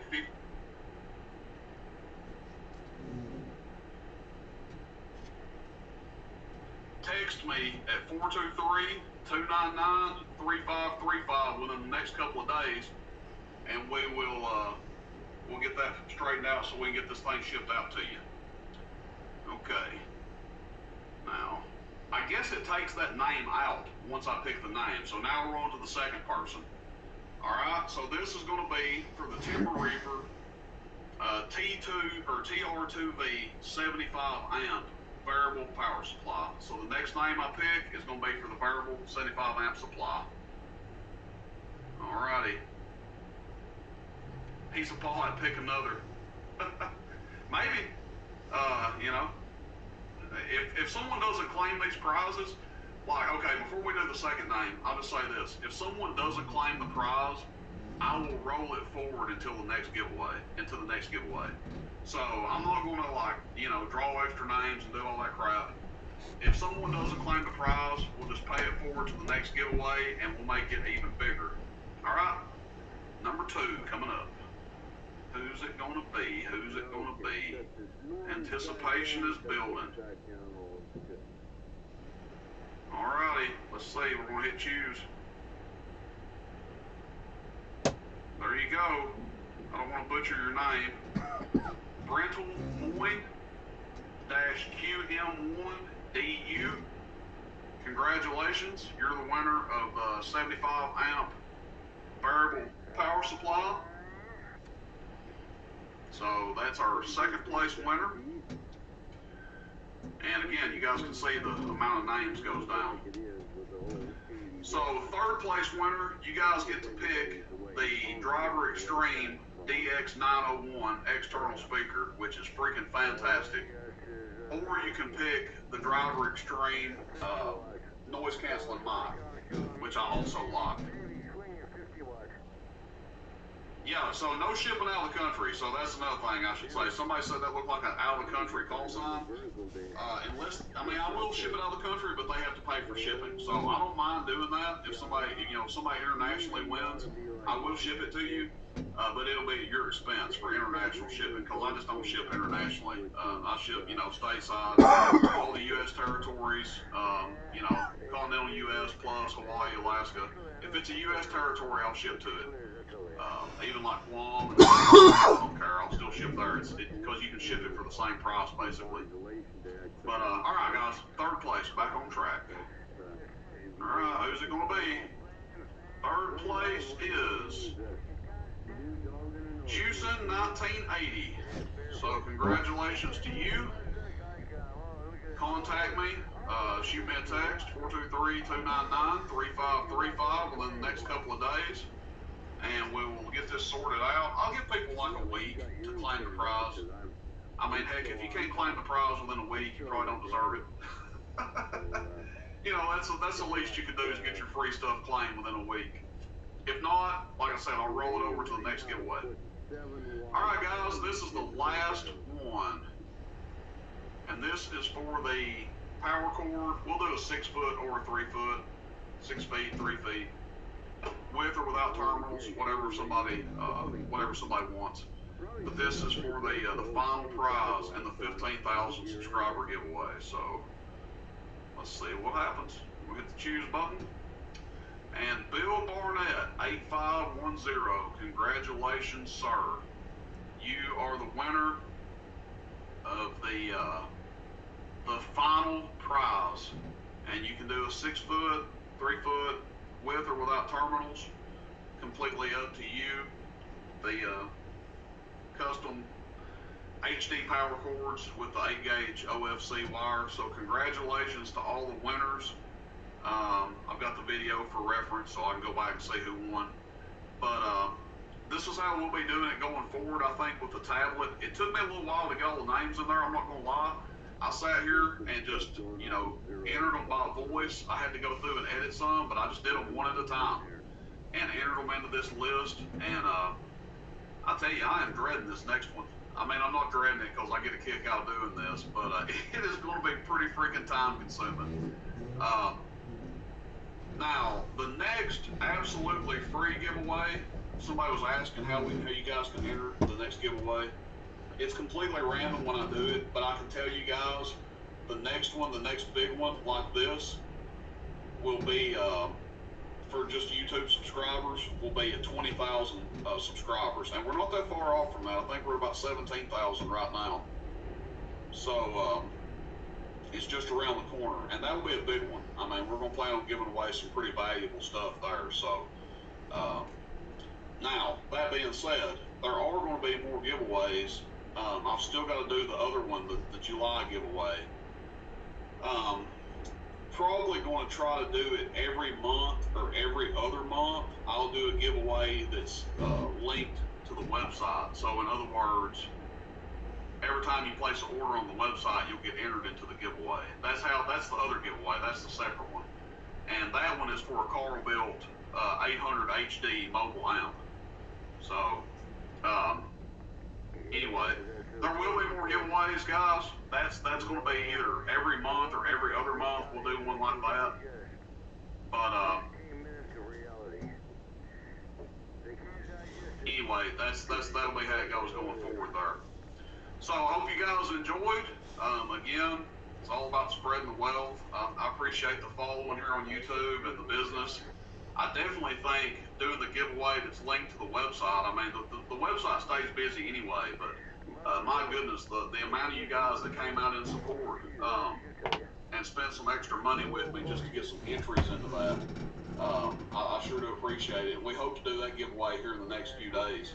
So thank you to everybody that did that. But like I said, you're going to have to be patient with me getting the names together, because I think that's probably going to be several hundred entries for that one. So again, that one's going to be for the Carl built 800 HD.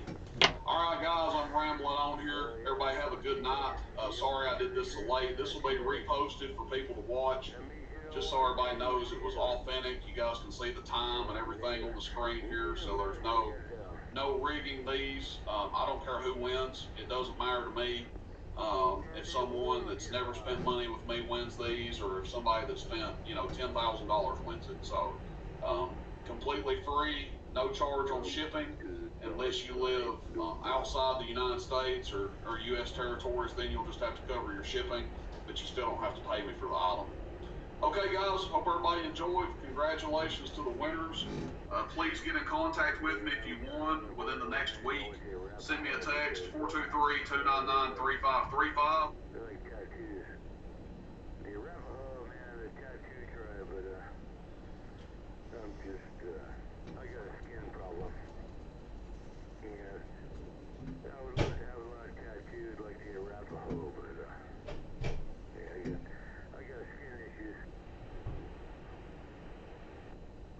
Book on that, man.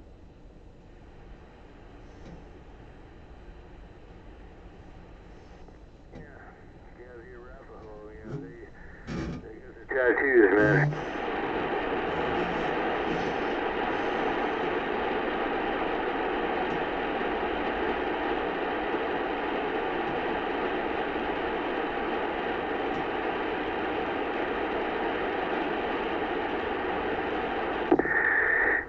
Yeah, I got a lot of tattoos, like the stencil on my body, but I got skin issues.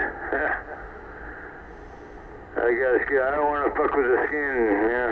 No way, I don't want to do that at this day and time. Yeah, look at my face. Yeah, I got some bastard fucking mutating skin eating at my face. Oh, man. Tattoos. Yeah, put a tattoo over that. Yeah, right. Hey, Cougar. Yeah. Yeah, so the Arapaho were Colorado and Wyoming, right? Yeah. And, they were the tattoo tribe. Yeah, they were like all the others. They were, an offshoot. Yeah, man. Yeah, it's all good to know the different tribes and, try to understand, where they came from and who they were, Yeah, part of the Cheyenne, like you said, yeah. Yeah, man. Good stuff. But, the Arapaho, tattoos. In fact, I still remember the sign, sign of the ancient, sign of the tribes, for the Arapaho. You can't do that over the radio. All you can do is, just put it out there. Yeah, man. Sign of the plains.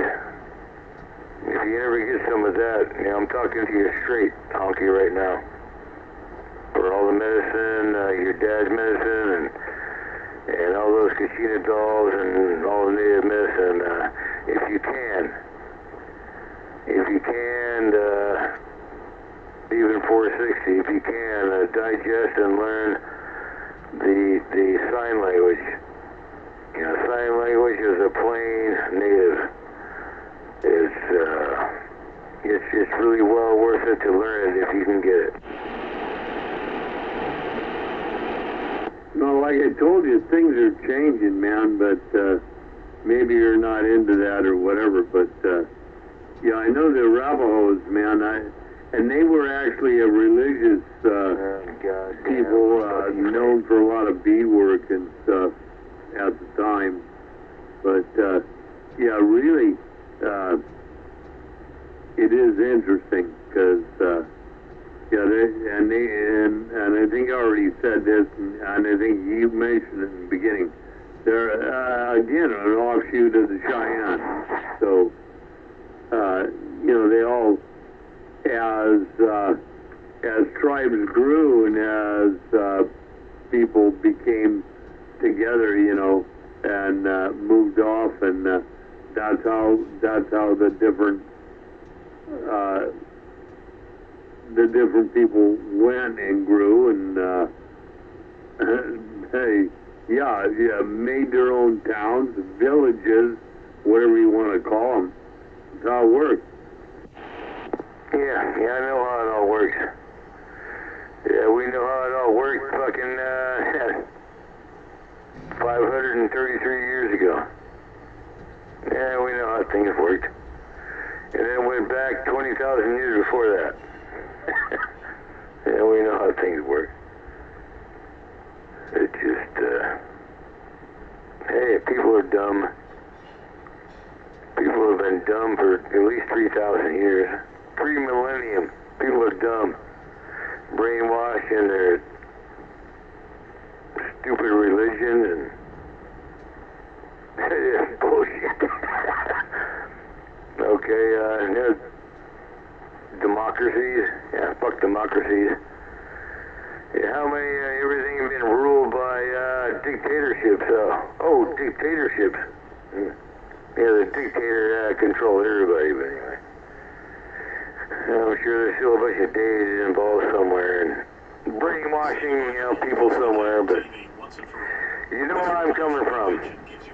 You know where I'm coming from, dude. I'm all about opening people's minds up to the truth and reality and what really is.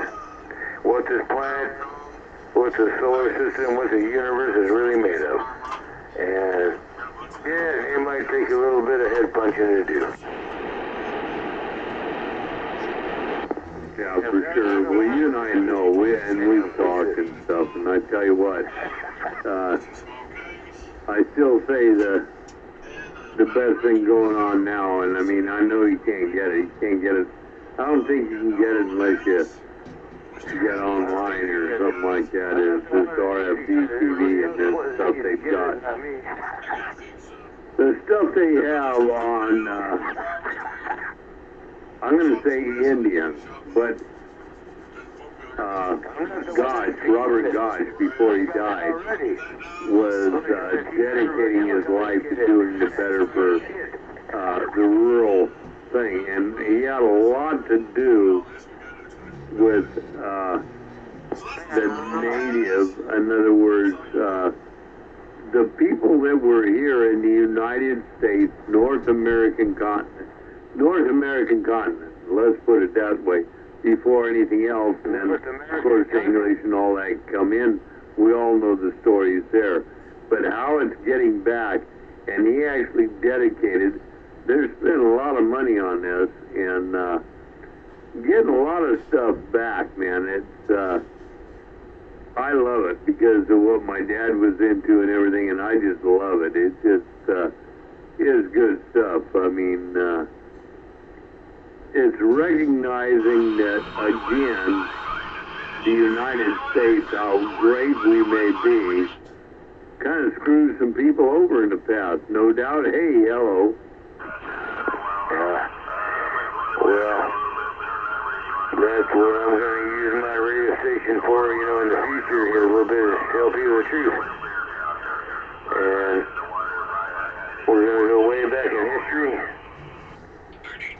All the truth about history of this continent and also South America. North America and South America, which that has to be corrected right away because, 600 years ago, this country wasn't named America. Or North America or South America, it was different. It wasn't named that until somebody else came over here and named it that. So, we have to go back in real history there, come on. Yeah, well, again, and you and I have talked about this, I've said it before, it's the same thing, what is it, he never hit the American, he was always in the islands and everything, I can't think of the guy's name right now, but actually going back through history, if you go way back, it goes back to the Norse, and they are the ones, they were savages, killed, beat everything to hell. Life, Leif Erikson, depending on where you were brought up. One of the first ones to hit here before any of the Spanish ever did. And they're the ones that actually knocked hell out of everything if you go back in history, as far as we know now. And I read something here not too long ago that may not even be 100% sure that it might have been some with the Chinese, which of course whenever you bring that up nowadays, nobody even wants to hear that. So, yeah, I don't know what to say, but I know in my background and everything, life, Leif Erikson was even here quite a bit before 1492, but and they actually never got here anyway. They were on the other side of the continent and never made it to the United States, so it doesn't matter.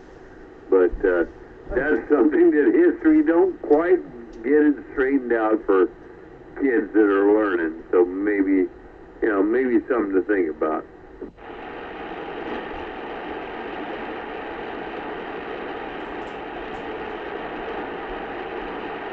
Anyway, we're just trying to get down out here, San Francisco Bay.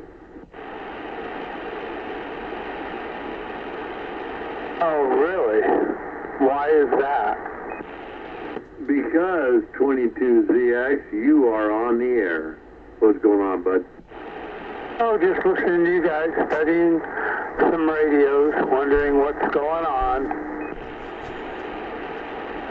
No, it's all good, man. We just, in my case, I'm just having my Cabernet and just checking my jaw, flapping it around. Yeah, I was looking at the, if I was to replace this radio, I was looking at the Stryker SR955 version 2 and wondering what makes that one. Why do people like that radio so much? I was wondering if anybody out here might have one and talk on it for a few seconds. Let's see what it sounds like. That's a good thing. I've had two of them. I don't have them anymore. Can I ask what you're on now? Oh, it's an Anytone Quad 5 N2. If you put it next to the Stryker on your, let's say on your same station, just put an antenna switch or whatever, I will guarantee you the Stryker will have all the bells and whistles and everything, but your Anytone will be the better sounding and the better performing radio. That's what I was noticing people said on YouTube. That the Stryker can get a little bit more power, but it's not as clean. Yeah, and they've got a new Anytone Quad 6, but I don't know. Is it worth upgrading yet, or do you wait for the next one and then upgrade? That should be out in about 2 years, and by then this one will be wore out. So I don't know. I'm sort of turned off by the Stryker because you have to do all these modifications to it to make it sound decent. Well, it's not true. A stock Stryker with a decent microphone, if you don't overdrive it, will sound amazing. I ran one for quite a few years. The problem became when I wanted to run some power and how much that radio had to drive and what I was trying to do. That became the problem, at least for me. The other side of it is if you want to stay on Citizens Band, or if you want to stay in that kind of a radio, what do you want out of your radio? Another 2-3 watts ain't going to mean crap down the road. If you want to go something better, you go with an amateur radio and let it rip from there. Because, I mean, look at the difference. A new Stryker 455 is going to cost you X amount of dollars. You put another $500-600 into it, and I'm just throwing numbers out there. You can have a great amateur radio that'll do multiple bands. It'll have the frequency response you want. It'll be a lot cleaner. Won't have the modulation because it's not a citizen band radio, but at the same time you'll have something that will be great.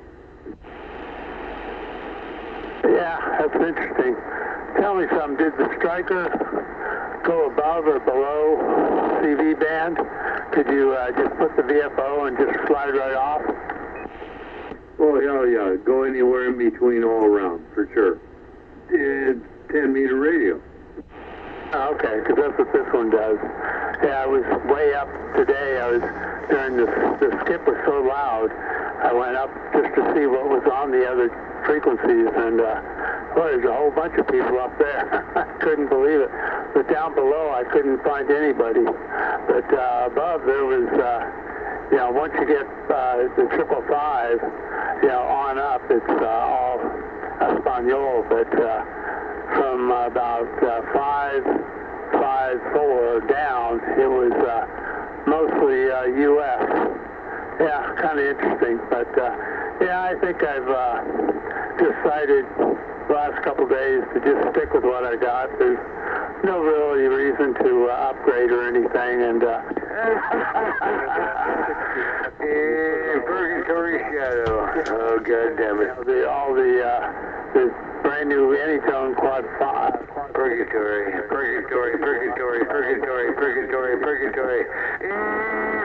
Well, there you go. And by the way, you just said it. I mean, I was up 425, 435, 450 today. And, of course, sideband. But that's here and there. I mean, it's what we want to talk to. All this and that. And your radio's doing just as good up there as damn near anybody else's, right? It doesn't matter with that Anytone radio. I would not trade it off myself personally for a 955. I think it'd be a bad trade. You wouldn't gain crap on it. You wouldn't gain a watt. I doubt it on that. Again, if you want to get up and run with the big guys, get an amateur radio. Run it. I'm running my radio right now. I got a 7610 icon. My DQ is 7 watts. I'm running it into an 8-pill amplifier. I got 90 watts on it tonight. That's what I'm hitting you at. If I want, I can go more. The thing is, I have the flexibility. I can forget about the amplifier. Let's talk about the radio. Okay? Your radio's damn near the same thing. And so at 11, 12 watts, if I shut my amp off, my driver, can you still hear me? Hello? Oh yeah, you only dropped about a S unit, maybe a little bit less. But you're coming in full strength here in San Francisco just fine. And yeah, I know what you mean.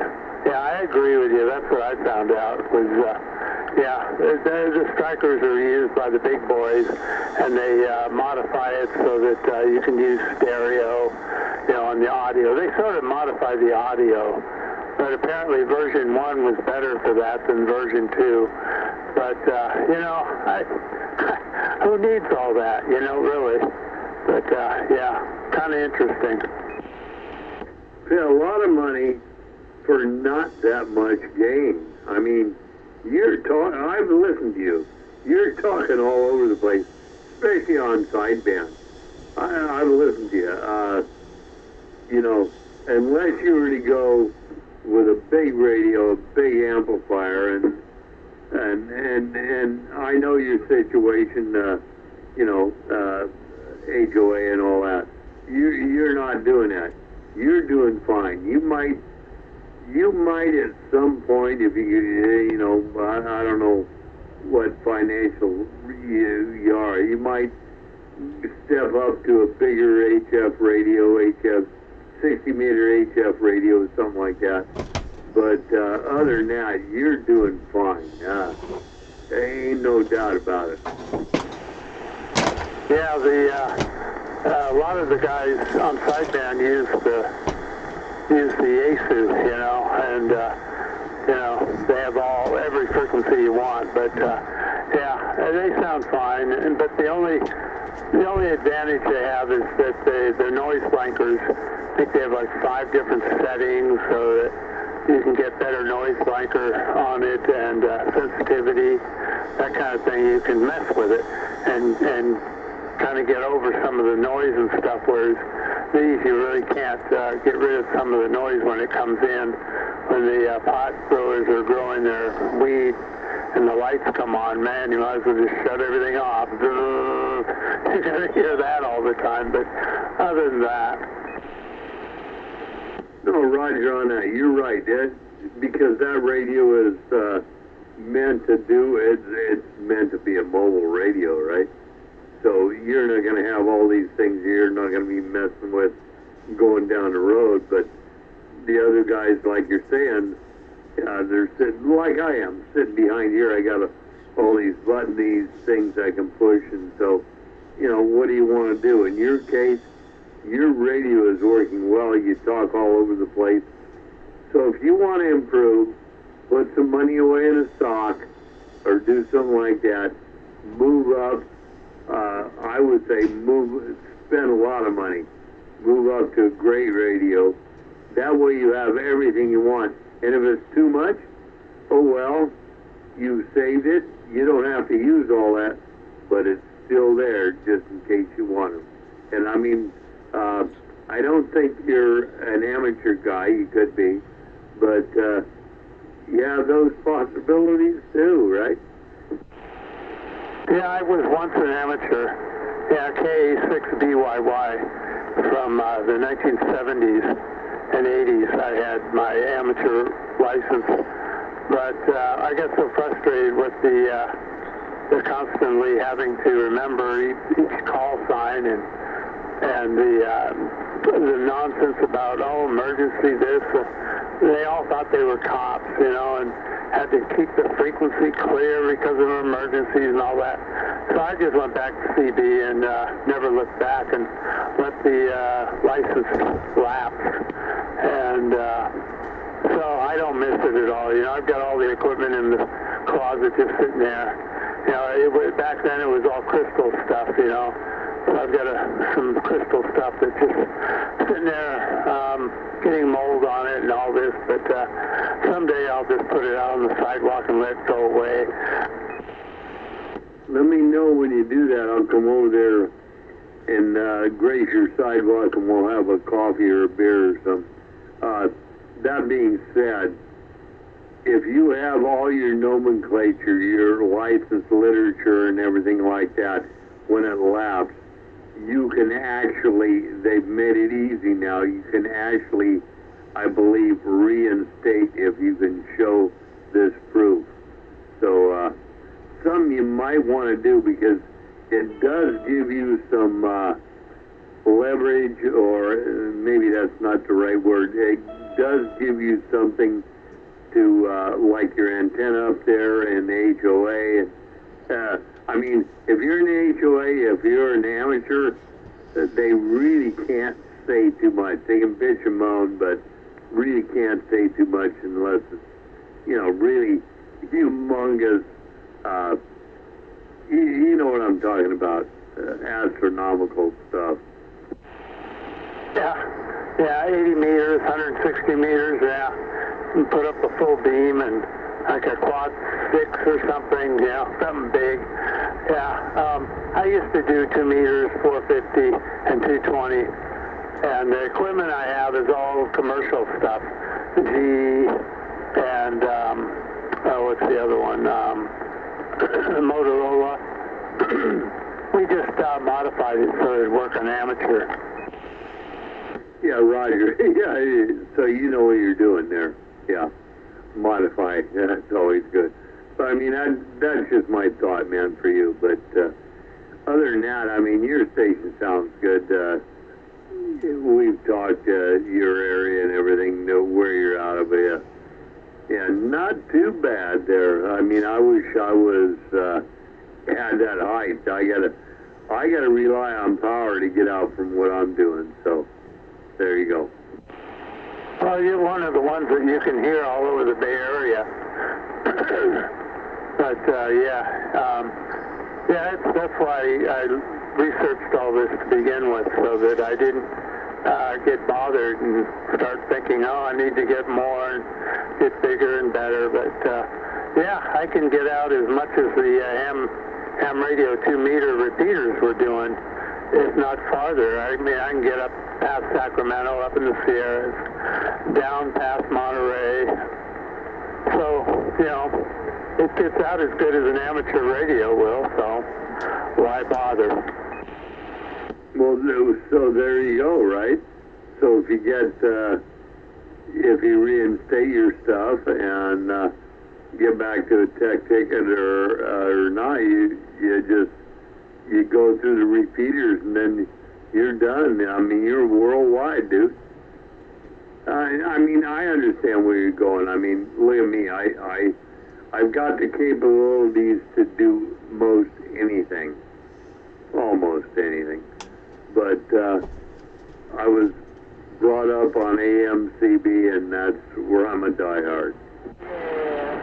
Yeah, I'll do anything. FM, AM, sideband, doesn't matter to me. It's just all radio, and I like that. But yeah, I was listening to you guys talking about the Native American tribes. I used to, I was big into researching all that and studying history and all that.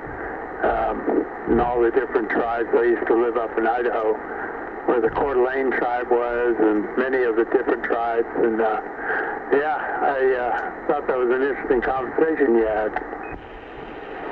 Yeah, well, I've actually got some kachinas that my dad carved from some of the cottonwoods out of Coeur d'Alene was one area. I think it was some river up there, creek or some, and a lot of other places and everything. Dad got into it when I was very young. We were fly fishermen, hunters and everything, and we were all over the place, and he got very much into it, and so I kind of followed along. I didn't have the knowledge he has, but I've got a lot of stuff. So Cougar, on the other hand, kind of he understood what was going on, or whatever you want to call it, and so there was a good thing there. There was a couple guys on the east, or on the east end out in Midwest, the Dakotas, of course, that understood that, but yeah, my dad carved about 400 kachinas. That's right. Couldn't sell them as authentic, even though they're probably just as good or better than authentic, all carved out of cottonwood. And that's because he was not, even though he cut fingers with Choctaw tribe, but just the way it goes. Choctaw. Yeah, Choctaw tribe. Very big into carving. All kinds of poles and yeah, it's called medicine. Yeah, your dad knew medicine. That's why some of it came to me. That's why I'm taking care of your dad's medicine right here, right today. Yeah, I got your old man's medicine right here. Yeah, sacred medicine. Yeah, what do you think, Cougar? I heard you in there, but man, you dropped off or something. I said your dad's sacred fucking medicine. Yeah, okay, 10-4. That was Cougar out there, but I think he's just on the barefoot radio. Couldn't hardly hear him, but yeah, it's all good, man. Hey, I think I'm going to ask for a break here because I got to go in and take one myself, but I'll be back. Yeah. Okay, yeah. You just can't digest that. His own dad's medicine. They came to me. That's what it was for. Descendants of Asia, and that's true, you know, yeah, there's the truth. Nothing but the truth. And nobody gives a goddamn fucking shit. You know, if you go by DNA, you'll see that all the native people of the Americas were that. Well, that is a difference, and that is something that a lot of people, it's not even taught in schools anymore. A lot of people don't understand the Americas. You know, you go traveling nowadays, where you're from, and you say America, the first thing I learned was the guy said, okay, north or south? Oh, okay. Well, you know, I said United States, and he said, well, damn it, boy, say so, because there is a difference. So the rest of the world views us differently, but what you're talking about is totally down the lane of, yeah, what is really going on, and what, you know, where it is, and everything is, what'd you say, damn, I forget right now, but, yeah, anyway, it's all good stuff. I forget what you said. I was going to comment, but it's shit. I'm done. Yeah, I was when I went down to South America, down to Peru, and I was once in when I came back from Vietnam. It was we stopped at Panama. Yeah, and but they talked all about the DNA and how you can research where people originally came from, you know, and how they moved across the world and everything. But yeah, the U.S. is the only one that doesn't have a name. We're the only country that's nameless. They call it America, but which one? North, Central, or South? Yeah. If you say that to people, they'll say, "What do you mean Central? There's no such thing as Central America." Yeah, okay, yeah, and you're right. I mean, that's what happened. I mean, yeah, for me personally, but it is a good thing that you know, people like you and me and other people are even talking about this, because a lot of this stuff is forgotten. They don't teach us in school anymore. I mean, world history they teach world history in the last 50 years, and that doesn't give anybody anything. I mean, I've got a grandson just started Sensei State this week, and we've talked about a lot of stuff. Luckily, his grandma, my wife, taught him from the beginning to be not only learning from when he was like first born, but to ask questions, to probe, and to answer the questions you ask. So he's to the point where he's lucky he graduated where he did, because he became controversial. But that's another story. Yeah, I went to grade school here in Marin County, and you know, that's kind of where the hippie age started. And we had some of the most progressive, amazing schools you could ever imagine. We were taught so much history, all about different tribes and how the DNA works and all that. But yeah, that was where you could learn a lot, was in the 60s and 70s, because they weren't afraid of it all, you know, and they were very open to it. And man, they had native speakers come and talk with us. We were just kids, you know, like 3rd and 4th grade. We were learning all that stuff and what happened during the 1800s, and how all the native tribes were shoved here and shoved there, and all the agreements they took, made with the government, and how they broke them all and took their land because of the gold. And yeah, it was really quite an eye-opener, yeah. But yeah, I'm so glad I grew up in the 60s and was in school then, because man, you really did learn a lot. Yeah, and what you're talking about is how people, whoever they were screwed over. Things happen here. What you're talking about is how parts of this nation grew up and progressed, or regressed, whatever way you want to work at it. look at it. But and what we know today, you're talking about what things are today for those of us that know and remember the past, and hopefully, and I see a change. Really, I do think I see a change that, like in my grandson now, his era, I see them looking back some more where he just started college. 10, 15 years before that, maybe a little bit different. I don't know. It's just my idea.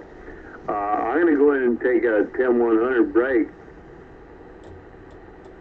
and I will be back. You take care of the frequency for me, Roger? Oh, Roger, yeah. I don't know what happened to Cougar. I was listening to him. He just went right down in power. Couldn't hear him at all. And maybe he's let his box cool down and he can get back on. But, 22ZX, San Francisco on the side. 10-100 is, I'm going to take a pee. We'll see you.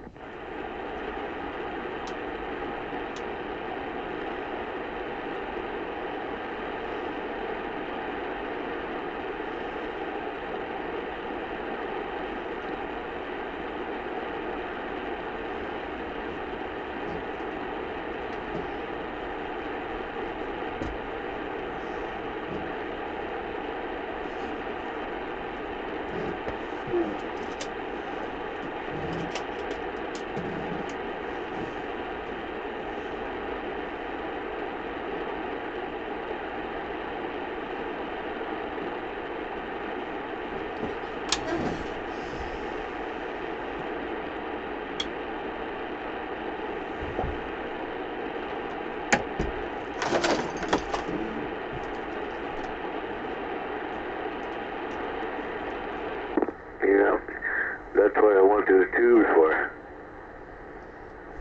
In the end, I'm going to use them for teaching people. Reaching out and teaching people the native truth. Lots of high voltage, lots of directivity, and nothing but the truth. That's what the whole thing is going to be about.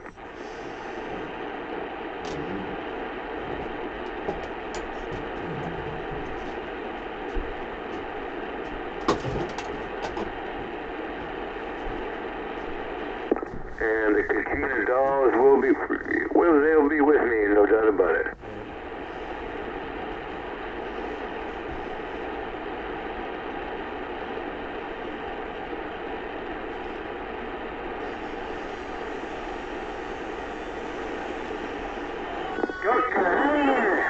Let's talk to what I say. What the?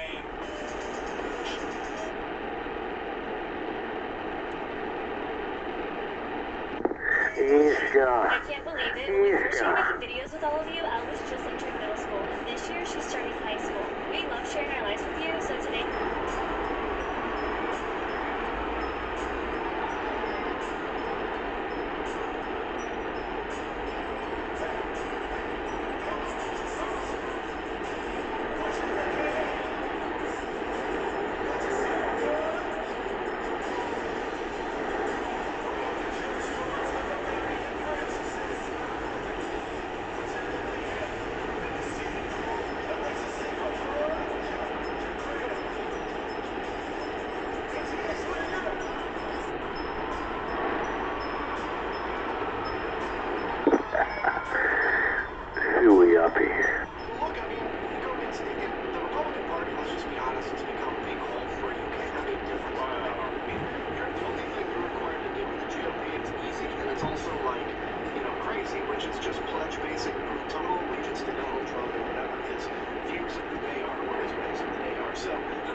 Mm-hmm.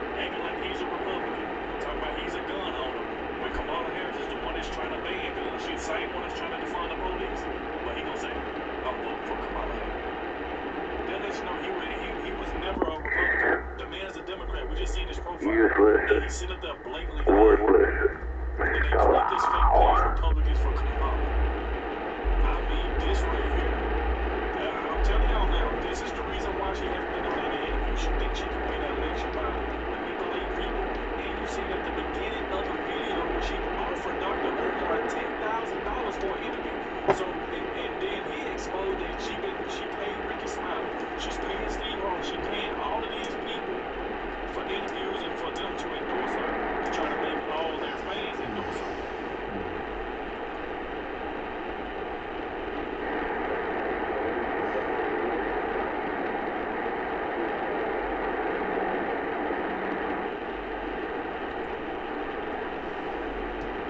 Do all you stupid dumb fucks realize that gold is actually worthless? Gold and diamonds are actually fucking worthless. But somebody else thought they were.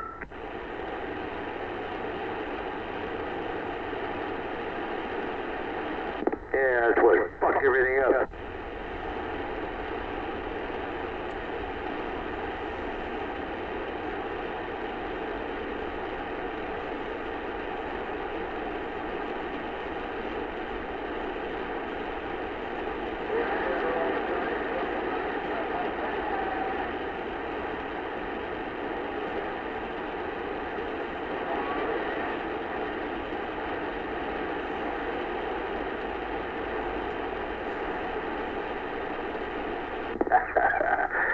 Yeah, your numbers, your stupid, worthless numbers are going higher and higher.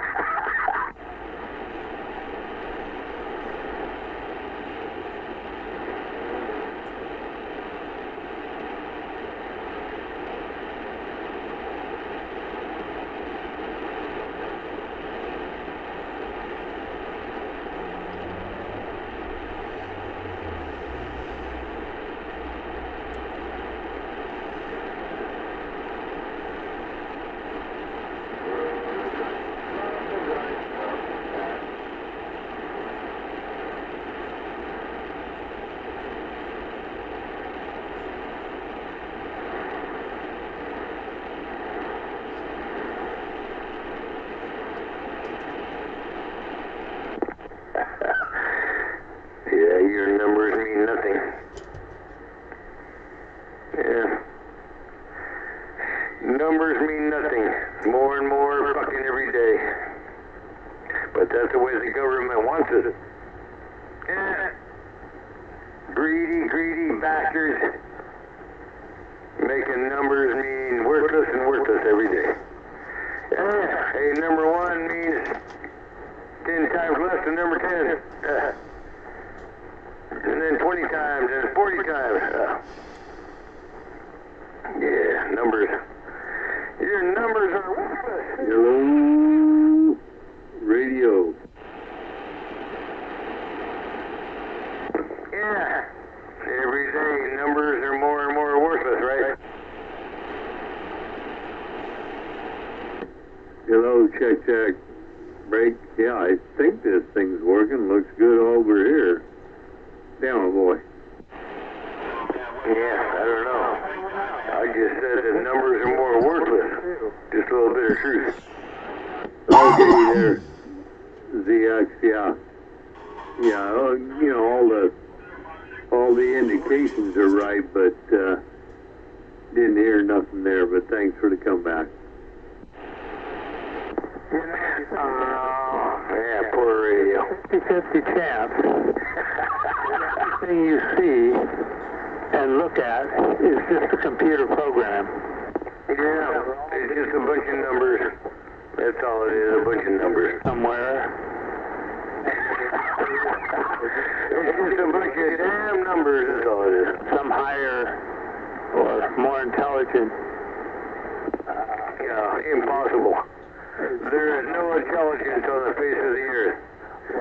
There is no intelligence. No fucking way. I don't see it. Oh, man. I've been down that road, Pink. And I do not believe that. Although there is a 50-50 chance on anything you want to throw out there, correct? So we're okay on that. So what you're saying is true, but I'm not going down that road. Number one, I was born before the big computer thing happened. I mean, they had an iMac and everything back in the, before, it was at 28, 29, somewhere. They started working on that. We got developed. I was born 51, so, you know, but, yeah, I know what you're saying, man. That's good stuff. What's happening here? I think there's another station out there. Go ahead. Yeah, we didn't need all that crap back in the day. Shit. Back in 1967, we didn't need computers. We got along just fine with Ma Bell and shit. Yeah, we watched fucking good shit. We used to send tapes back and forth. There was no computer back in the 60s. Unless it was, that one they were building with the tubes. One negative and one positive. Fun thinking about this stuff. I love going down that road. Oh, God damn it.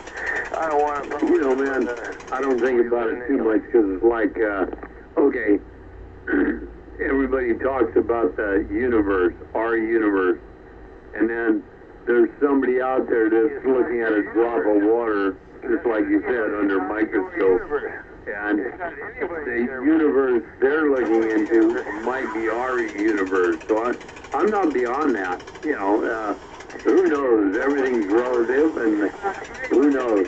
And actually, maybe it's something that, yeah, it would be interesting to know, but hopefully we shouldn't obsess about it too much and just go on with trying to live our lives, be as happy and as well-being and meaning as we can. That's all you got. Yeah, what you gotta do? Bomb hit. Yeah, you got 10-minute loan. Everybody thinks they own everything. Yeah, you got a loan for 10 minutes. And where you're floating on the ceiling, and then think about it. This is good. Oh man, I tell you what, I'm not I went down that road, different drugs and stuff like that. Didn't work for me. I'm definitely an alcoholic. No doubt about it. So the bong hit is not the thing, but I've been down the road. Know a little bit about it here and there, and I got it. As for the music, I like all different types of music at any different time, but I am a bluegrass or a country, not so much country western, bluegrass and or country type person. So that's where I'm at. Well, it's a good thing we don't live together. I float more towards the hard rock. In the 60s and 70s, they used to call it acid rock. But I can get into things like John Denver and the Moody Blues and that kind of thing. So I float all over the place. But country and bluegrass, well, it's a good thing that somebody likes it. I appreciate that, man. It's all good. But I know what you're talking about. I mean, that's the era I tried. I graduated high school 1969. I mean, tried it all, you know, and they did. It was acid rock, man. That's what it was. I think that was, what, like 5-6 years. That was short-lived terminology for that, but yeah, but it doesn't matter. It's all the stuff we went through. So, you know, I just was on another thing, and I'll tell you a quick story.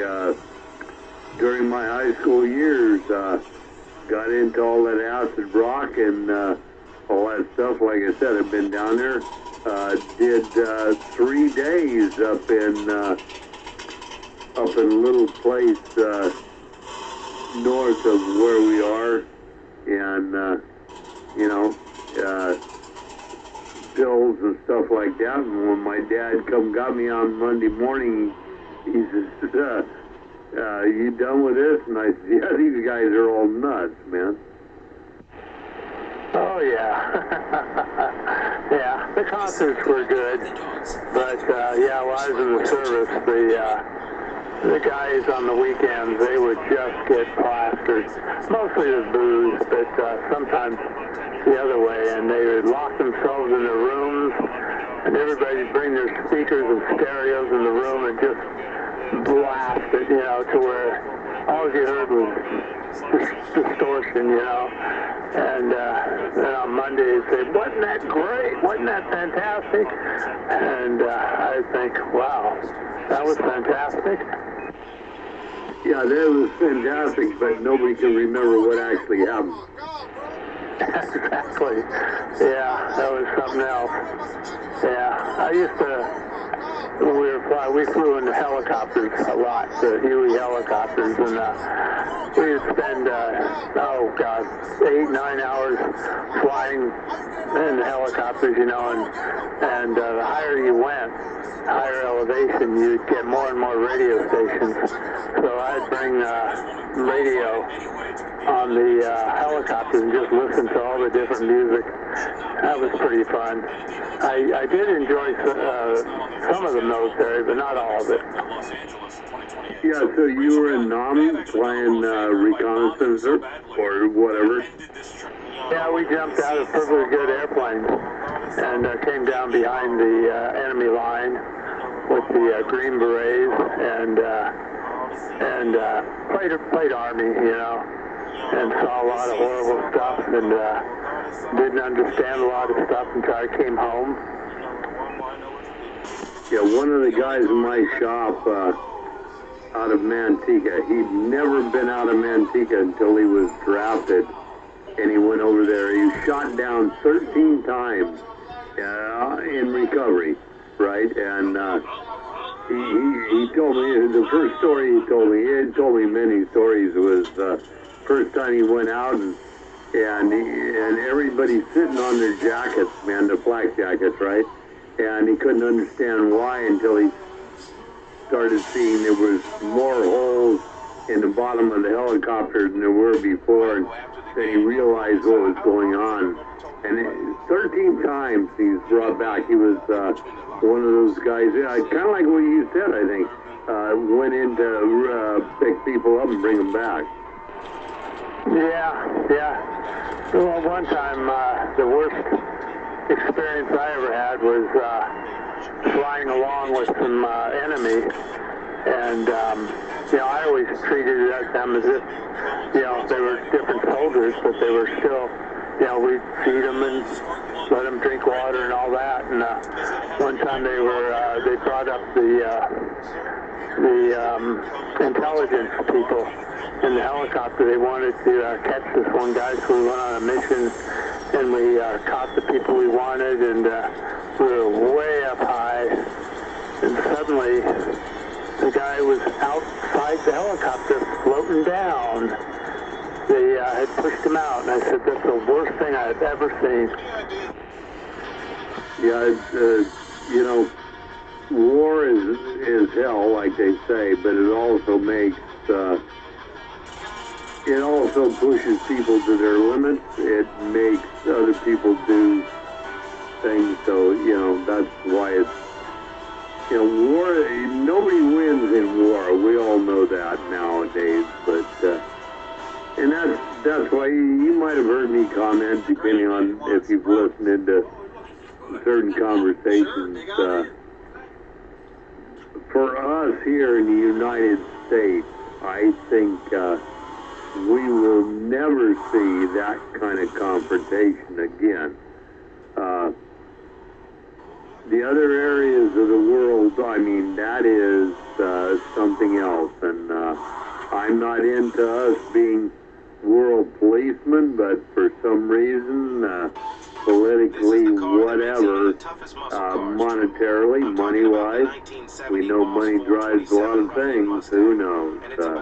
Yeah, I just don't know things, so I've really gotten no big thing other than I've been able to visit a lot of places like you. I'm glad I live here, and that's why I haven't moved. Yeah, that's for sure. Yeah, it's funny, we were shot at a few times, but hardly ever, but the one time we landed and we were headed over to the enemy.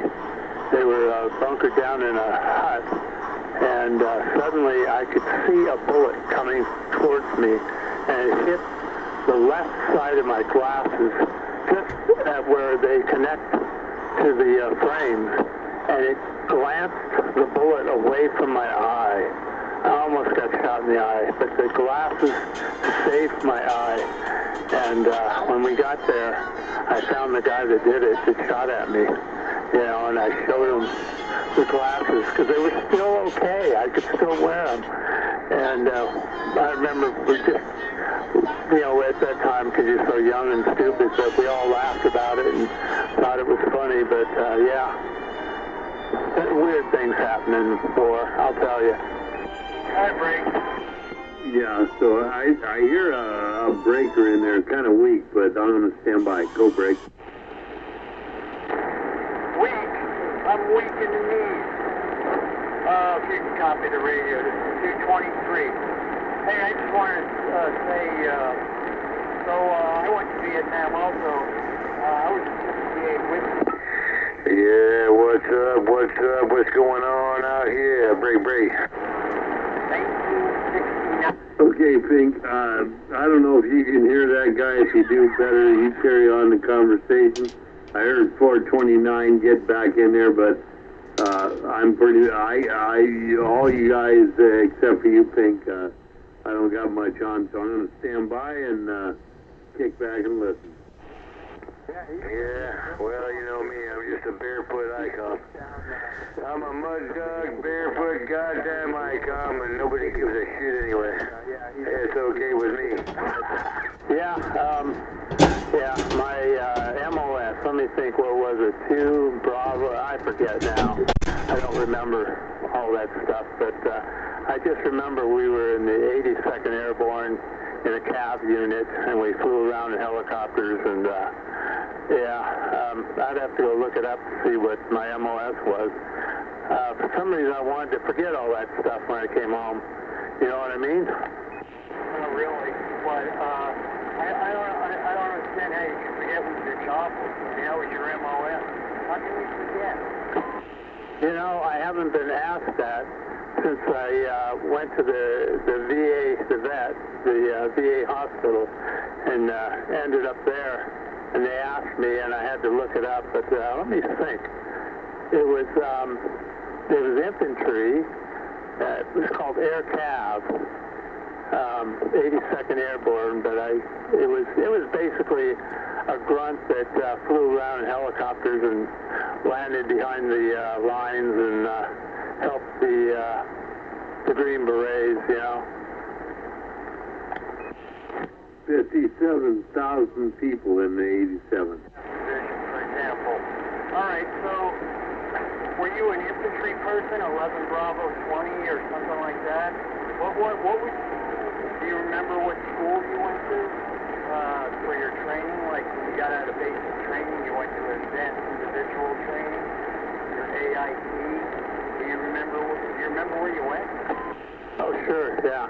We were at Fort Bragg, North Carolina, for my permanent station, but we took our basic in, oh God, what was the name of it? It was down past Monterey. I forget, it's not open anymore. They closed it down. Then we went over for my AIT. We took tank training, and was a tank driver for a while, and then I didn't like that, so I switched over to the 82nd Airborne. And no, it was 11 Bravo, but I don't remember the rest of it.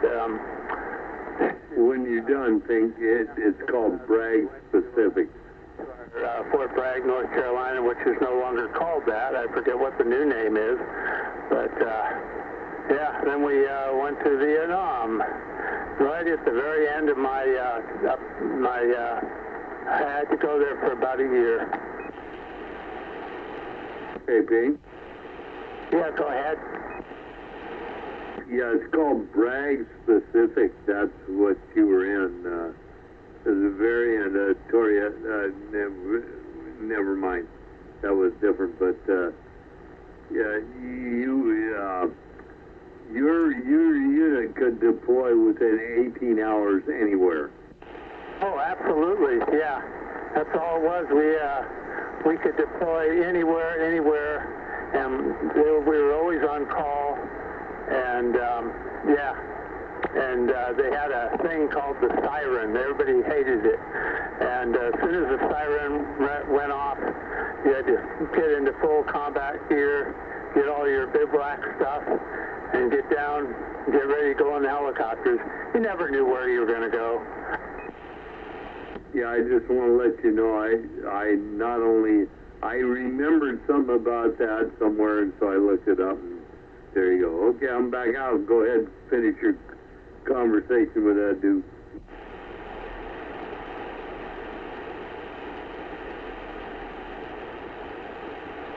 Good evening, Pig, and also Honky. How you guys doing tonight? Not bad, man. I just tuned in here a couple of minutes ago and listened to your conversation with Honky there. Man, you're a war hero, dude. You got out of there alive. Yeah, I was. Yeah, the other guy down in the city here who just came on, I forget his number. He also went into Knob, and he's back. So yeah, we some of us did make it back. Good evening, Evening, Honky. Yeah, about I would say 60% of the people I went to school with never came back. Oh, that's fucked up. War backwards is raw. Yeah, well, that don't mean anything. Nobody wins in war, no matter who you are, where you're from. That's the whole thing. But it's what humans do. Population control for evil people. No, population control is something different. Hitler tried that, didn't work for him.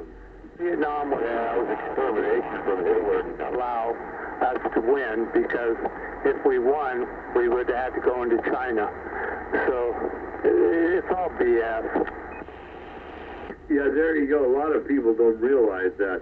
Going to China, and that was one of the biggest controversies, right? They'd already looked into that thing. It's like how many millions of people in China. So that was another thing. Hey, Frank. Go ahead. Well, I saw the Bob Hope Christmas show in Vietnam in Saigon, and I also saw Creedence Clearwater Revival play live. That was like pretty great. God, you're so lucky. Yeah, we didn't see any concerts there. We were there. It seemed like, you know, we were always humping it. We were always doing the hump and flying. And yeah, the worst thing that ever happened to me, other than seeing that guy thrown out of the helicopter, was one helicopter almost crashed into the other, and we were on the side in a group. And they quickly noticed it, and they backed off. The back end helicopter was going too fast, and he almost crashed into the back of another one, but damn. Well, I was with the 106 Medivac unit, so I took a lot of helicopter rides myself, and it was a little bit different than, like, but I wasn't not airborne. I was a straight leg infantry, with straight leg infantry person, so I was a medic. A 68 Whiskey was my MOS. Well, yeah, we did a lot of medevac units, so like went in and extracted people from combat zones. thing. Yeah, go ahead. You know, I've still got all my paperwork. I've got it right here somewhere in my folders. I should look up my MOS. I say, God, how many times did you have to say what it was? How I forgot it, I don't know. But go ahead. Yeah, what was he saying? I couldn't quite pull it all out, but it was interesting what I did here. Yeah, he was a medic. So he was a straight leg medic. He just he flew around in helicopters, but he wasn't airborne. He didn't have to jump out of a perfectly good plane. Okay, so he probably knew the guy that worked with me out there that was behind the lines had 13 pickups and everything, because that's what they did, right? So, yeah, that's all good stuff. These are the guys that bring those people back, man, so it's all good. Yeah, I'm going to back on out of here. You take care of you and the hovercraft take care of the conversation for a few. I'll be back. Okay, sounds good. Hey, Albert, go ahead and take a turn. Whatever you like. I forgot your handle. I'm sorry. Pink. Real easy, as in Pink Floyd or 22ZX, either one. Yeah, Pink. How you been, Pink? Man, I forget people's handle. I'm starting to get old now. I just turned 70, so please excuse me. God, I'm just a few months behind you. Yeah, we're almost 72. Yeah, it's amazing how we get to stay alive to enjoy this part of our life. Albert, just go ahead and talk at him. He's a good guy. Of course he's a good guy, man. You know, he's got a lot of things in the Vietnam and stuff, you know, and in the helicopter. Hey, did you ever get to crash in those Bell helicopters? No, never crashed once. We practiced it, you know, where they would take you up about 100 feet and then they'd kill the engine and you'd rotor in. You know, the rotor would keep spinning and you would just go down kind of fast and then they would pull back on the stick right before you hit the ground and you'd float in and hit. But yeah, we practiced that a lot, but we never did crash. We had good pilots. We had some of the best. They'd been in Nam for years and years, and they learned how to, they called it map of the earth. They'd fly map of the earth, and you'd fly along the tree line. You'd be going up and down, and you'd just hold on for dear life. Yeah, it's what's known as an auto rotation. And I did that with a buddy of mine, and then we crashed. Yeah, auto rotation, exactly, yeah. Yeah, they practice that quite a bit. Hey, Brake. Yeah, go ahead, Brake. Well, 223 hovercraft.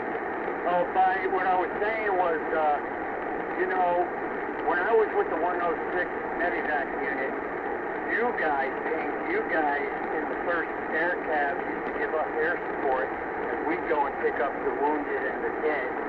I was not airborne, but I did a lot of repelling out of helicopters.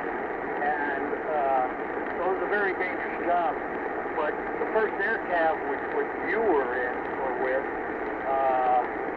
yeah, they were the infantry of the skies. Yeah, when you repelled, the way we did it is we would go along and find a log, and we would bring the rope up on a log, you know, wind it up, and then when you get to a place you're going to repel, you'd throw the log out, and it would all the way down to the ground. Pretty much.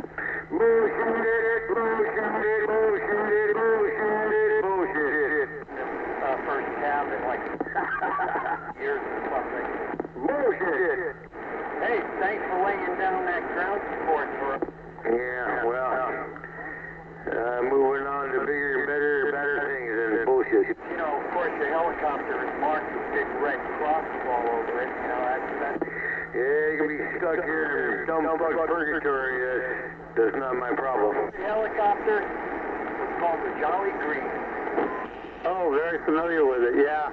The Cobras were the ones that, you know, they would scrape the ground, and, yeah, those Cobras, I have a picture. I used to bring a camera out, and I take pictures, and, yeah, I have a picture of a Cobra so low to the ground at full speed, you could see the pilot through the visor. It was that close.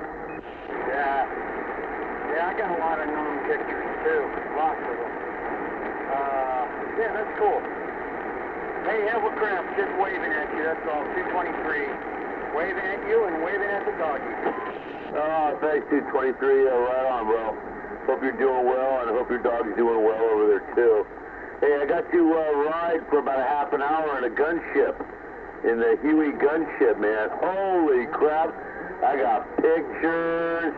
We're over there at the Hayward Airport, and they've got this beautiful Huey, man. I mean, this gorgeous helicopter. And there was 4 of us that all went up. And holy shit, that thing is, man, that thing is, it's a heavy lifter.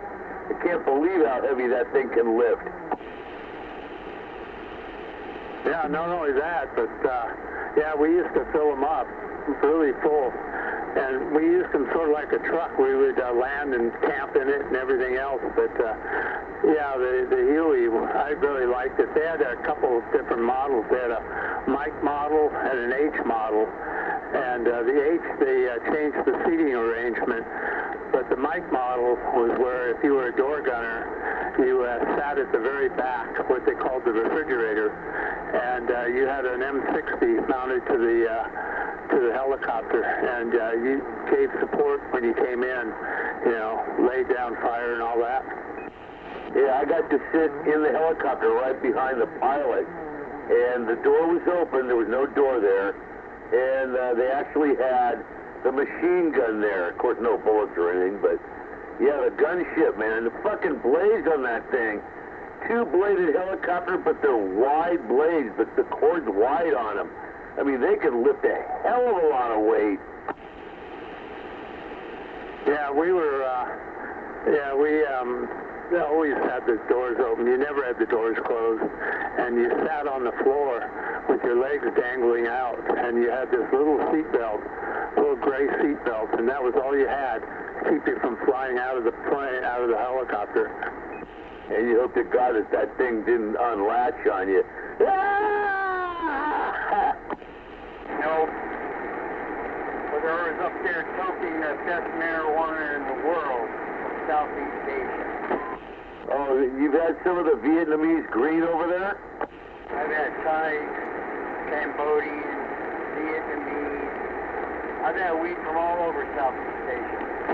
Oh, I bet it was real good. We used to go, well now it's called Ho Chi Minh City, but it was called Saigon. We used to buy these things called party packs, and they were a bunch of joints that were tied up all together. You know, they were just like a pack of joints, and they would tie them all together. Yeah, it cost like $5 American dollars. Wow, the Vietnamese green, Saigon red. Oh my God, yeah, I've had Vietnamese green weed before. That stuff will kick your ass.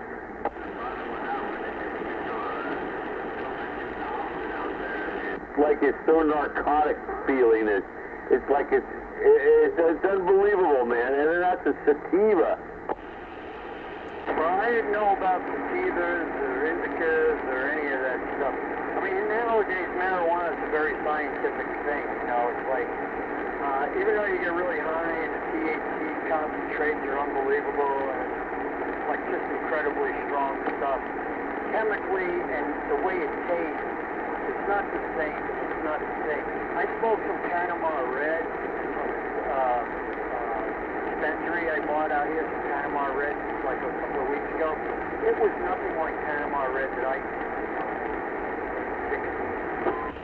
Yeah, with the little tiger stripe, little seeds and everything in there, it was like a reddish orange. Yeah, I mean, this pot was different, that's all.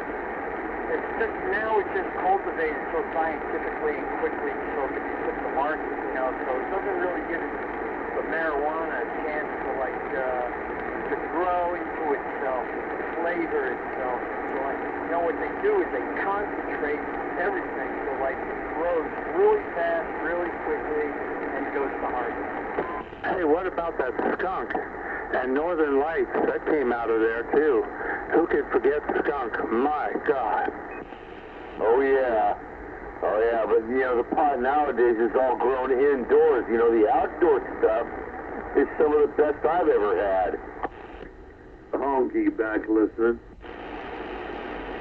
Well, I don't like growing pot outdoors really because like there's a parasite, you know, control problem, and also it's hard to stop them from cross germination and all other things. It's easier to control the growing of marijuana indoors. Yeah, and you don't get that seed problem. Yeah, exactly. It's easier to grow it indoors, but you know, each his own. That's all. Oh, I make sure I get the males out before they blow their load. So far, I've had to take out 4 males out of my crop. Now I've got my legal limit, and I tell you, man, they're looking real good, man. Real good, smelling great. It's all one variety. They call that the peyote red. You guys be careful what you be telling her. You be learning too much. Be careful. I'm like a sponge, man. I soak it all up. Yeah, just make sure the thieves don't come around. And not with my dog, they won't come around. Let's see if they can try to get over my yard. And let my dog out, she'll chew them alive. If you have to let her out, it's too late. Wow, she's got great hearing. She'll hear the mailman around the corner.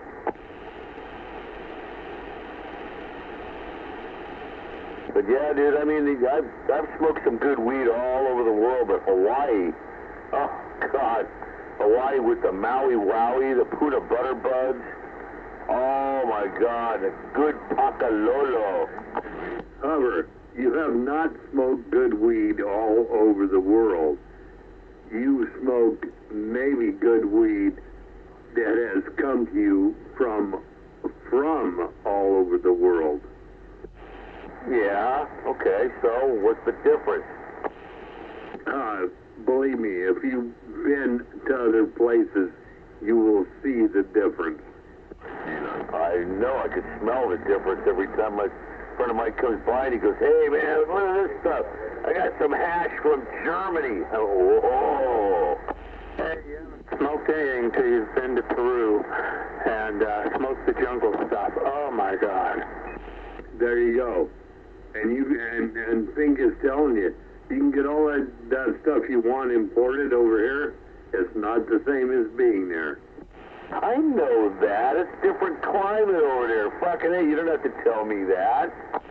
I didn't even want that honky. Excuse that, you know what, out of me. Anyway, honky. 45 feet over the end. Yeah, well, it's interesting, isn't it? If you ever do go visit someplace, make sure you visit everything and get a little taste of everything. And you'll always notice it's better there than whatever they make here. It doesn't compare. Yeah, just like Amsterdam at the coffee shops. I heard from a friend of mine who actually went to Amsterdam, and wow. Be careful.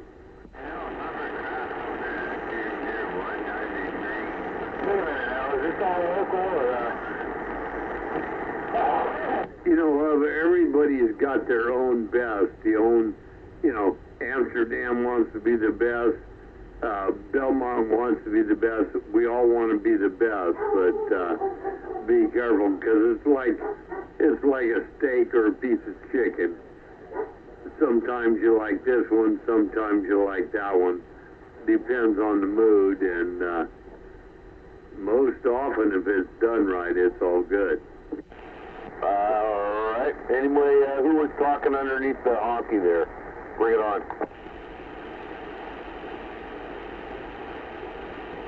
Oh, it's going in good in time to a honky. You got a small copy, 711 in the green is warming up some filaments over it.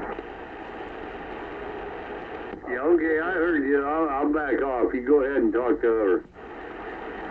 It's Skipland out there. Well, yeah. What do you think? I don't know. I don't think much right now.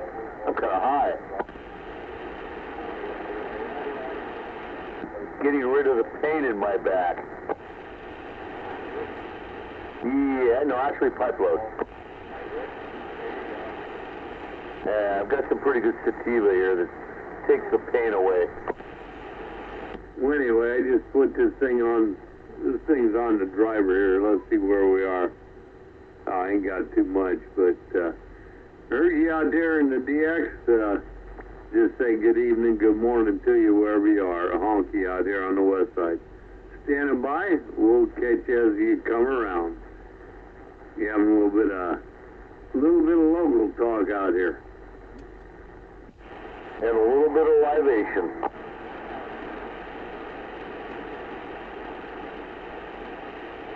Don't forget the libation.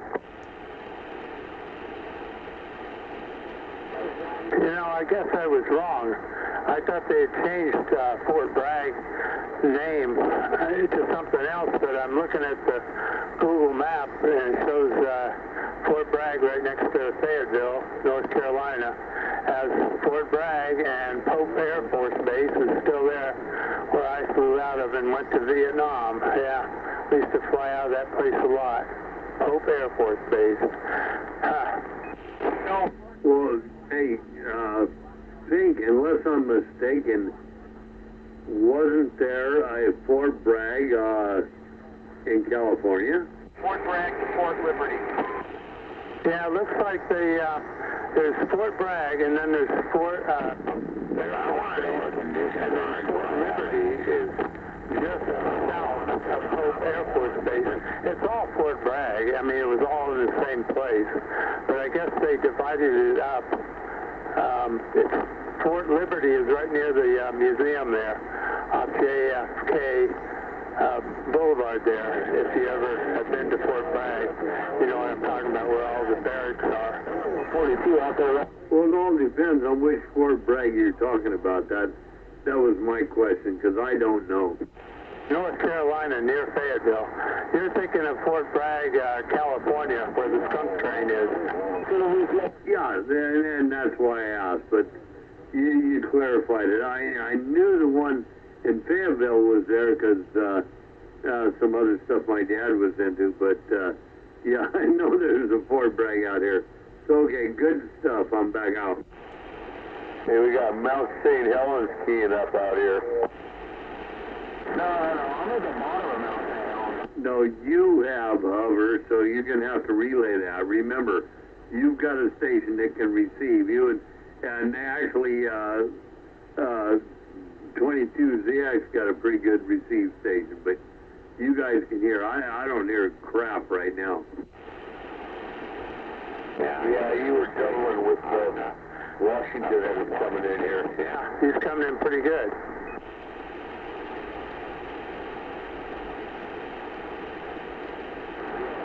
You betcha.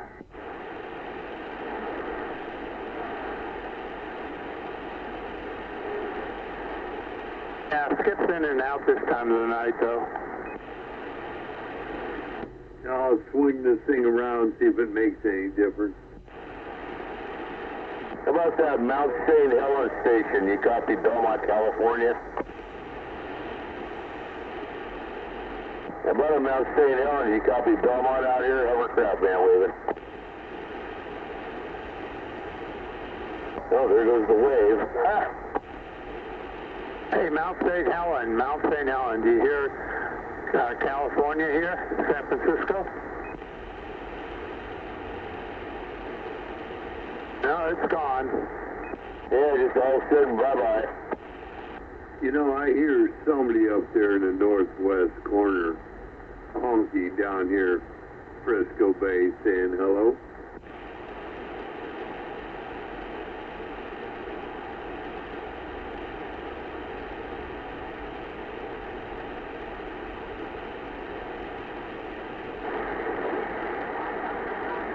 Well, that didn't do anything, so I'm back out.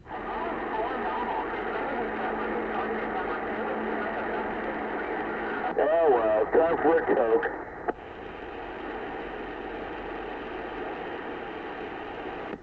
Took 'em all, Andy. Betcha. Toking time.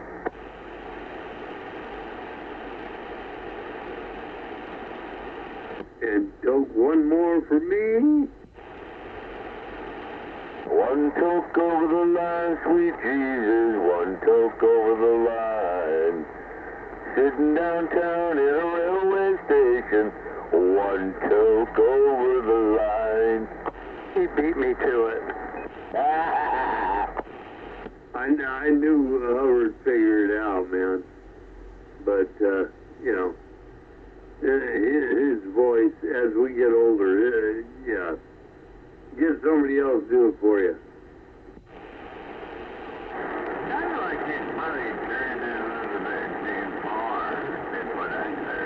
How about Alice's Restaurant? You can get anything you want at Alice's Restaurant. Except Alice. Nobody anyway. Yeah, Hover, were you ever there? You said your grandma lived over in Frisco. Huh?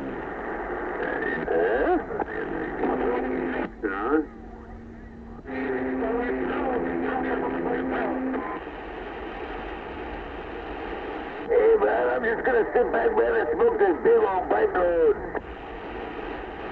Hey, what? I hear some Hunyucks trying to get in there. Where you out of? Almost sounds like, yeah, somewhere up north. Honky getting nosy. I want my mode. The coordinates now. He's here in San Francisco, south of Market.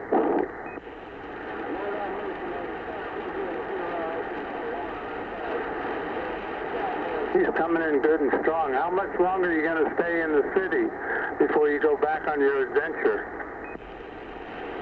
A couple of 2 weeks. Hey, what do you mean? No, that's too bad. Are you going back to Arizona? I'm going to Arizona, but I come back a lot to the city here because I have some other types of business. I must say legitimate business. But I do have things going on in the city here, but I try not to be here too much because I really be out the door. Well, you got the Folsom Street there. You got to be here for that. It's sounding good over here. Here for that and the other one.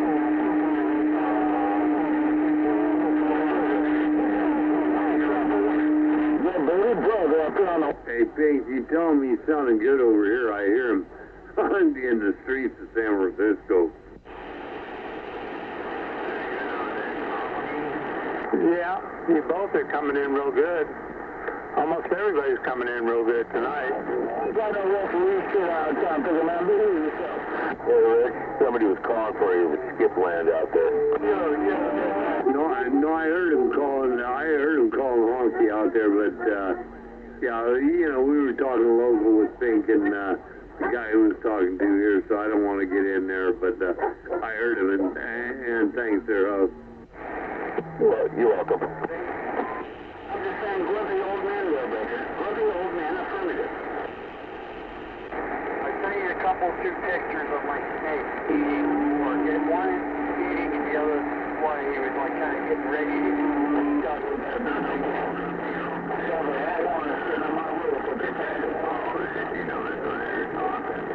We have vicious hummingbirds over here.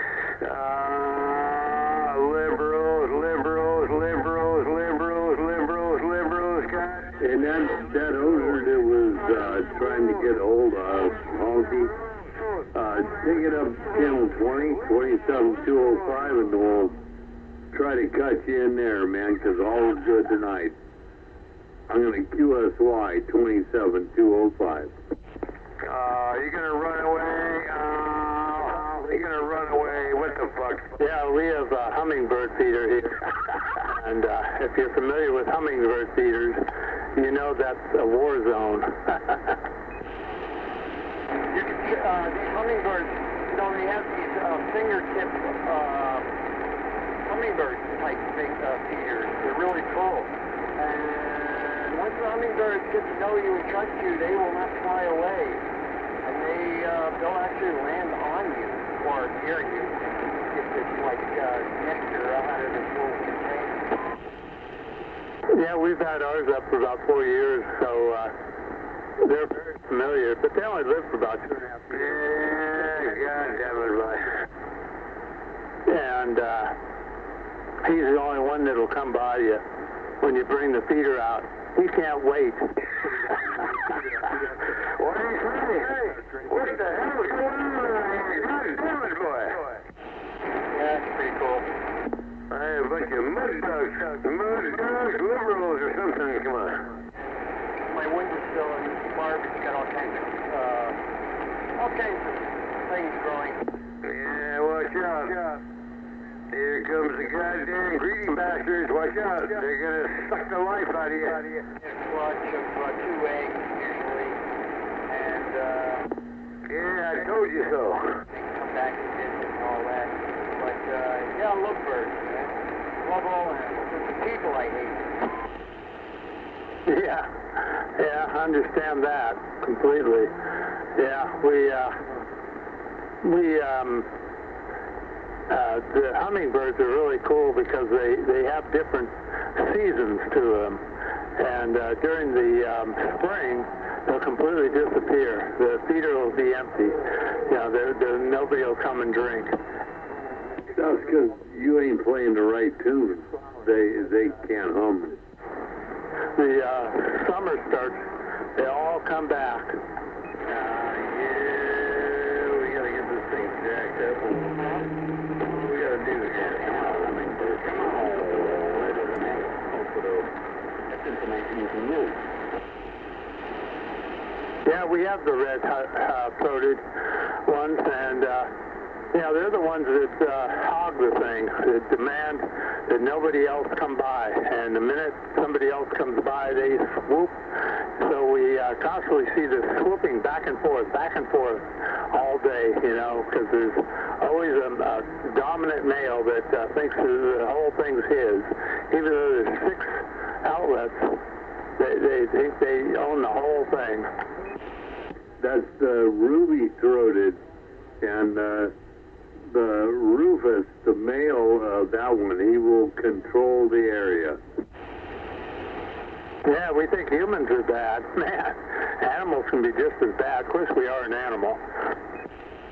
Well, that's it. That's what it's all about, right? It's survival, and this is my flower. This is my nectar. That's my food, right? Same thing. Anyway, I'm sorry. No, I'm not sorry. My bad. I'm back out. Thought you went to 20. Yeah, I'm back in. Well, I went all over. In, you're back out. I'm back in. You're back out. I'm back in. You're back out. Yeah, I don't know what happened to 429 was in there pretty good, but now, boy, they just went away. I don't know. But anyway, yeah, it'll teach me a lot of things, but then again, at my age, how do you teach an old dog new tricks? It's repetition. Just back out. Isn't that interesting how I'm just back out. Little kids, we were all on walkie-talkie. Yeah, it's all bullshit. On the radio grew up. And then you have to bullshit. And that sort of thing. And then in the... That's all bullshit now. Yeah, fuck it. And the radio, everybody on the radio... It's all a bunch of stupid bullshit now. Pull your head out. I'll be back tomorrow. You don't even hear walkie-talkies or anything. Yeah, I don't hear damn fucking... Well, I think that was kind of like the transistor radios. When I was like 7 or 8 or whatever it was, everybody in the neighborhood got a transistor radio. And for whatever reason, like 4 or 5 or 6 of us, whatever the kids were, all had a little bit different radio. And all tuned to a different channel. And all together and listening to their own music. And this is good stuff, this is good shit. And it just... Yeah, remember the day. That's when, forget the day. Yeah, forget it. You don't remember a damn thing. Oh, man, you want to go back? KSFO, 560, start at the bottom. KFRC, I think you said, and they kind of moved around. So in the early days, they even kind of moved around. They kept the same call numbers, but they changed within a year or two different numbers and stuff like that. And not until, what was it, late 60s, early 70s that KSOL and things like that come in. I don't know, but yeah, I'm with you. Yeah, KSJO, yeah, that was the best one. I really liked that station. That came out of, I think it was San Jose. But yeah, a lot of people at KSJO. It had very few commercials and played the best music. Yeah, Tim, or maybe, maybe Hubbard knows some more of that. He was pretty much on that stuff. Another guy who's not out here too much was Jerry Trooper. He might have known a lot about that. And then the guy that really knew what is fast now was, oh boy, somebody help me out there. Forget him, he just passed away. Damn it. Dino Wolfie. There you go.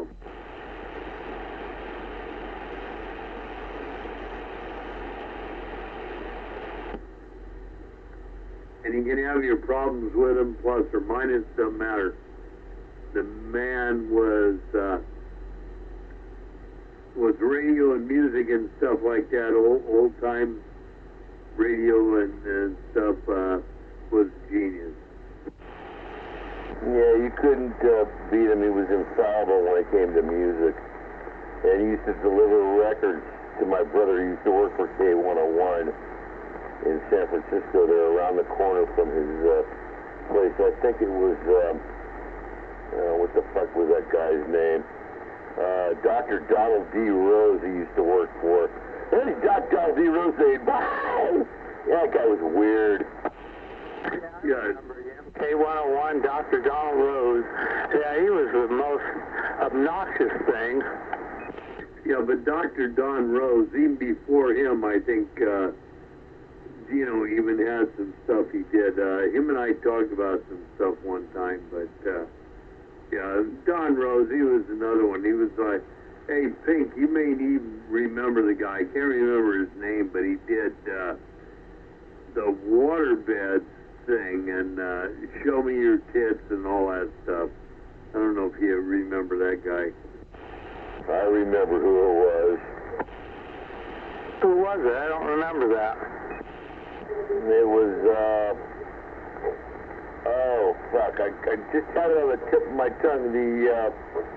Hang on a second. Let me think about it, though. Yeah, so you didn't know, like I didn't know, but there was two guys. There was the one guy that had the waterbed solution, and that was back in, I'm going to say in the 70s, 71, 70. I know it was, because I bought my waterbed from them.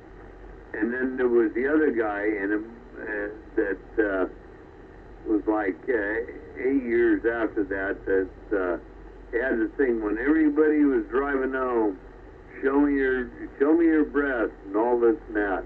It was kind of wild stuff. Ta-Ta Tuesday, and that was Lamont Tonelli. And they still have that. Every Tuesday is Ta-Ta Tuesday. No, that's not the same people I'm thinking of. I know Lamont Tonelli still have it, but that's not the same one. I'm going back into the 70s and 80s. Oh shit, I just tried the guy's name. It's called Dennis Erectus. No. Yeah, and also the Grease Man. No. Well, they were from KSJO.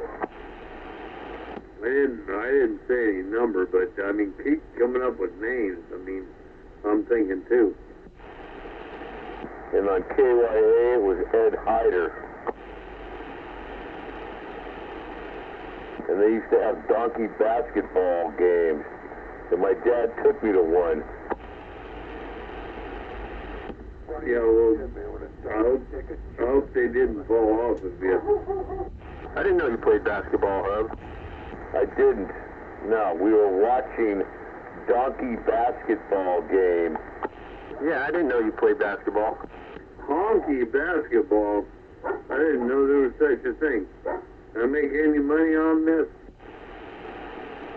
Yeah, it's where the disc jockeys would get on the mules, the donkeys, and they would play basketball, try to shoot the hoop and everything, so yeah, it was pretty big sport at that time. Top of the hill, Daly City. Sounded good out of Daly Diddy. Buy this, get a bike. Do this, buy a bike, get a bike. That's where I got my Marantz, and I still have that Marantz. But Matthews, top of the hill, Daly City. Stephen Matthew Davis. That guy was the biggest con artist. I think that's one of the guys I'm talking about. I'm trying to look it up right now. Rooms, sound rooms, and you could really turn up the stereos to pick out just the right speaker and stereo combo. Yeah, I never went up there though. My brother visited that place a couple times. He was an audiophile. Like I said, he used to work for K101. Yeah, K101 played, what we used to call that? The music that, the teeny bopper music, that was it, yeah. They didn't play the good rock stuff, they played teeny bopper. It was called Middle of the Road. And some people are nematodes.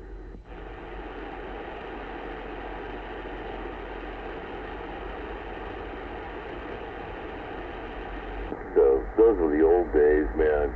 K101 with James Gabbard. God, I hated him. Gabbard did a lot. He was the first one in this area to do 4 channels. Yeah, it was called Quadriplex. Well, you can call it whatever you want. It was 4 channels.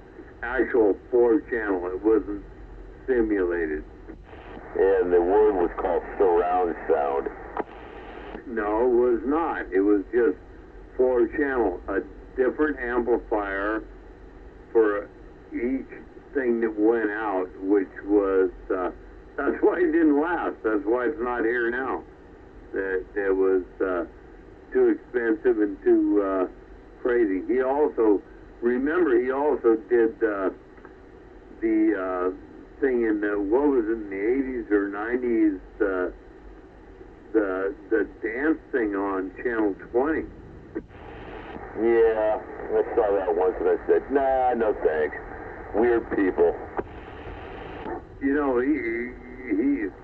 I worked with a guy, in fact, very, very good guy that knew him personally, and it was pretty interesting. That's how I ended up with the clip speakers and ball speakers and the whole bit, because old Gabbard, he was a different person, but he was also a moneymaker. He was an entrepreneur, if you will.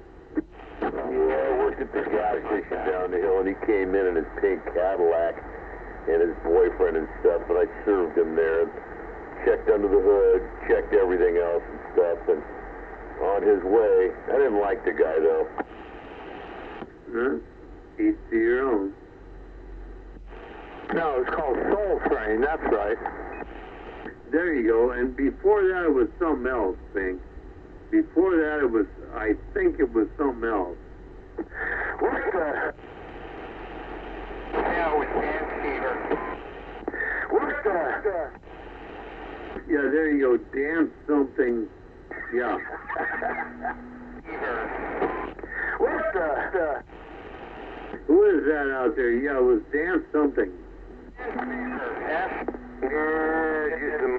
just who cares? dance fever. Yep, it's just me. Who gives a fuck? We've got butchers for $20. Yeah, but I think even before that, before Dance Fever, it was something else that, it was James Gabbard something or something like that. It was almost like, the thing that went back to, what's his name, American Bandstand. It was almost something like that. Forget what it was, but I'm an old guy, so I'm talking way back. Dick Clark, American Bandstand. Boy, that's Train. Bandstand. Dick Clark.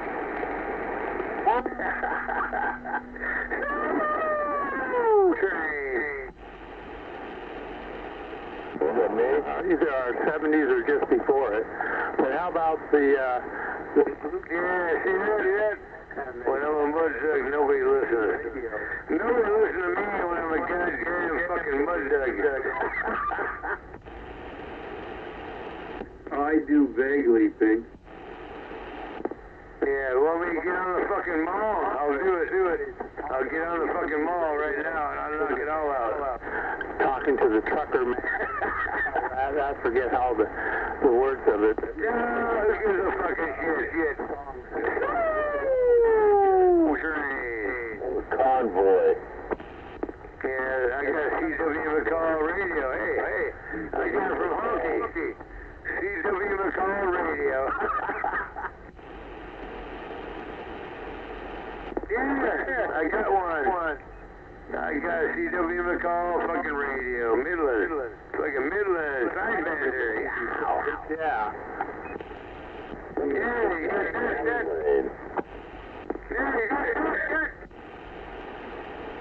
Yeah, none of you bitches have that. I got a collector's item. CW McCall radio. Remember the song War? What? Yeah, none of you bitches have that. Man, I got some shit. So Gabbard was born in Chico. He's 88 years old. He was a licensed pilot also.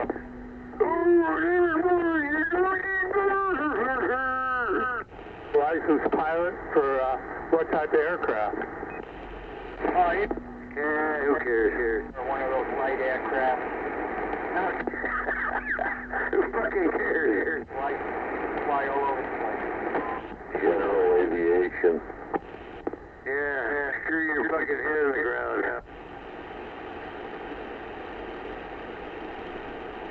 Get him. Yeah, killer dog. Well, not killer. Aliens. Doggy went flying. Okay, here you go. San Francisco Bay Area, KLFY TV and KIOI, KSOL, and Honolulu stations. That's what Gabbard produced or made happen. Yeah, he had his hand in a lot of stuff in audio and visual. Does anybody remember, I think it was the 70s, when KYA or KFRC... Yeah, nobody remembers anything. Nobody remembers anything. What a bunch of bullshit. And you went... Bye.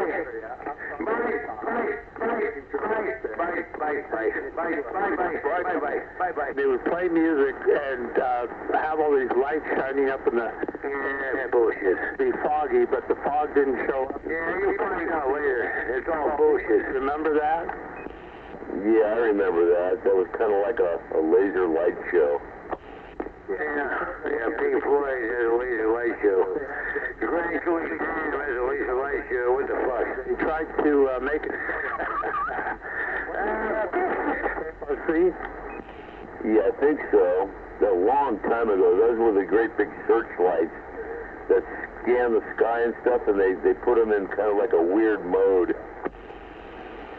Yeah, and you could hardly see it at all.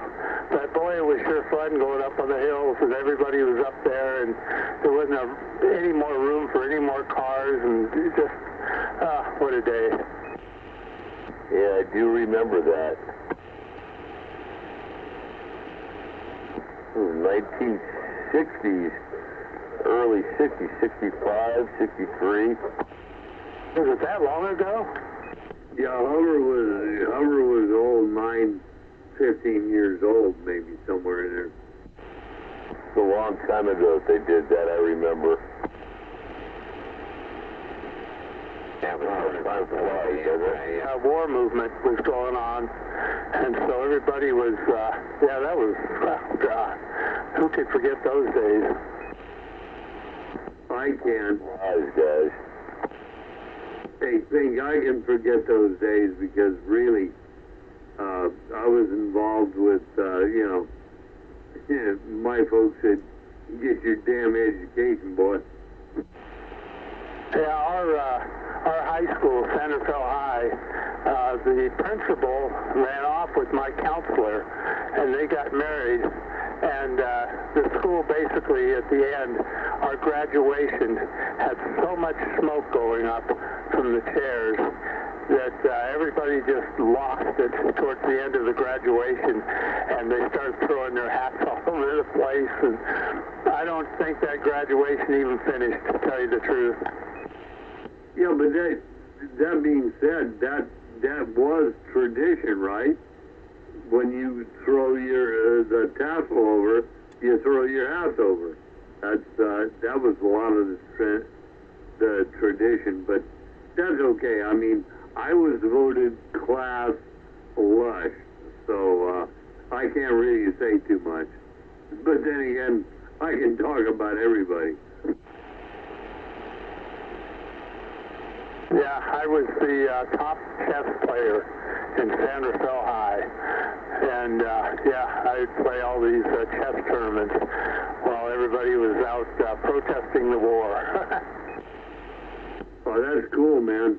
Yeah, I'm a player myself. I haven't done it in a while, but you know, I was not an aggressive player after the first move, so all my stuff was defense, and most people were better, but at the same time, it was an era where I was, when we would do that, we would be watching football or something like that and consuming a lot of alcohol. Yeah, you know, we used to play it on the radio in the 80s. Everybody had a board, and you would just put 1, 2, 3, 4, 5, you know, all the way down the board on the left, and then the letters on the bottom of the board all the way across, and you would play on the radio. And we had a CB channel that was made for chess that we used for chess, and it was channel 9, because you'd say like A7 to A9, and that was all you transmit, so nobody cared whether you used 9 or not. I remember that. And I couldn't, until I understood it, I couldn't figure it out in the beginning, but I remember that. Yeah, it was just like all of a sudden you'd hear A9, Q7. Yeah, I remember that, dude. Yeah, we played for years on the radio, and nobody ever complained because it was, you'd say it as fast as you could, so that the people on Channel 9 wouldn't have a fit about it, and they didn't care at all because it didn't interfere with anything, and you had a free channel. Yeah, the REACT people didn't care, and if they did, if there was a problem, you guys would leave. Yeah, I remember that. Well, it's been good talking with you guys. Always is. We've got to get out of here.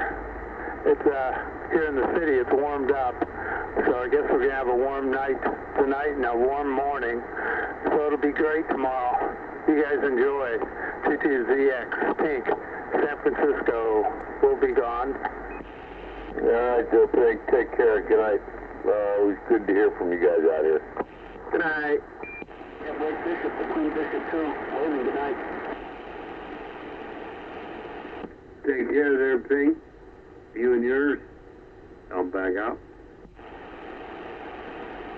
223. Big wave. Talk to you later, Pink.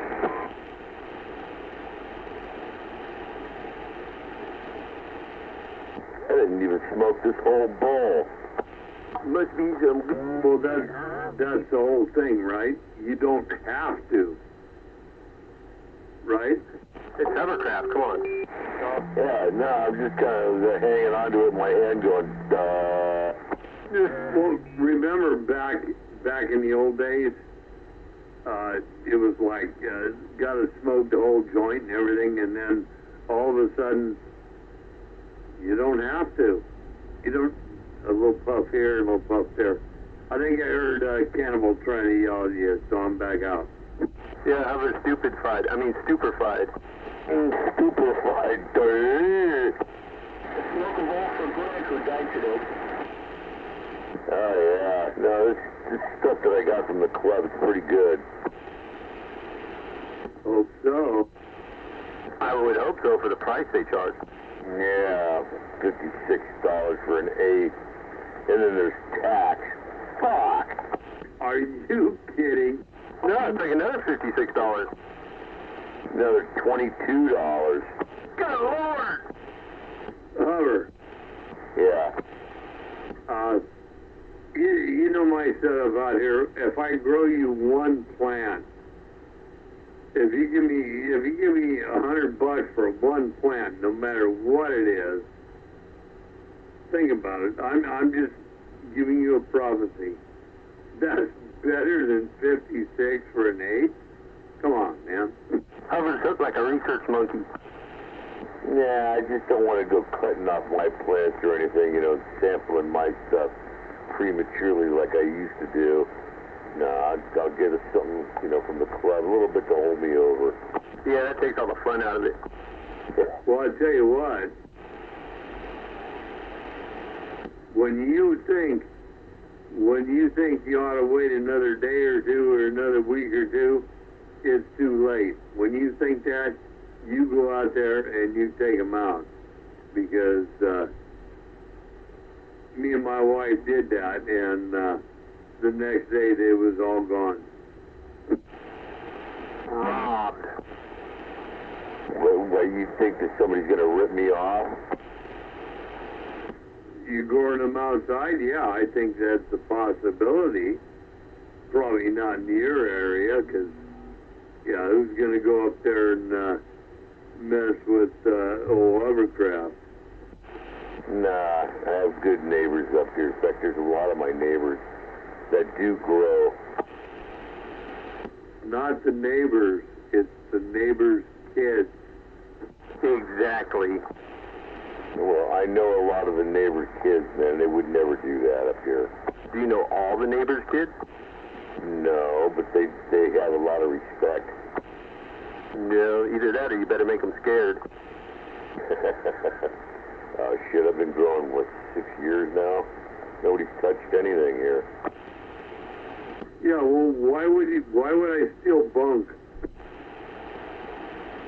Hey, it takes all kinds, man. There's some stupid people out there. Yeah, that's true, but nah. Yeah, it wouldn't be in their best interest to do that.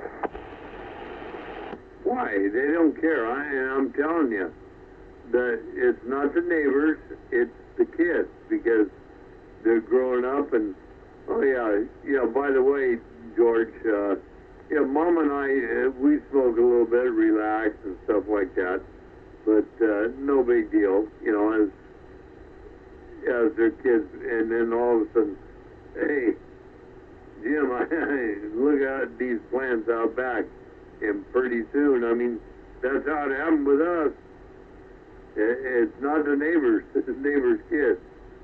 You know what you do is you take a spool of monofilament fishing line, you get yourself a bunch of hooks, packs and packs of hooks, and just every foot and a half, tie a hook on that line and wrap that shit all around the plant. Booby trap it. Come and grab those fucking plants and see what happens. Yeah! Then you can follow the trail of blood all the way back to where they live. If you get there, and if not, then you can deal with legal ramifications of that. Oh, well, they shouldn't have been trespassing and stealing. By the trail of blood. Yeah, but you know how that goes, Cannibal. That's like, what is it, premeditated. You're already planning. Yeah, I'm planning on somebody coming in to steal my maybe legal, maybe illegal plants, because we don't know until they're grown at a certain point what, remember, it's all about weight, Hover, not how many plants you have. In the end, it's about weight, so that's a game that's played too, so be careful with that. So anyway. Yeah, okay. Now, on the other hand, I was just out looking at my plants in the dark. How do I do that? I look up at the moon, and boy, those buds, they look really cool. The silhouettes against the moon. That's pretty good. You know, what looks even better, though, believe it or not, spray them with a fine mist, then take a picture at full moon. Ah, the silhouette is unfreaking believable with the glistening. Who wants to look at anybody's sprayed ass? Ew. The plants, buds, not, whoa, spray somebody's ass. Well, where'd you get that nut? Nah, bud. Well, you're talking about moon. Moon, bud. Oh, God. Oh, boy, I think Honky and I weren't on the same page here. Yeah, moonlight. Are you sure you still got that bowl that you were smoking? Okay. Moonlight. Yeah, we weren't on the same page. Yeah, the bowl you were smoking, I don't know. Yeah, let me get back to this bowl here. You guys go ahead and consume your conversation. I'm going to consume this frosty beverage I just went and purchased.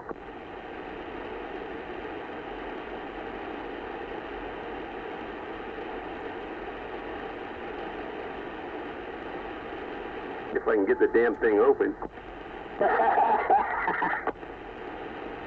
Yeah, I know what kind of work you do. You got an axe or something around there if it really gets desperate.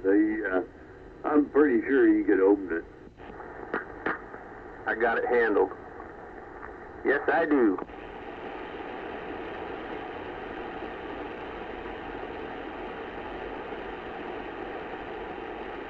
Ah, ice cold. Just as it should be.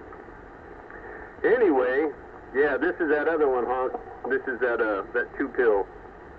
This is the one I'm going to put through the paces and see how long those two generic 2879s last. I never seen ones that just said 2879 on them and that was it.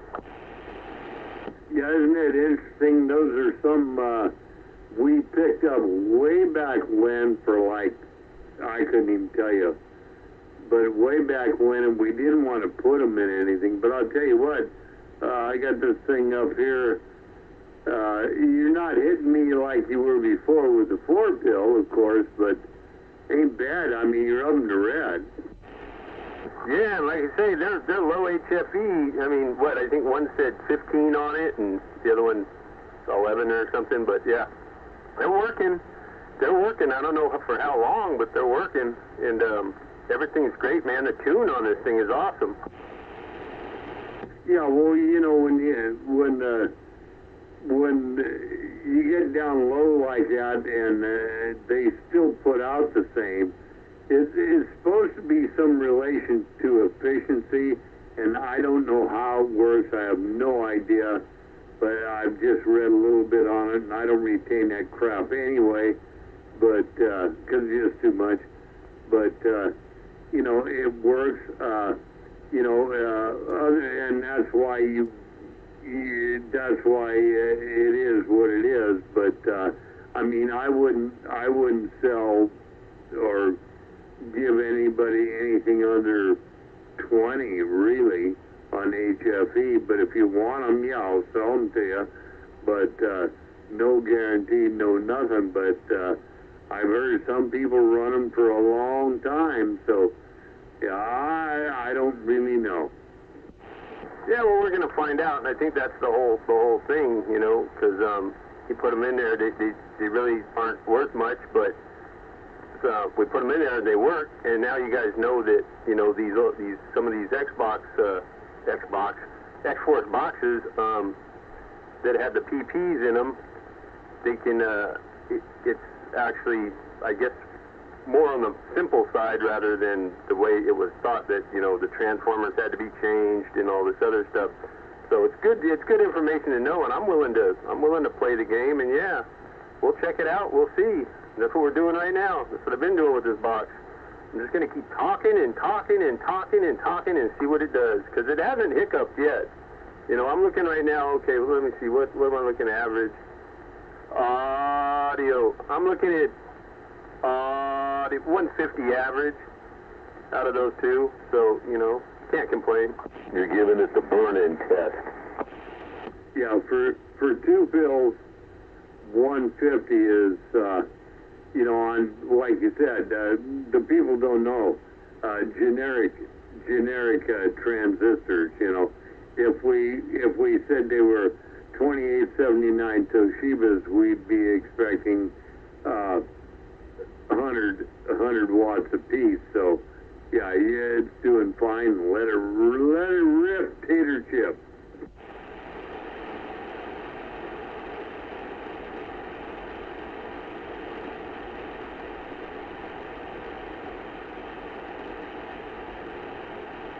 And then he's gone all of a sudden. But yeah, no, it's good stuff, man. You're always a good person to work with, for sure. Phone call. Go ahead. Go ahead. No, you were saying 150 out of two 100-watt pills? Yeah, it doesn't matter with that. I mean, generic pills, you know the story, so there you go. No, that's what I was trying to get was the story, because I missed it because I turned the volume down because I had a phone call. Okay, no, those were two that were just, you know, we don't know. They said 2879s, right? Not Toshibas, not this or not that. And so, yeah, let's make it work, and that's what we did. And right now it's looking good, man. Got some good swing on it, so we started from the radio, but I mean, still, yeah, good stuff. Yeah, no doubt. Yeah, and 460 told me, he said he's got new HGs there. So later on, you know, after we see what this does, if it works out, then I can have him, you know, pay him to put some new HGs in there, and then we'll see, you know, see where it goes from there. Because this seems to be working great, man. I've got no complaints. It's like I got it back, you know. I got it back, because I always liked this box, even with the PPs in it. I mean, shit, I ran these for like 7 years, and I finally destroyed them. But yeah, so yeah, now it's got 2879s in it, which is much better in my opinion. But you know, he was telling me that he thinks that at least in some aspect, that the HGs that they're coming out with now actually might be, which I find this is the only place I've ever heard it, better than the Toshibas. And I'm still scratching my head on that one. Hey, Cannibal. Well, I tell you what, and then I'll back out, and Hubbard can have it. Cannibal, the HGs, as far as I am concerned, from what in the past 4 years that I've been through, I burnt up a couple boxes in the beginning, but that was my own fault. That was my own thing. But for what they are now, I'll put the HGs with any Toshibas that are still left. The HGCs in an amp that is built for them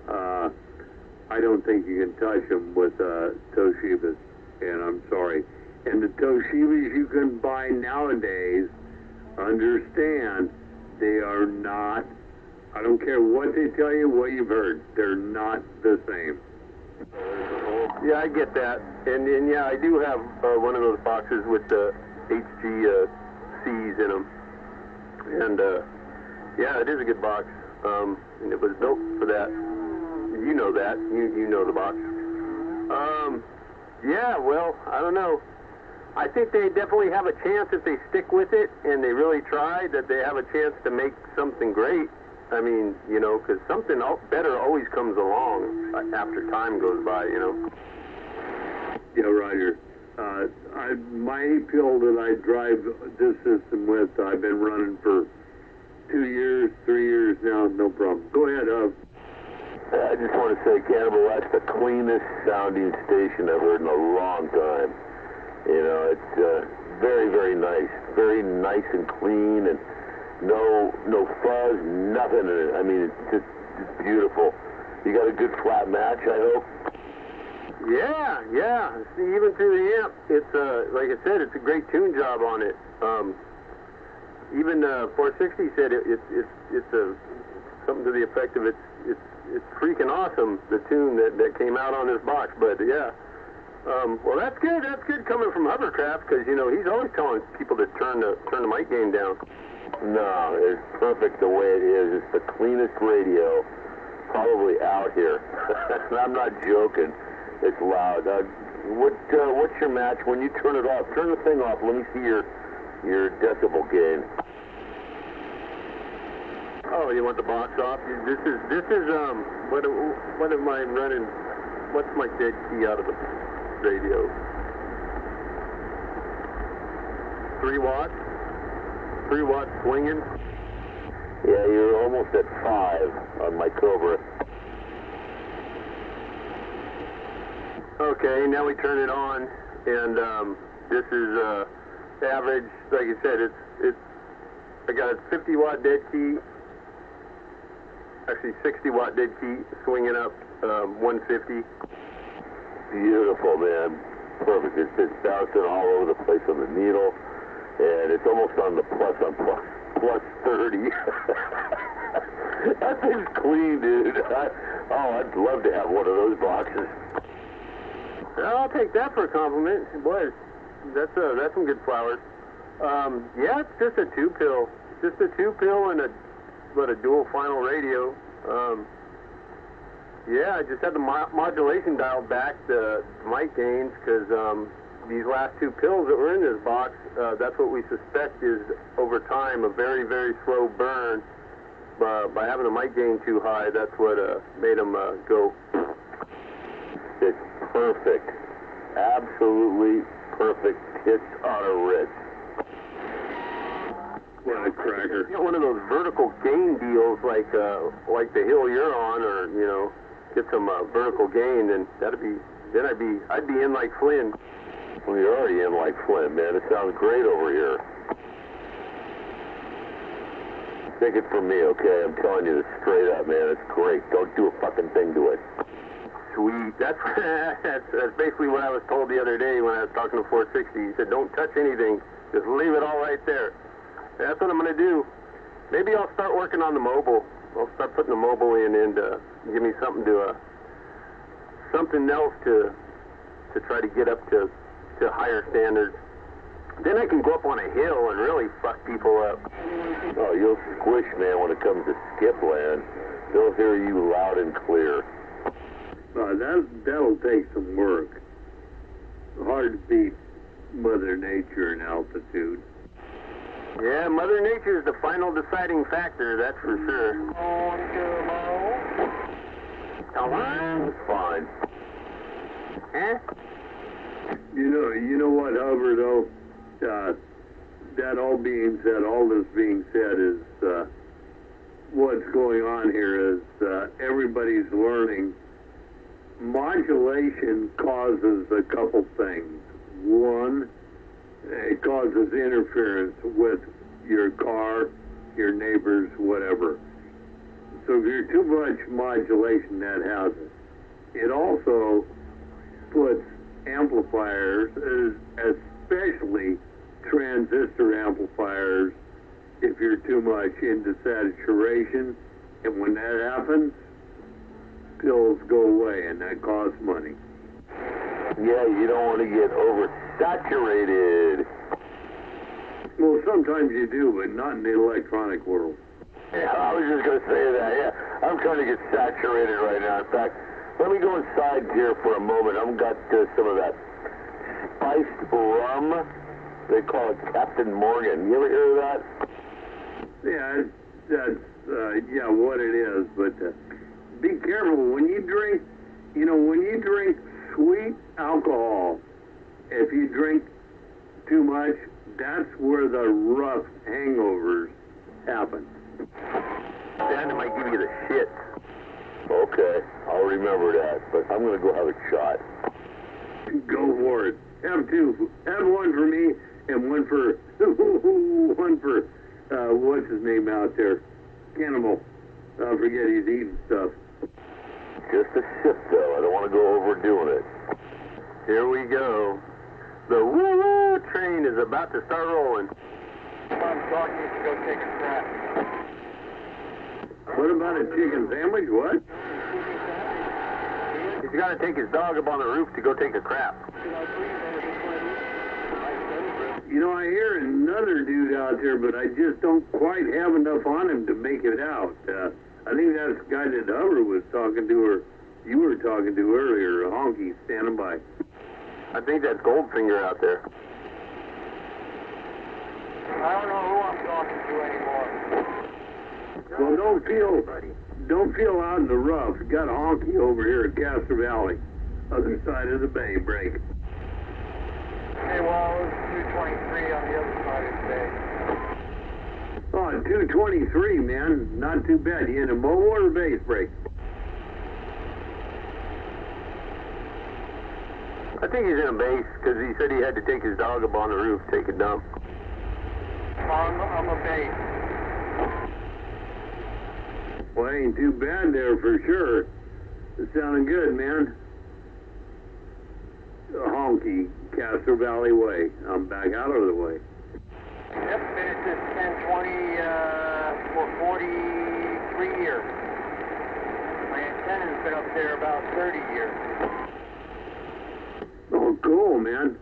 Yeah, actually, I'm in the house I was born in, 1950-51. Roger? Nice. That's sweet. Sounded good. Whereabouts you at? You don't have to give me the exact, but, whereabouts you at? South San Francisco, where you are? Well, I'm in the South of Market area. I'm in the South of Market area. I'm in an old building that was built in like 1916 or something. It's a story, old brick building. I got my roof, and I set my antenna on this roof about 20 feet up in the air, maybe. Roger on that. So that was rebuilt after the quake, man. South of Market there. Yeah, it's sounding halfway decent over here, man. Maybe you get a little bit more, but anyway, we got you in there, man. Good enough. I'm going to back on now and let somebody else yell at you. Honky said, have a good one. We'll see ya. Hey, Honky, 223. We'll talk to you again. Put the wave on. Cannibal over here in Oakland waving at that 223, no doubt. And I'm waving right back at you. In Hovercraft, he got lost in a bottle of Captain Morgan's or something. Yeah, this is good. I'm waving at that, Good old Captain Morgan. Oh, Captain, my Captain. Hey, matey, Cover. I have two captains, Captain Morgan and Captain Crunch.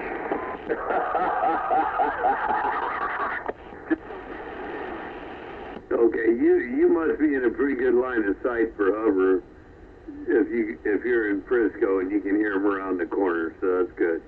Yeah, I have line of sight of the Oakland Bay Bridge where I'm at, so I'm set up really nice here.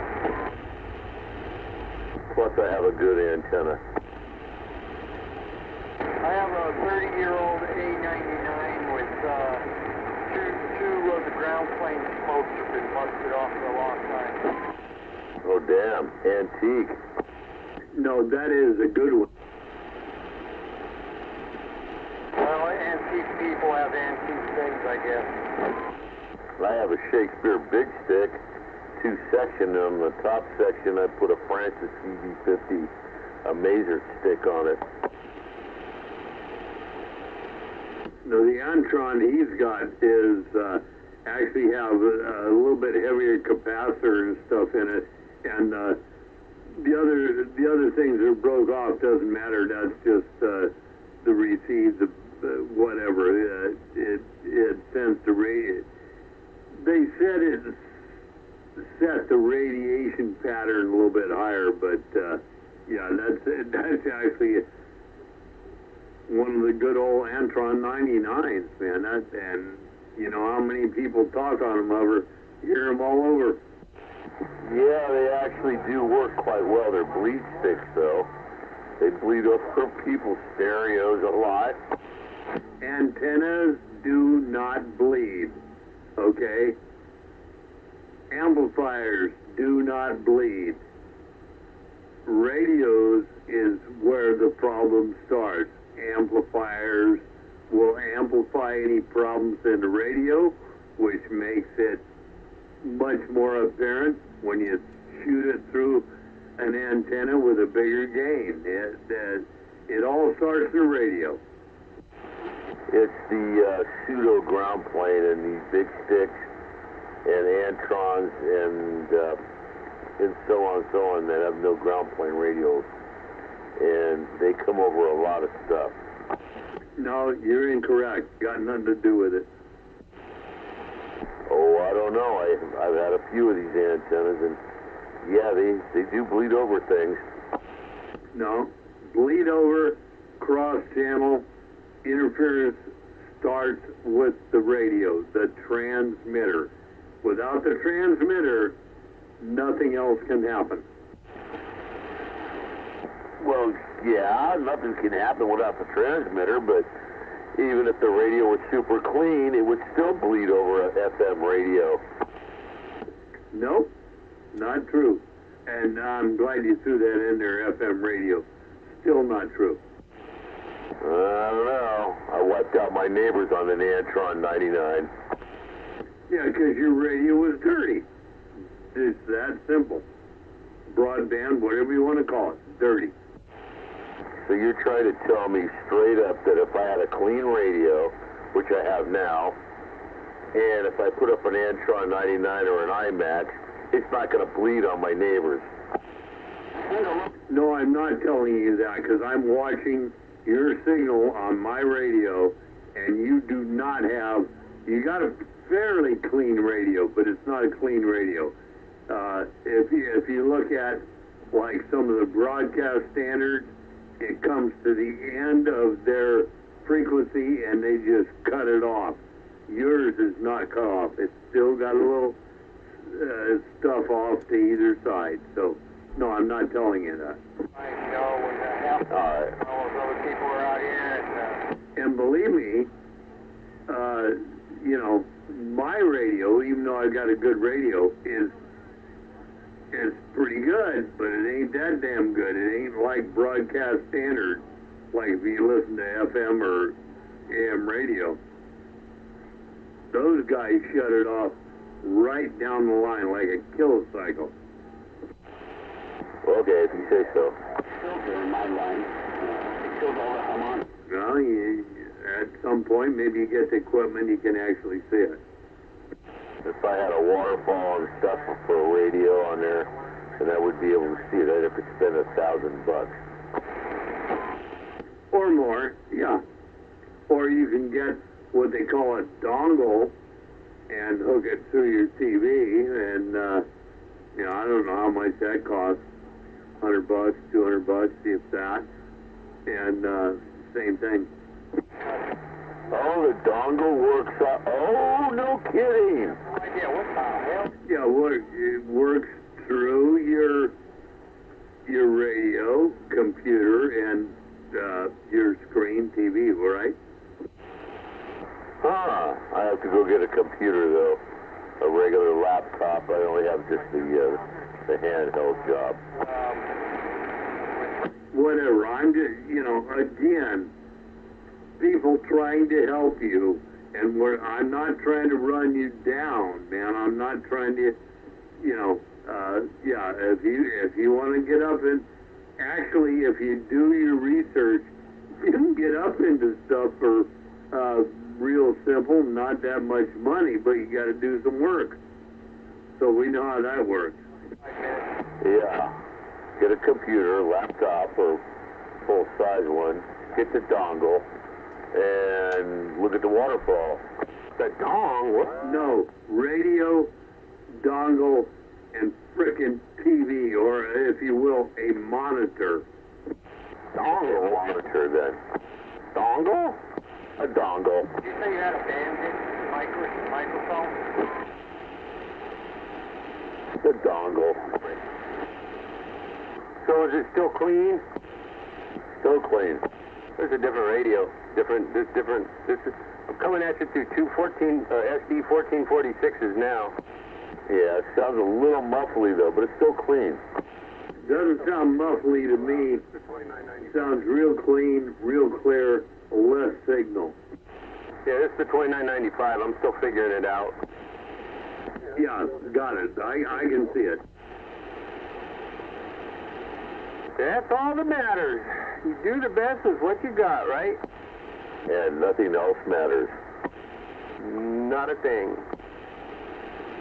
Except this frosty beverage. My name is Captain Morgan.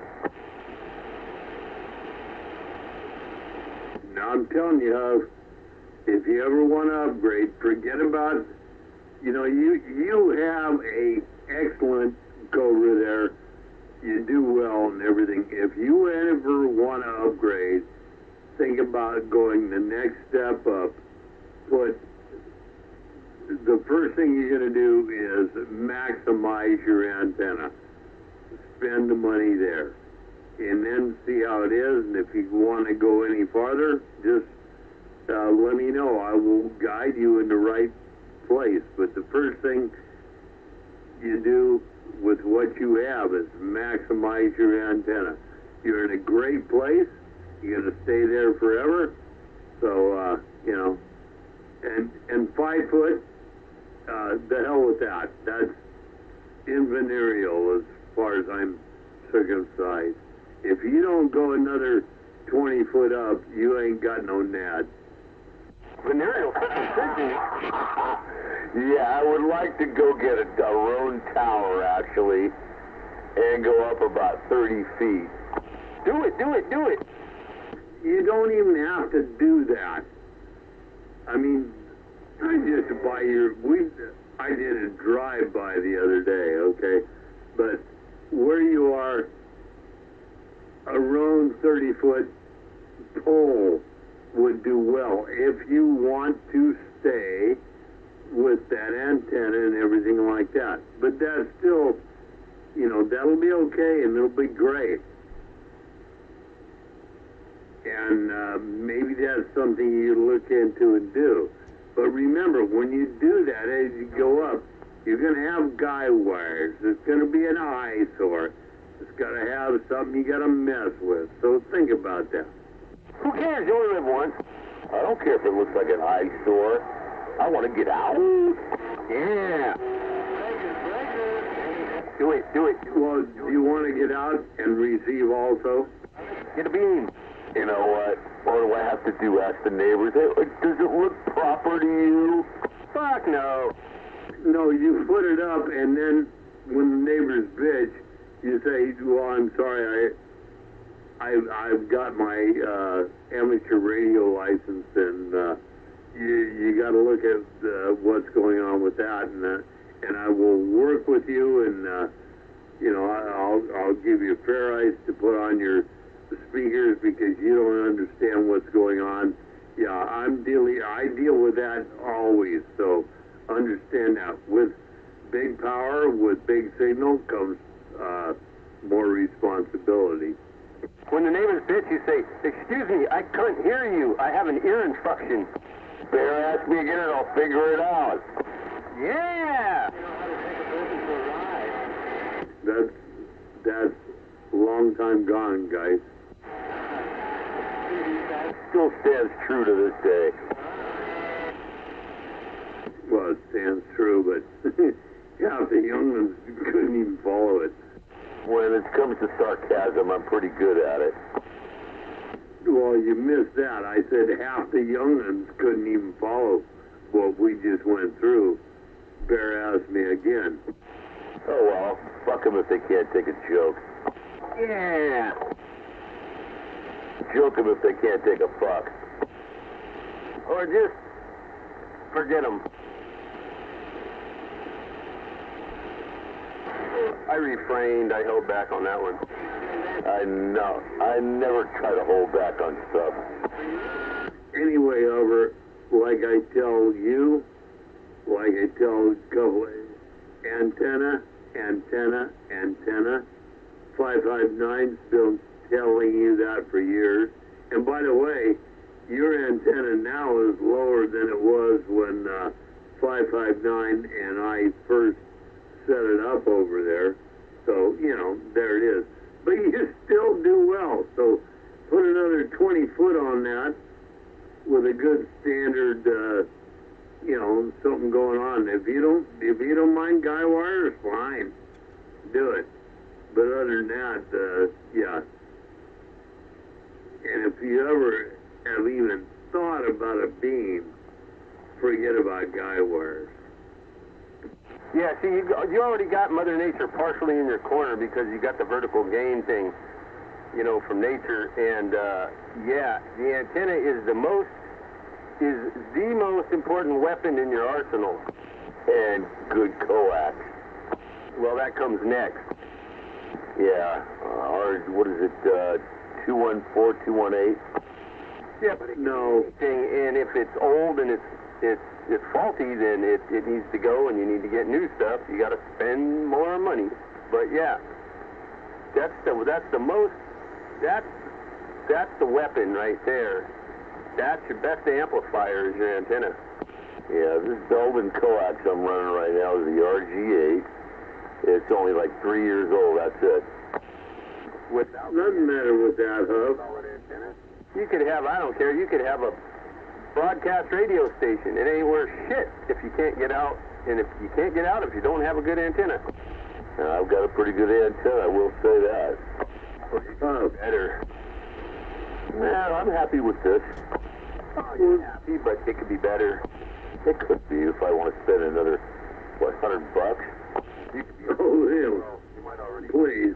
Legend category. You could be a fucking god. Nah, I don't have too big of an ego. I don't want to have a big ego. Oh, sure you do. Please. $100, what do you say? Well, what are you running, a $400 antenna over there, Honk? At least. Well, that's not the point. Let's make the antenna you have with the radio, transmitter, power, whatever you have, do the best it can do. Let's go that. Not what I'm running. Let's do the best you can do with what you got, okay? Yeah, that's right. But yeah, Honky, he broadened his horizon. See, he's got a badass vertical, and he's got a horizontal up there. But see, he's not actually up there. He's kind of down there. See, you're up there. And yeah, with the bitchin' ass antenna, you could, wow. Yeah, I've thought about it many, many times, and people have even told me they go, get a beam, a 3-element. Well, of course, you know, I'd love to be able to put a beam up here, but I would like to get a Roan tower. But see, you are able. You are able. It's your house. It's your hill. You put it up. Your station, you put it up. You do the damn thing, you know? Because tomorrow, who knows? You do it, man. Just fucking do it. Do it. Who cares? It'll be badass, huh? Yeah, I know. It would be badass, but I can't be spending away $800 for a fucking tower right now. Hover. when you get done talking with Cannibal, get back with me. $800 for a tower. Get back with me. Yeah, well, that's kind of that number's kind of screwy, but still, you pay $56 for an ace of weed. Come on, do the math, huh? Yeah, I know, but that's just temporary for right now until, everything's done over here. Hey, life is temporary. Life itself is temporary. And just remember, life is nothing more. It turns out, in the end, it's nothing but a series of losses. You're going to lose everything. Everyone, everything, everything. Nothing lasts forever. So, hey, while you're here, fucking do it, man. From the womb to the tomb. You got it. Just fucking do it. Like Bo Jackson. Just do it. Hey, I'm not sure if I agree with that, Cannibal. Losses? Okay, whatever. Oh, you don't agree? Yeah, I've had plenty of losses in my life, but I still enjoy my life. No, don't get me wrong. I'm not saying don't enjoy life. I've just said when it comes down to it and you look at the big picture for us, walking the earth, we only walk for a limited time. And we will, each and every one of us, will lose everything in the end. You lose your stuff along the way, you lose your loved ones, you lose everything you care about, and eventually you lose yourself. So that's the way I see it. Okay, I got you. And real quick, that's the way it should be. Because otherwise everything gets overpopulated. You get into all sorts of different scenarios. So let's get back to Radio Hover. You are doing well with what you have. If you want more, you've got two choices. Number one is antenna, and you can do that two ways.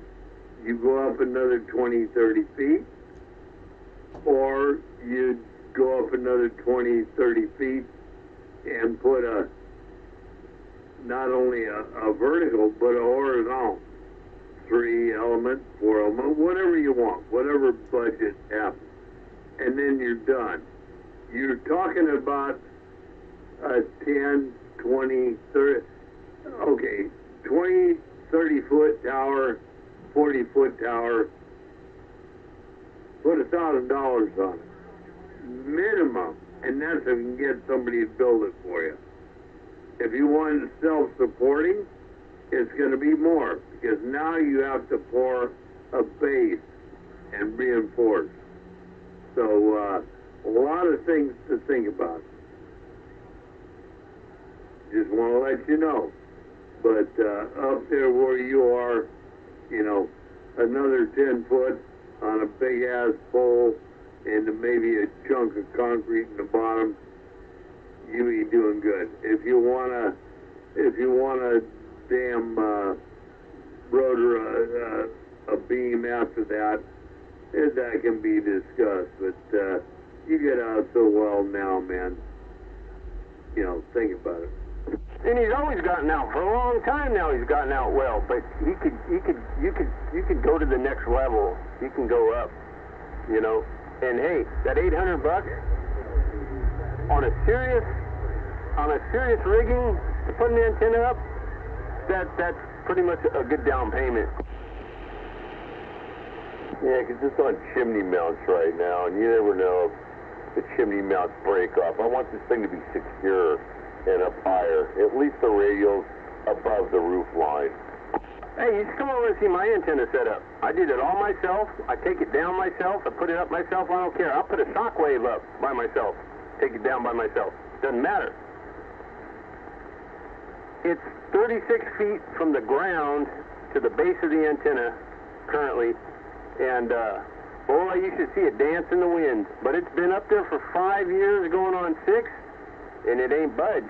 It's still going strong. Yeah, I'm starting to get up on age and stuff, and I don't even like going up on my own roof. No, I know that outbreak. I'll come over and do it.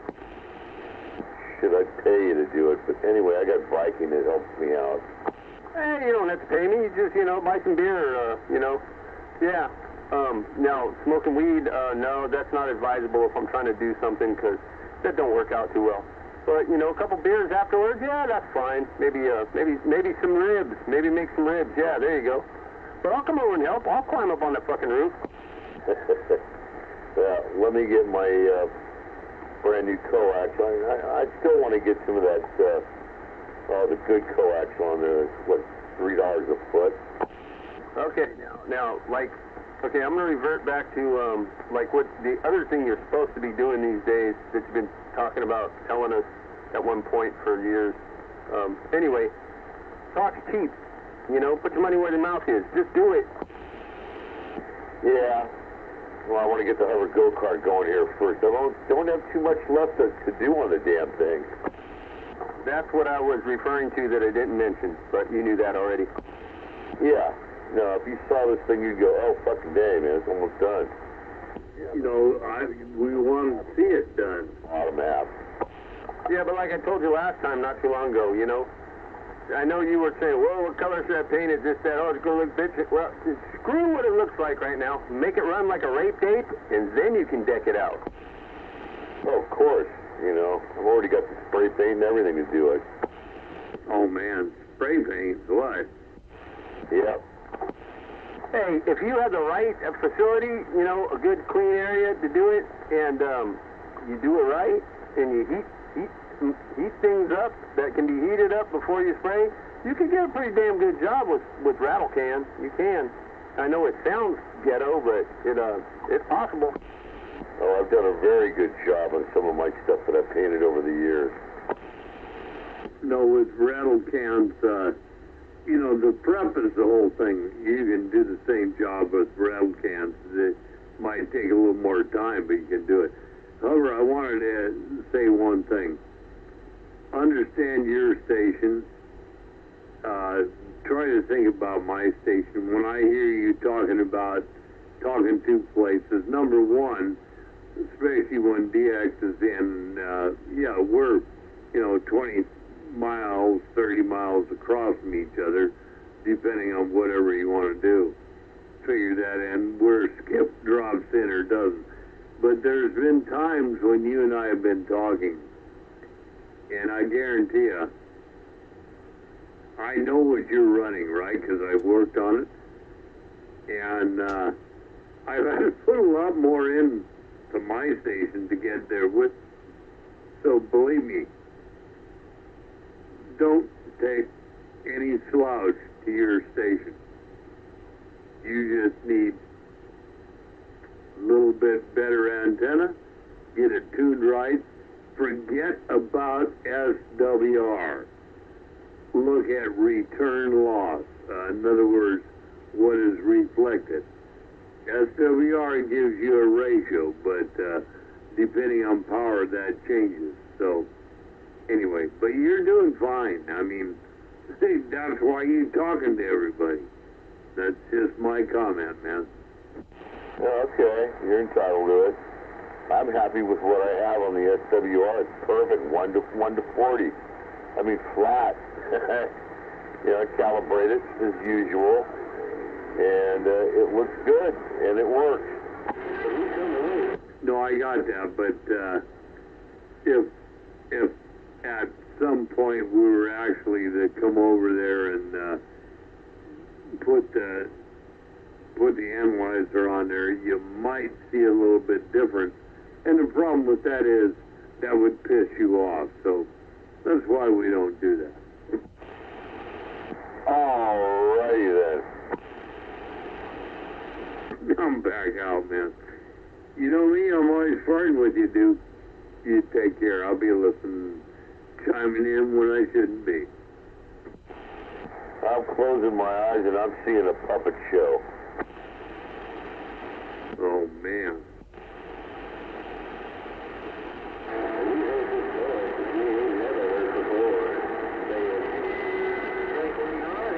Who is that out there? Is that Tony out there? Who is that?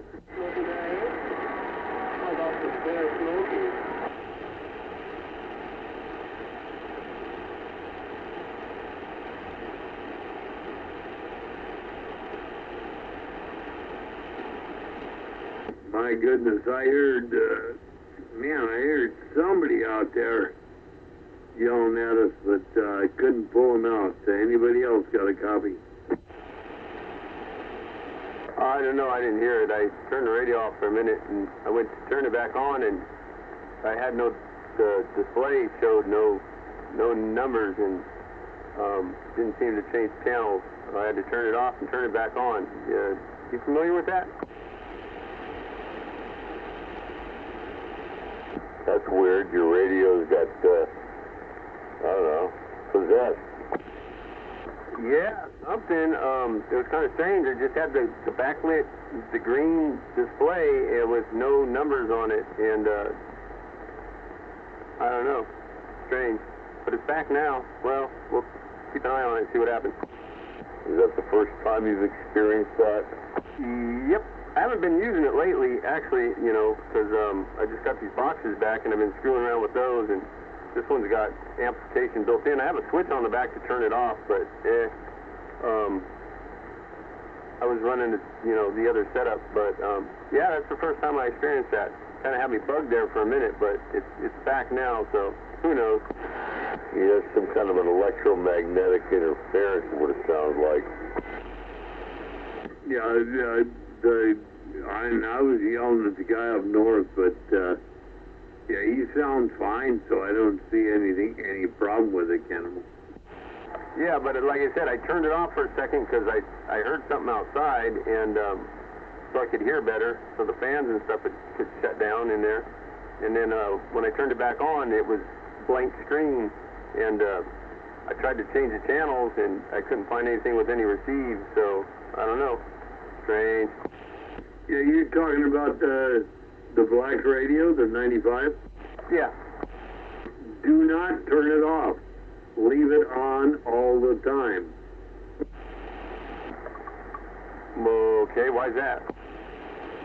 Because it doesn't have to take the warming up and the cooling down. And yours is an early one, right? Yeah, not the first ones, but yeah, it's an early one. Yeah, so, yeah, just, I'm telling you what, it takes very little. Leave it on all the time.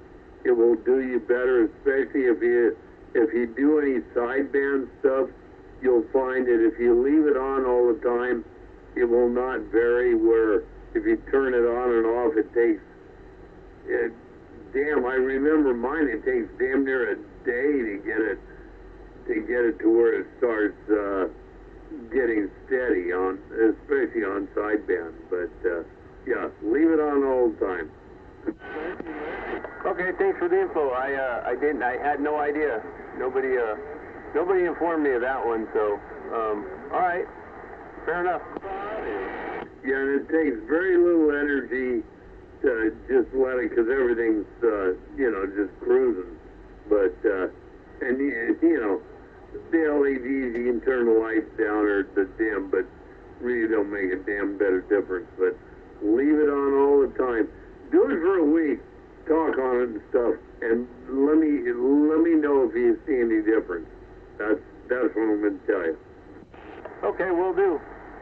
Will do. And once again, thanks for the info. I'll give that a shot. And yeah, that's the first time that's happened. But yeah, okay, I could do that. Yeah, I agree. When you're just in receive, it's not taking much. Yeah, war. UFO flew over.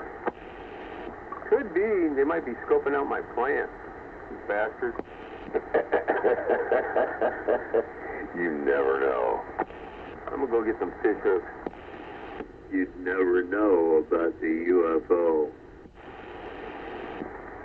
Did I ever tell you guys that what happened to me over here a couple of years ago? Probably. Yeah. No, maybe not. But a big bright light went right over the house, and it looked like it was sucking up my neighbor's plant, a weeping willow. And as it was sucking it up, it was like turning in the air in a clockwise fashion. And as soon as the light went past it, everything dropped back down again. Now, the funny thing about it is you take a look at the top of the trees, and they're burnt. How's that funny? The light, when it went over, man, it was very, very intense, even lumpy. And when the other guy was out here before, well-known guy, forgot his name. And he was even telling me, he says, hey, there's a UFO coming from your So well-known. Like Redwood City area. And one of the UFOs went right over to San Carlos Airport, they said. Covered over there for a second. It was like Lumpy and the other guy. They both saw it. But when it came over, guys, I'm not shitting you not. I kid you not. That thing, when it came over, it was a very extremely bright white light. And it started pulling the tree up, sucking the tree up, and going in like a clockwise fashion, spinning it. And as soon as the thing went away, the thing went back down again. It looked like the thing was raked. And I noticed at the top of the tree, it looked like it was burnt up on the limb. Even to this day, they're burnt. Lumpy and Eddie? No, it was Lumpy. Ward was his name. We called him Lumpy. Yeah, hello. Cleaver. Yeah, what, Rich? You know what? I remember that. I remember something about that. And didn't it come out that, damn. Yeah, I remember something about that, and it was kind of wonky, but anyway. Mountain House. Got it. Yeah. I mean, you know me, I'm older. It's been, and you said 6 years. Might be close. Maybe it's closer to 8, but yeah, all the other weird stuff. They said there was 2 of them, oval shaped, like saucer shaped, very bright, whitish, kind of like a whitish blue light. And when that thing came over, it illuminated my backyard. I swear to God on the Bible, the Holy Bible, guys, I'm not bullshitting you. This thing, when it went over, was a super bright, whitish blue light. Not like a spotlight, like a helicopter. That's bright white. This had a blue tinge in it. But when it went over, man, and it sucked up the tree like that when it was going over. I have never in my life ever seen anything like that. Well, in the first place, you can make any light look anything like you want. And as for sucking up a tree, at that time of the year, the big trees are in bloom, and it's most desirable by anybody that wants any protein. It was nighttime. It was visualized by 2 other people, and coming from the north, going toward the south, right over my backyard, Rich. I am not joking. It scared the fuck out of me what I saw. And there was no sound at all. 0. Protein? Remember one time when you asked me, Hub, if I believed in unidentified, and I said, not in that respect, because you deem them as extra, something other than this earth. And I says, yeah, I got it. Yeah, forget, I don't remember the conversation completely now, but what we have and what our government and other governments, by the way, don't think we're the only ones, have played around with and made work. You might be surprised, damn it. I keep trying to tell you this. Don't sell the human being that you live on the planet with and you are one short as to what they can develop. This was odd. I have never in my life ever seen a light do that.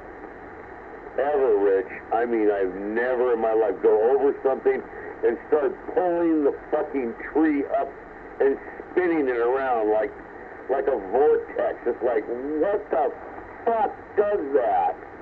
And that's why it was odd, because it's something you had never seen before. Correct.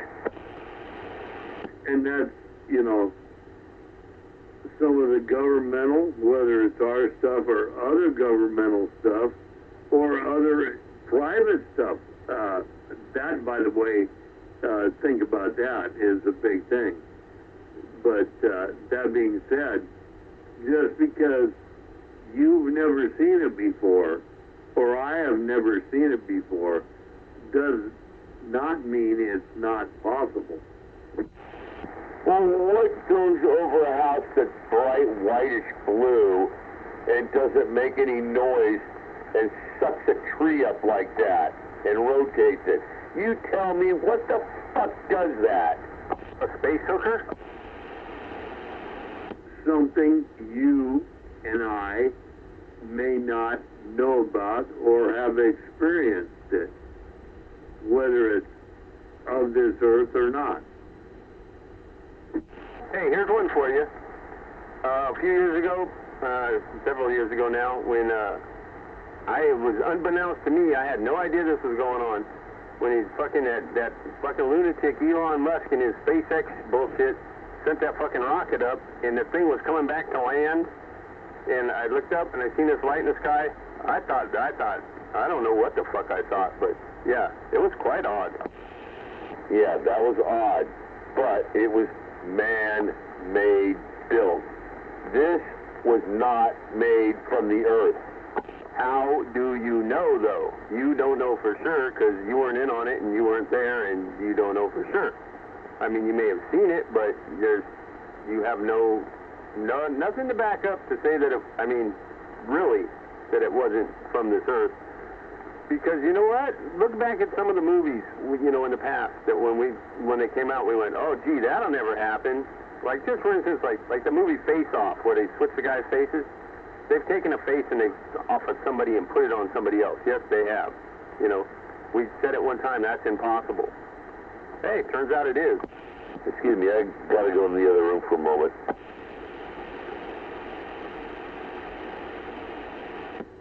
Good analogy, Cannibal. A lot of people wouldn't have thought about that, but yeah. And it has been done. That's some of that story was based upon, or part of it. Yeah, and that's not the only thing that, you know, that I've seen, you know, movies in the past that went, gee, that'll never happen. Yeah, it's more and more frequent every day, it seems like. Yeah, it's like this AI thing. Oh, that'll never happen. Well, yeah, they're working on it. They're fucking working. Goddamn it, they got cars that drive themselves. You know, that's ridiculous. I don't see why they think we need that. I mean, cool. Hey, you want to do it and say, hey, we did that. That's great. But, you know, put them fucking things on the road? You know, you're out of your mind. We don't need them. You know, where are you going with this, people? You know, so, yeah, looks like the Terminator storyline may be coming into play.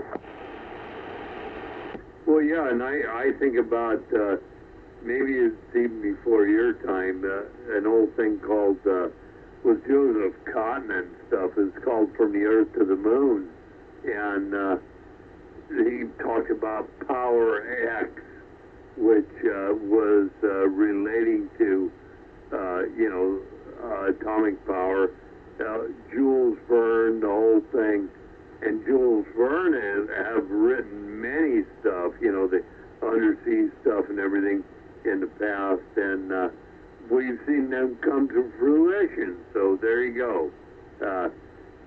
Not that they were soothsayers or anything, it just maybe some,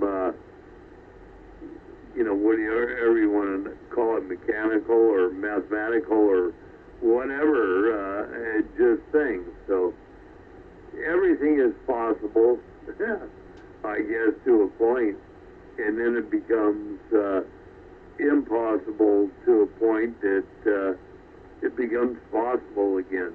That was, who was that did that? That was a crazy thing too. But anyway, you know what I'm talking about. Yeah, I mean, you know, it's like, think back at one time when, you know, before electricity, you know, before electricity, let's say, because electricity's been around a long time, I mean, really, if you think about it, but before the use of electricity and harnessing electricity and putting it into every house, every building, you know, and people at one time said, you know, what? They had no clue. Look at, when we did get electricity and had it for a while, and they come up with, you know, things like the TV and everything, and things that ran off a vacuum tube, you know, the tube age, and then, you know, transistors were starting to come about. What? No, that's not possible. You know, and they're getting smaller and smaller and smaller. Yeah, well, yeah, people have been amazed by odd things over the centuries, and it's not going to stop. And, you know, it should not stop. You and I both know that. It's the people, humans, man, whatever you want to call it, wanting to learn and explore the unexplored. And this is what makes it adventurous, makes it good. Hey man, I gotta shut down the AC on the big amp. Don't need it on anymore. It's getting cold tonight. Gotta get me another glass and put a shirt on. But I'll be back around. You take care. Carry on. And what are you doing running around with no... Oh, never mind.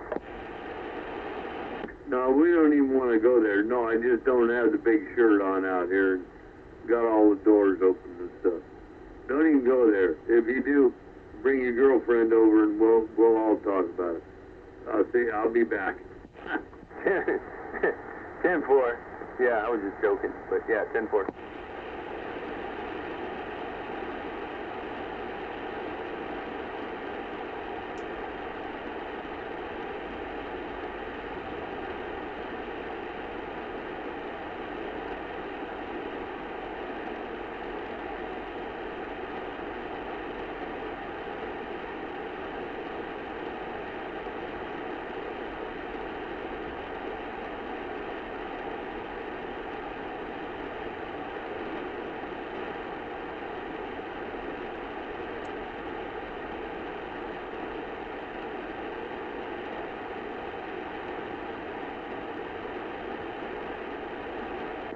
And then there was one. Where'd you go, Hub?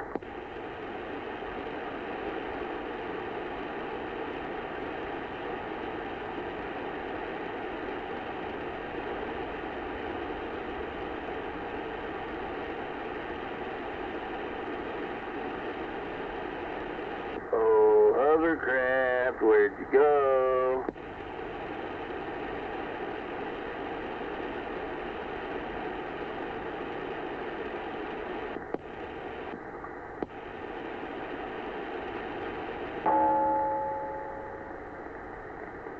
Hover.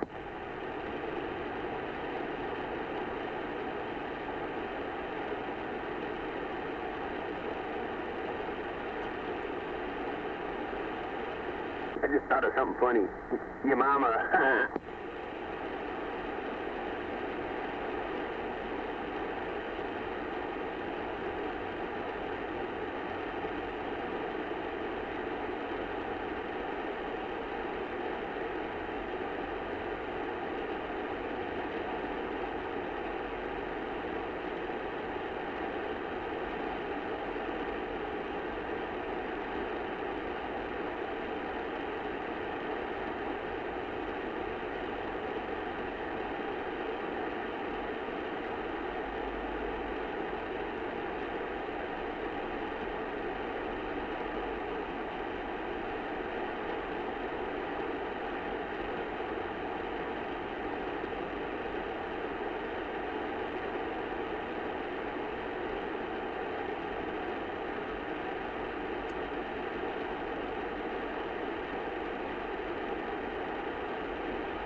Okay, I'm back.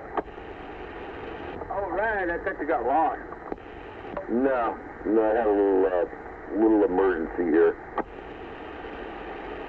Oh, no, never mind. No, not that kind of emergency. Oh, okay. Second. Not really, but yeah. Anyway, where were we?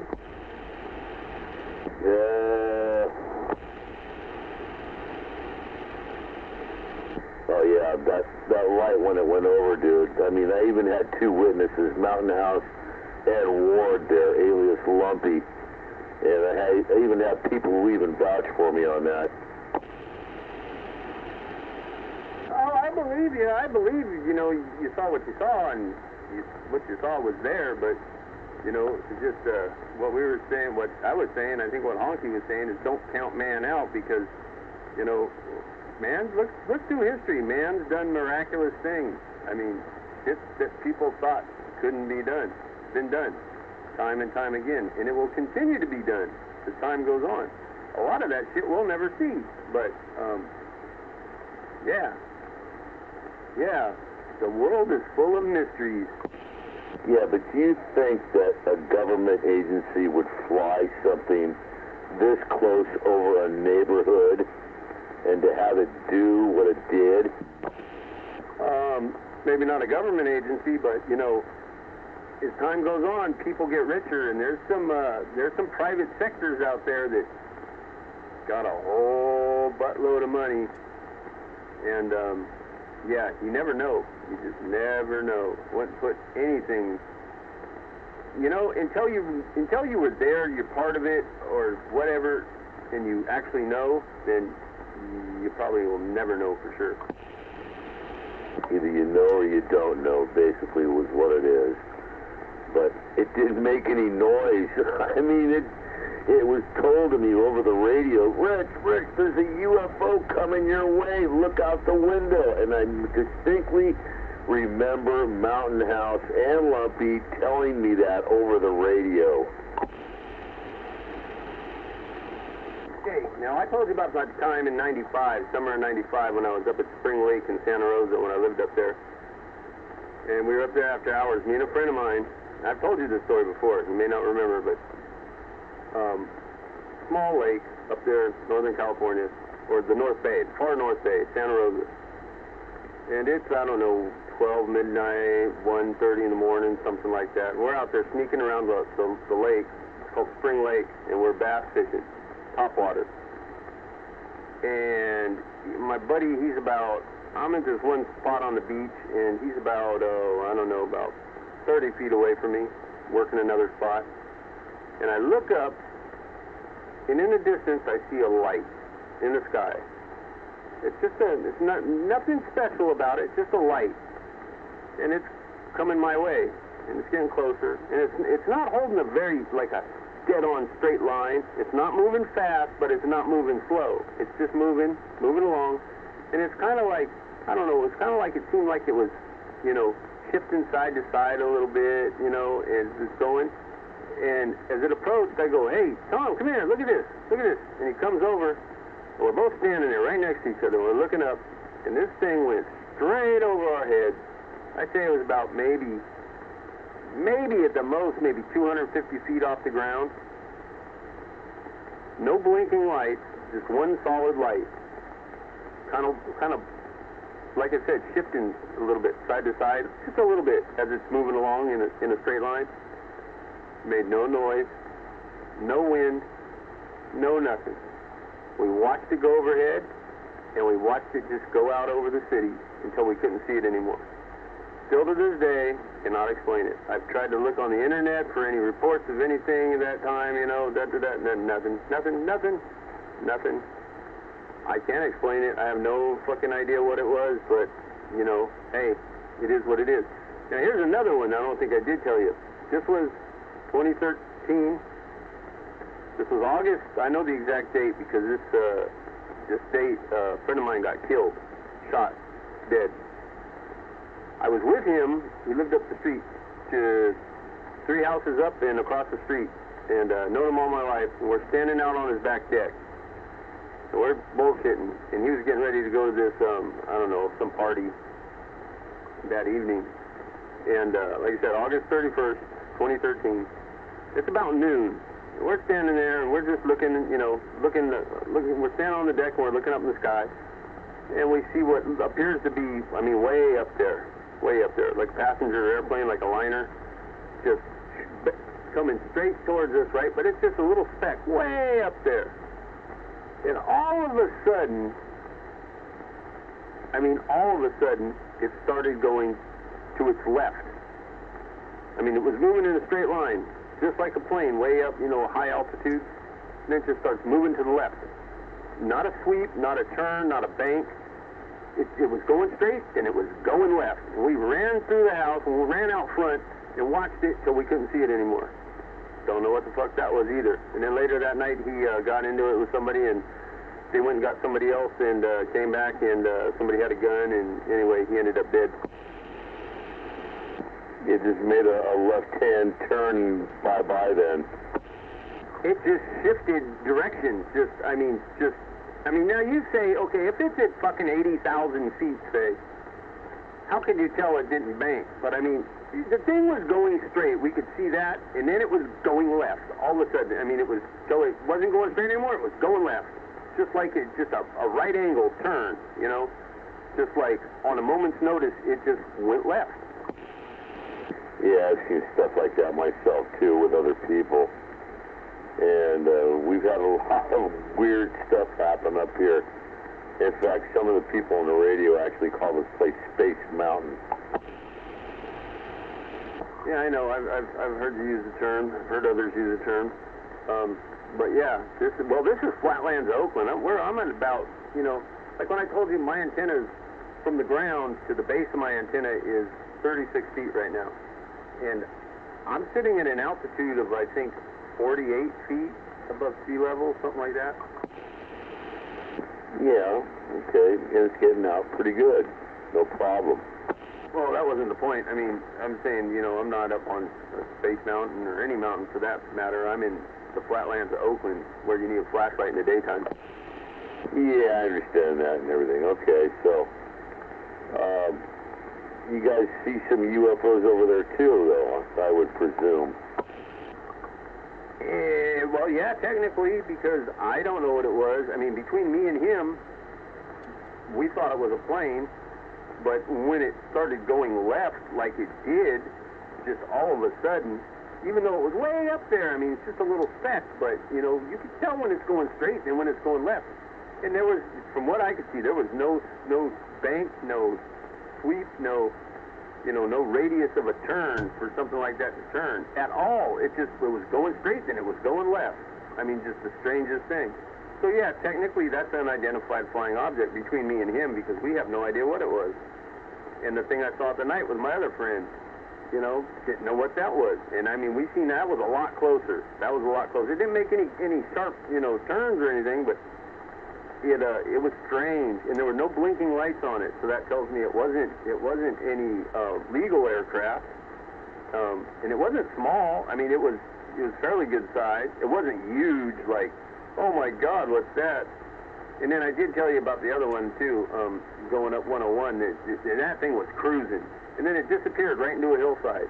I mean, right into a hillside. I mean, it was passing up traffic because it was going straight up 101. In Novato, and it just disappeared right into the hillside. You know, I would have expected to see it go around the hill or, you know, obliterated into the hill, but nope, it just disappeared right into the hillside. Like there was a portal right there it disappeared into. Right. I don't know, it was there and then it wasn't. When it got to that hill, it wasn't there no more. Gone. And that thing was moving at a good clip. It was passing up the traffic that was, you know, it was in the evening. It wasn't a lot of traffic, so cars were going like, you know, 65, 70. This is back when, mind you, when it was 55-mile-an-hour speed limit. Yeah, that thing just fucking disappeared right into the hillside. And the funny thing is on the other side of that hillside, up a little ways, is a very small airport. But, yeah, I don't know what the fuck that was. And other friends of mine that were on the other areas of the city of Novato at the time, because I was by the movie theater right next to the freeway. I was at the movie theater in the parking lot. Other friends of mine, I talked to them later, and they seen it too. So, I don't know. There's a breaker out there. Go ahead, breaker. Yeah, I was just going to say, been listening to guys talk about that. And, if you're traveling along and got something overhead and then all of a sudden it disappears or something, that ain't no big deal, right? I mean,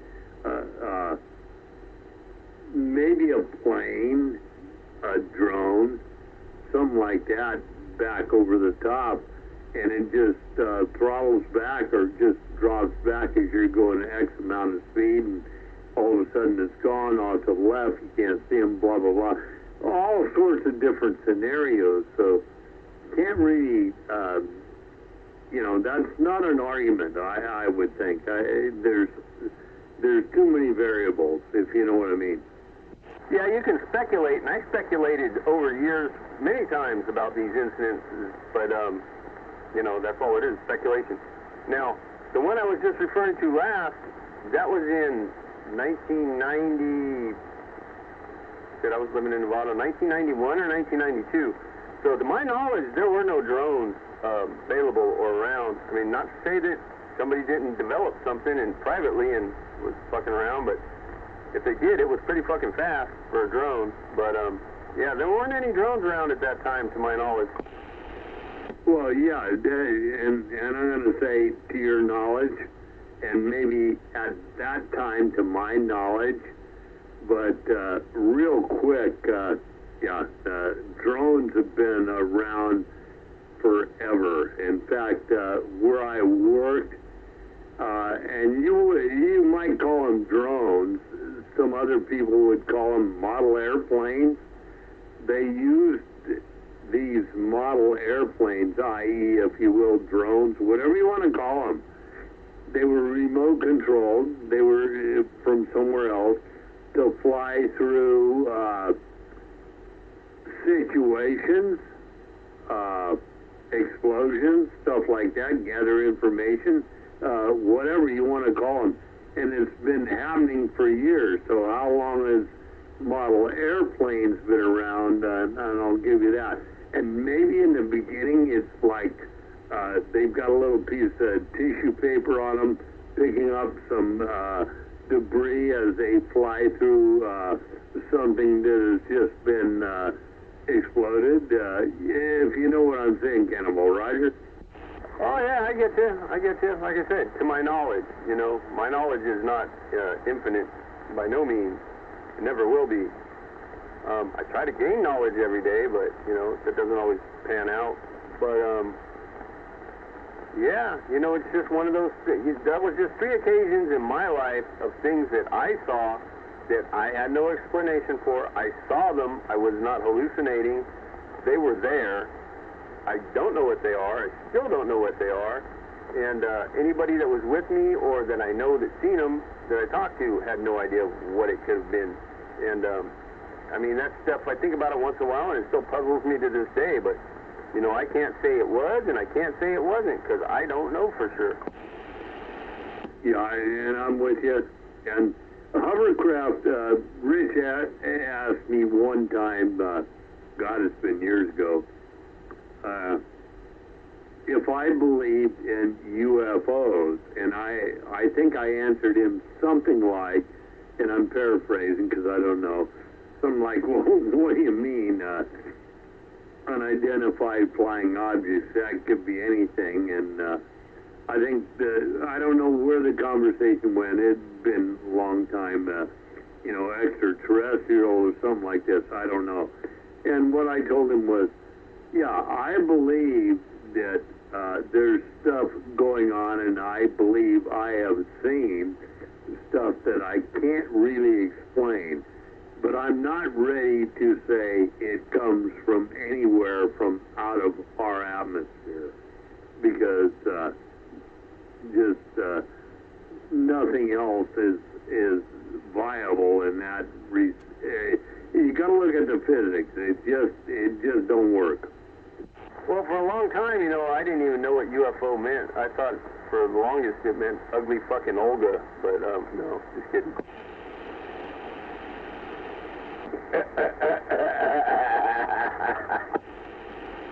Yeah, well, UFO was, you know, confined to unidentified flying objects, and it was meant to mean something out of our earthly understanding, and that's not what it was really meant to mean.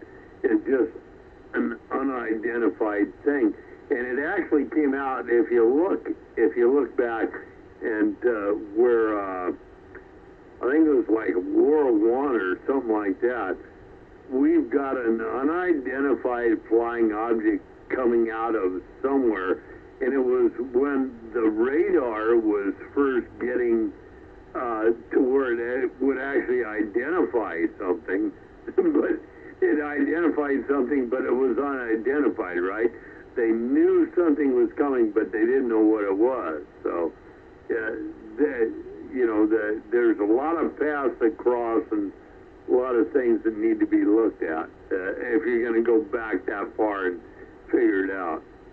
Yeah, and you have to pay attention to a lot of stuff too, really closely, because like they said, what was it?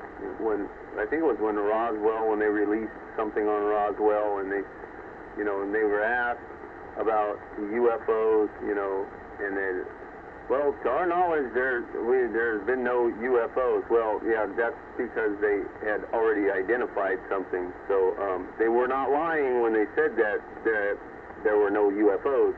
But see, nobody picked up on it at the time and said, well, was there any identified flying objects? You know, they may have got a different answer, but probably not. You know, the government. Well, there you go. What did you cut power back or something? Me cut power back? No. I'm on that different radio. Why is it? It looks like all the power is here from what I see. Audio, yeah, about 250 watts. 10-4, yeah, but boy, either way, whether I just wanted to ask you that, but either way, you know, whether this happened or that happened or whatever went on, unidentified flying objects, that was originally for something that the pilots couldn't identify, and it actually came out of, like I said, out of the military from their places. It wasn't meant to be extraterrestrial, and over the years, and you just said something, I forgot what it was, which was one of the biggest things that they talked about. Damn it, what the hell? And it was like, yeah, well, we didn't see it, you didn't see it, where did it come from? Yeah, well, originally pilots used to call these experiences Foo Fighters.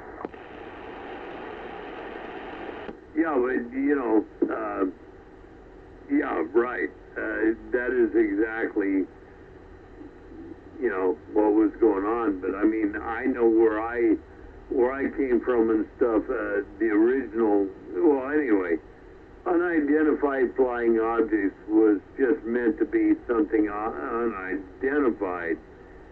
At the same time that was happening, we had pilots in certain programs, by the way.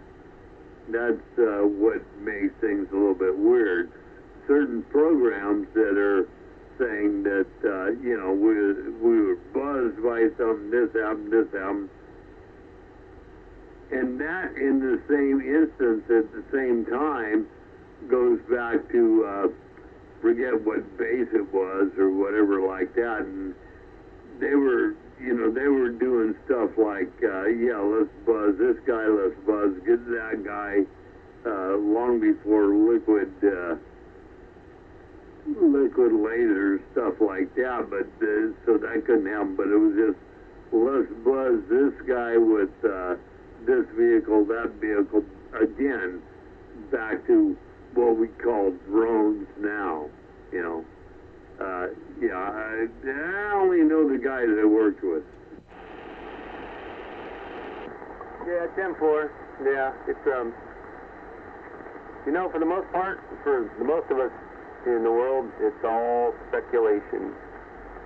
Because there truly could be some things that are out there that, you know, that people have said, yeah, it really exists, but, you know, I'm a firm believer in unless you were there, unless you've seen it, unless you know, are part of it, then you don't know for sure. It's all hearsay. Yeah, and I'm with you on that, and you know, one way or the other doesn't really matter to me. And the hover, you know, hover, I would say, I would hope you're right, because it would be kind of neat to meet other people, beings, whatever you want to call them, other entities from other places. I think it would be neat. That and the fact the scientific aspect would be, and maybe that's why it hasn't happened. That scientific aspect would be so astronomical. Most people, just like most people, can't accept the atomic bomb and stuff like that. It's too astronomical to believe. And then there's people that are convinced, truly convinced, that they're walking among us every day. As, you know, we talk about it. They're, you know, that I haven't seen, that I you know, I don't know. There's so much information and misinformation out there that, it leaves the average person with not knowing what the fuck to believe.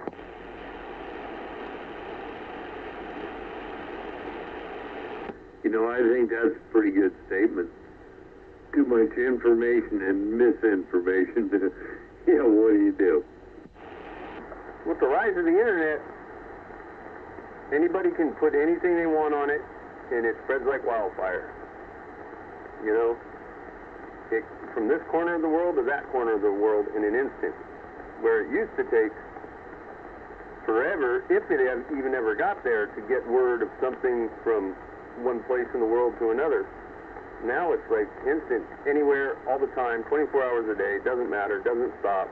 It goes and goes and goes and goes and compiles. And yeah, it's crazy.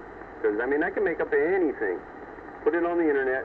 Somebody's going to see it somewhere, and if somebody else sees it, and then they send it to somebody else and somebody else, before you know it, it's you know, we're being overrun by giant gerbils or something. You know, you make a good point there, and I'm 100% with you in that respect. The internet sucks. You can put anything out there, your opinion. There is nothing.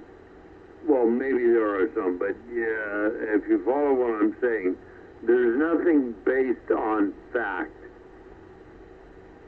And so people that read this, they don't know.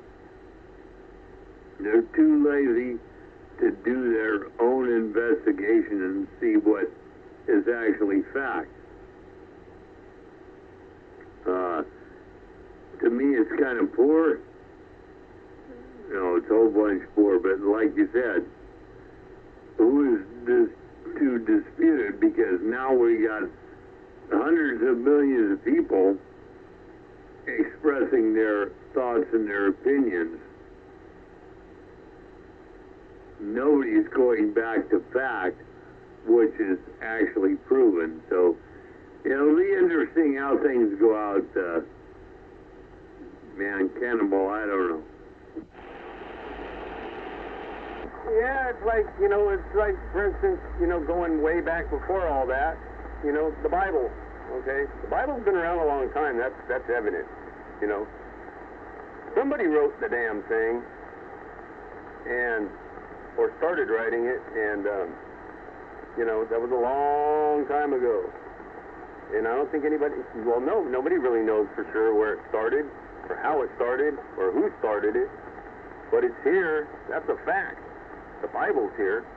Now, the beliefs that the Bible talks about,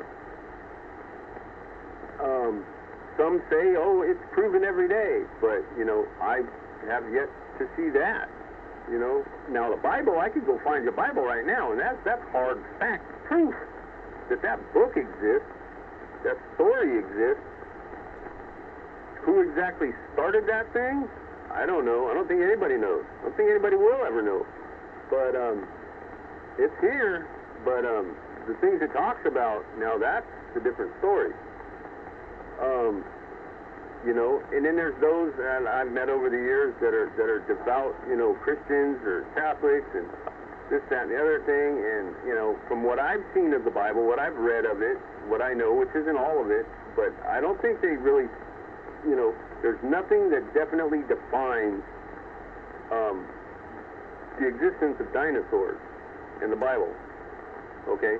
Now, the fact is that those bones do exist. They came from these creatures, you know. They may not be exactly the way we depicted them, you know, if it was here put together like it originally was, but the bones, the framework for those creatures, beings, animals, they do exist. They were here. That's proof, fact. I mean, that's undisputable. But yet there's religious people that are very religious that will argue it up and down, you know. And they'll say, oh, the Bible mentions the beast. Well, the beast doesn't cover, you know, all these different, over millions of years, all these different creatures that were of large, a lot of them were of very large size, that walked this earth before we did. Now that's fact. But, you know, there's still those hardcore religious believers that say, you know, God's responsible for everything. Well, where is God, you know? And why is he always asking for money? Just ask George Carlin, he'll tell you. You know, I'm with you on that for sure. It just, yeah, it's crazy stuff. And you know what? Maybe these are questions that will never be answered, or for whatever reason, they will be answered, but nobody will agree with the answer. So, yeah, the only thing I got for you and me and like Hub and anybody else who's listening out there is, you know, we do good. We talk here, we discuss things, we yell and scream at people and do that, but it's all good. I got to go fill my glass, and that's how good it is for me. Y'all take care. I'll be back. Carry on, and we'll get back to it when we get back to it. I had to do something, man. We was getting too intense. Hey, man, I just speak it like I see it, you know. Reality. I know reality. I know my reality, and just about everybody else's reality. Some people are a little far off reality, but hey, you know, if that's what gets you through life, then so be it. Knock yourself out. You know, I just call it like I see it. And I can't see everything because I'm still blind in one eye right now. No, I got you, man. But you know why I'm at my age. I got my opinions like you have yours, and I'm right there with you. I'm a conservative guy. But sometimes getting a little bit too intense, and we just got to back off and try to talk about some ugly women or something. I don't know. Oh, that UFO. Ugly fucking Olga. Yeah, she's out there somewhere. Oh, man. Reminds me of a story. All right, you better go see that man about that drink or, you know, whatever. I gotta go. I'll be right back. I will, too. Good time for a break. Well, get ya. You get back before I do. You take care of the frequency, dude. All right, guys, I'm going to sleep. Oh, you can't skip out on your post, man. You're on guard duty. I'm boring Hubbard to death here. Good night, Hub. Good.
look at that stuff.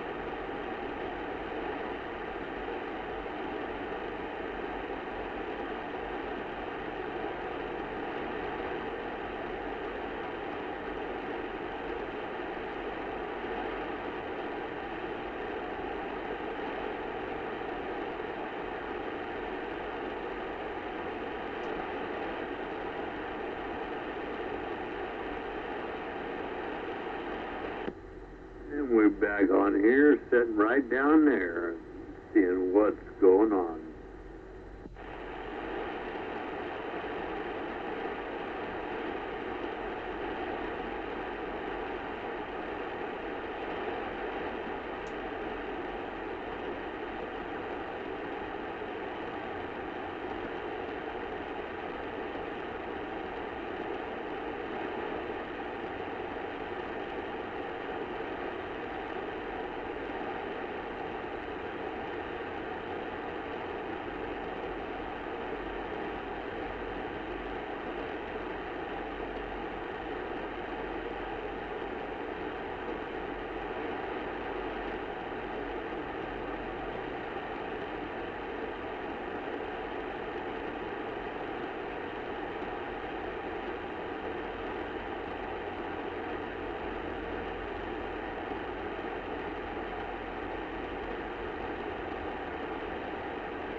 And then what happened?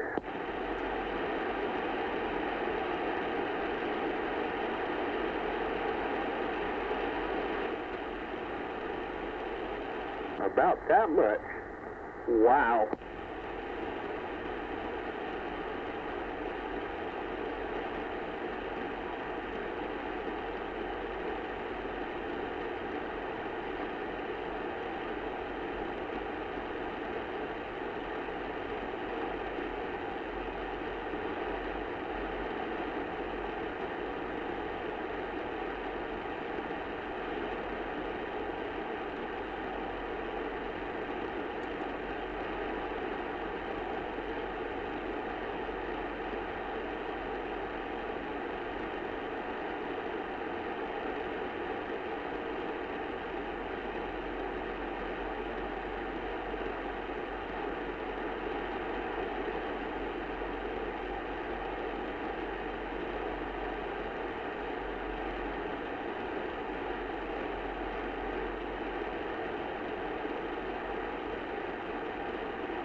think there's a duck fucking skunk in my backyard.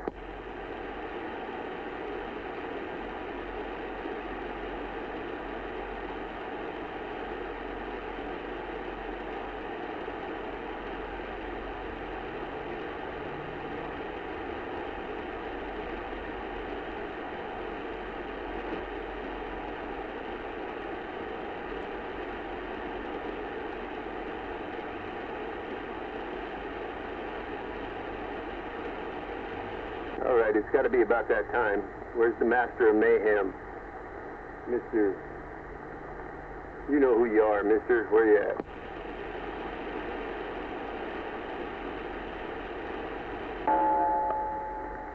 Clang.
Come on.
Bye.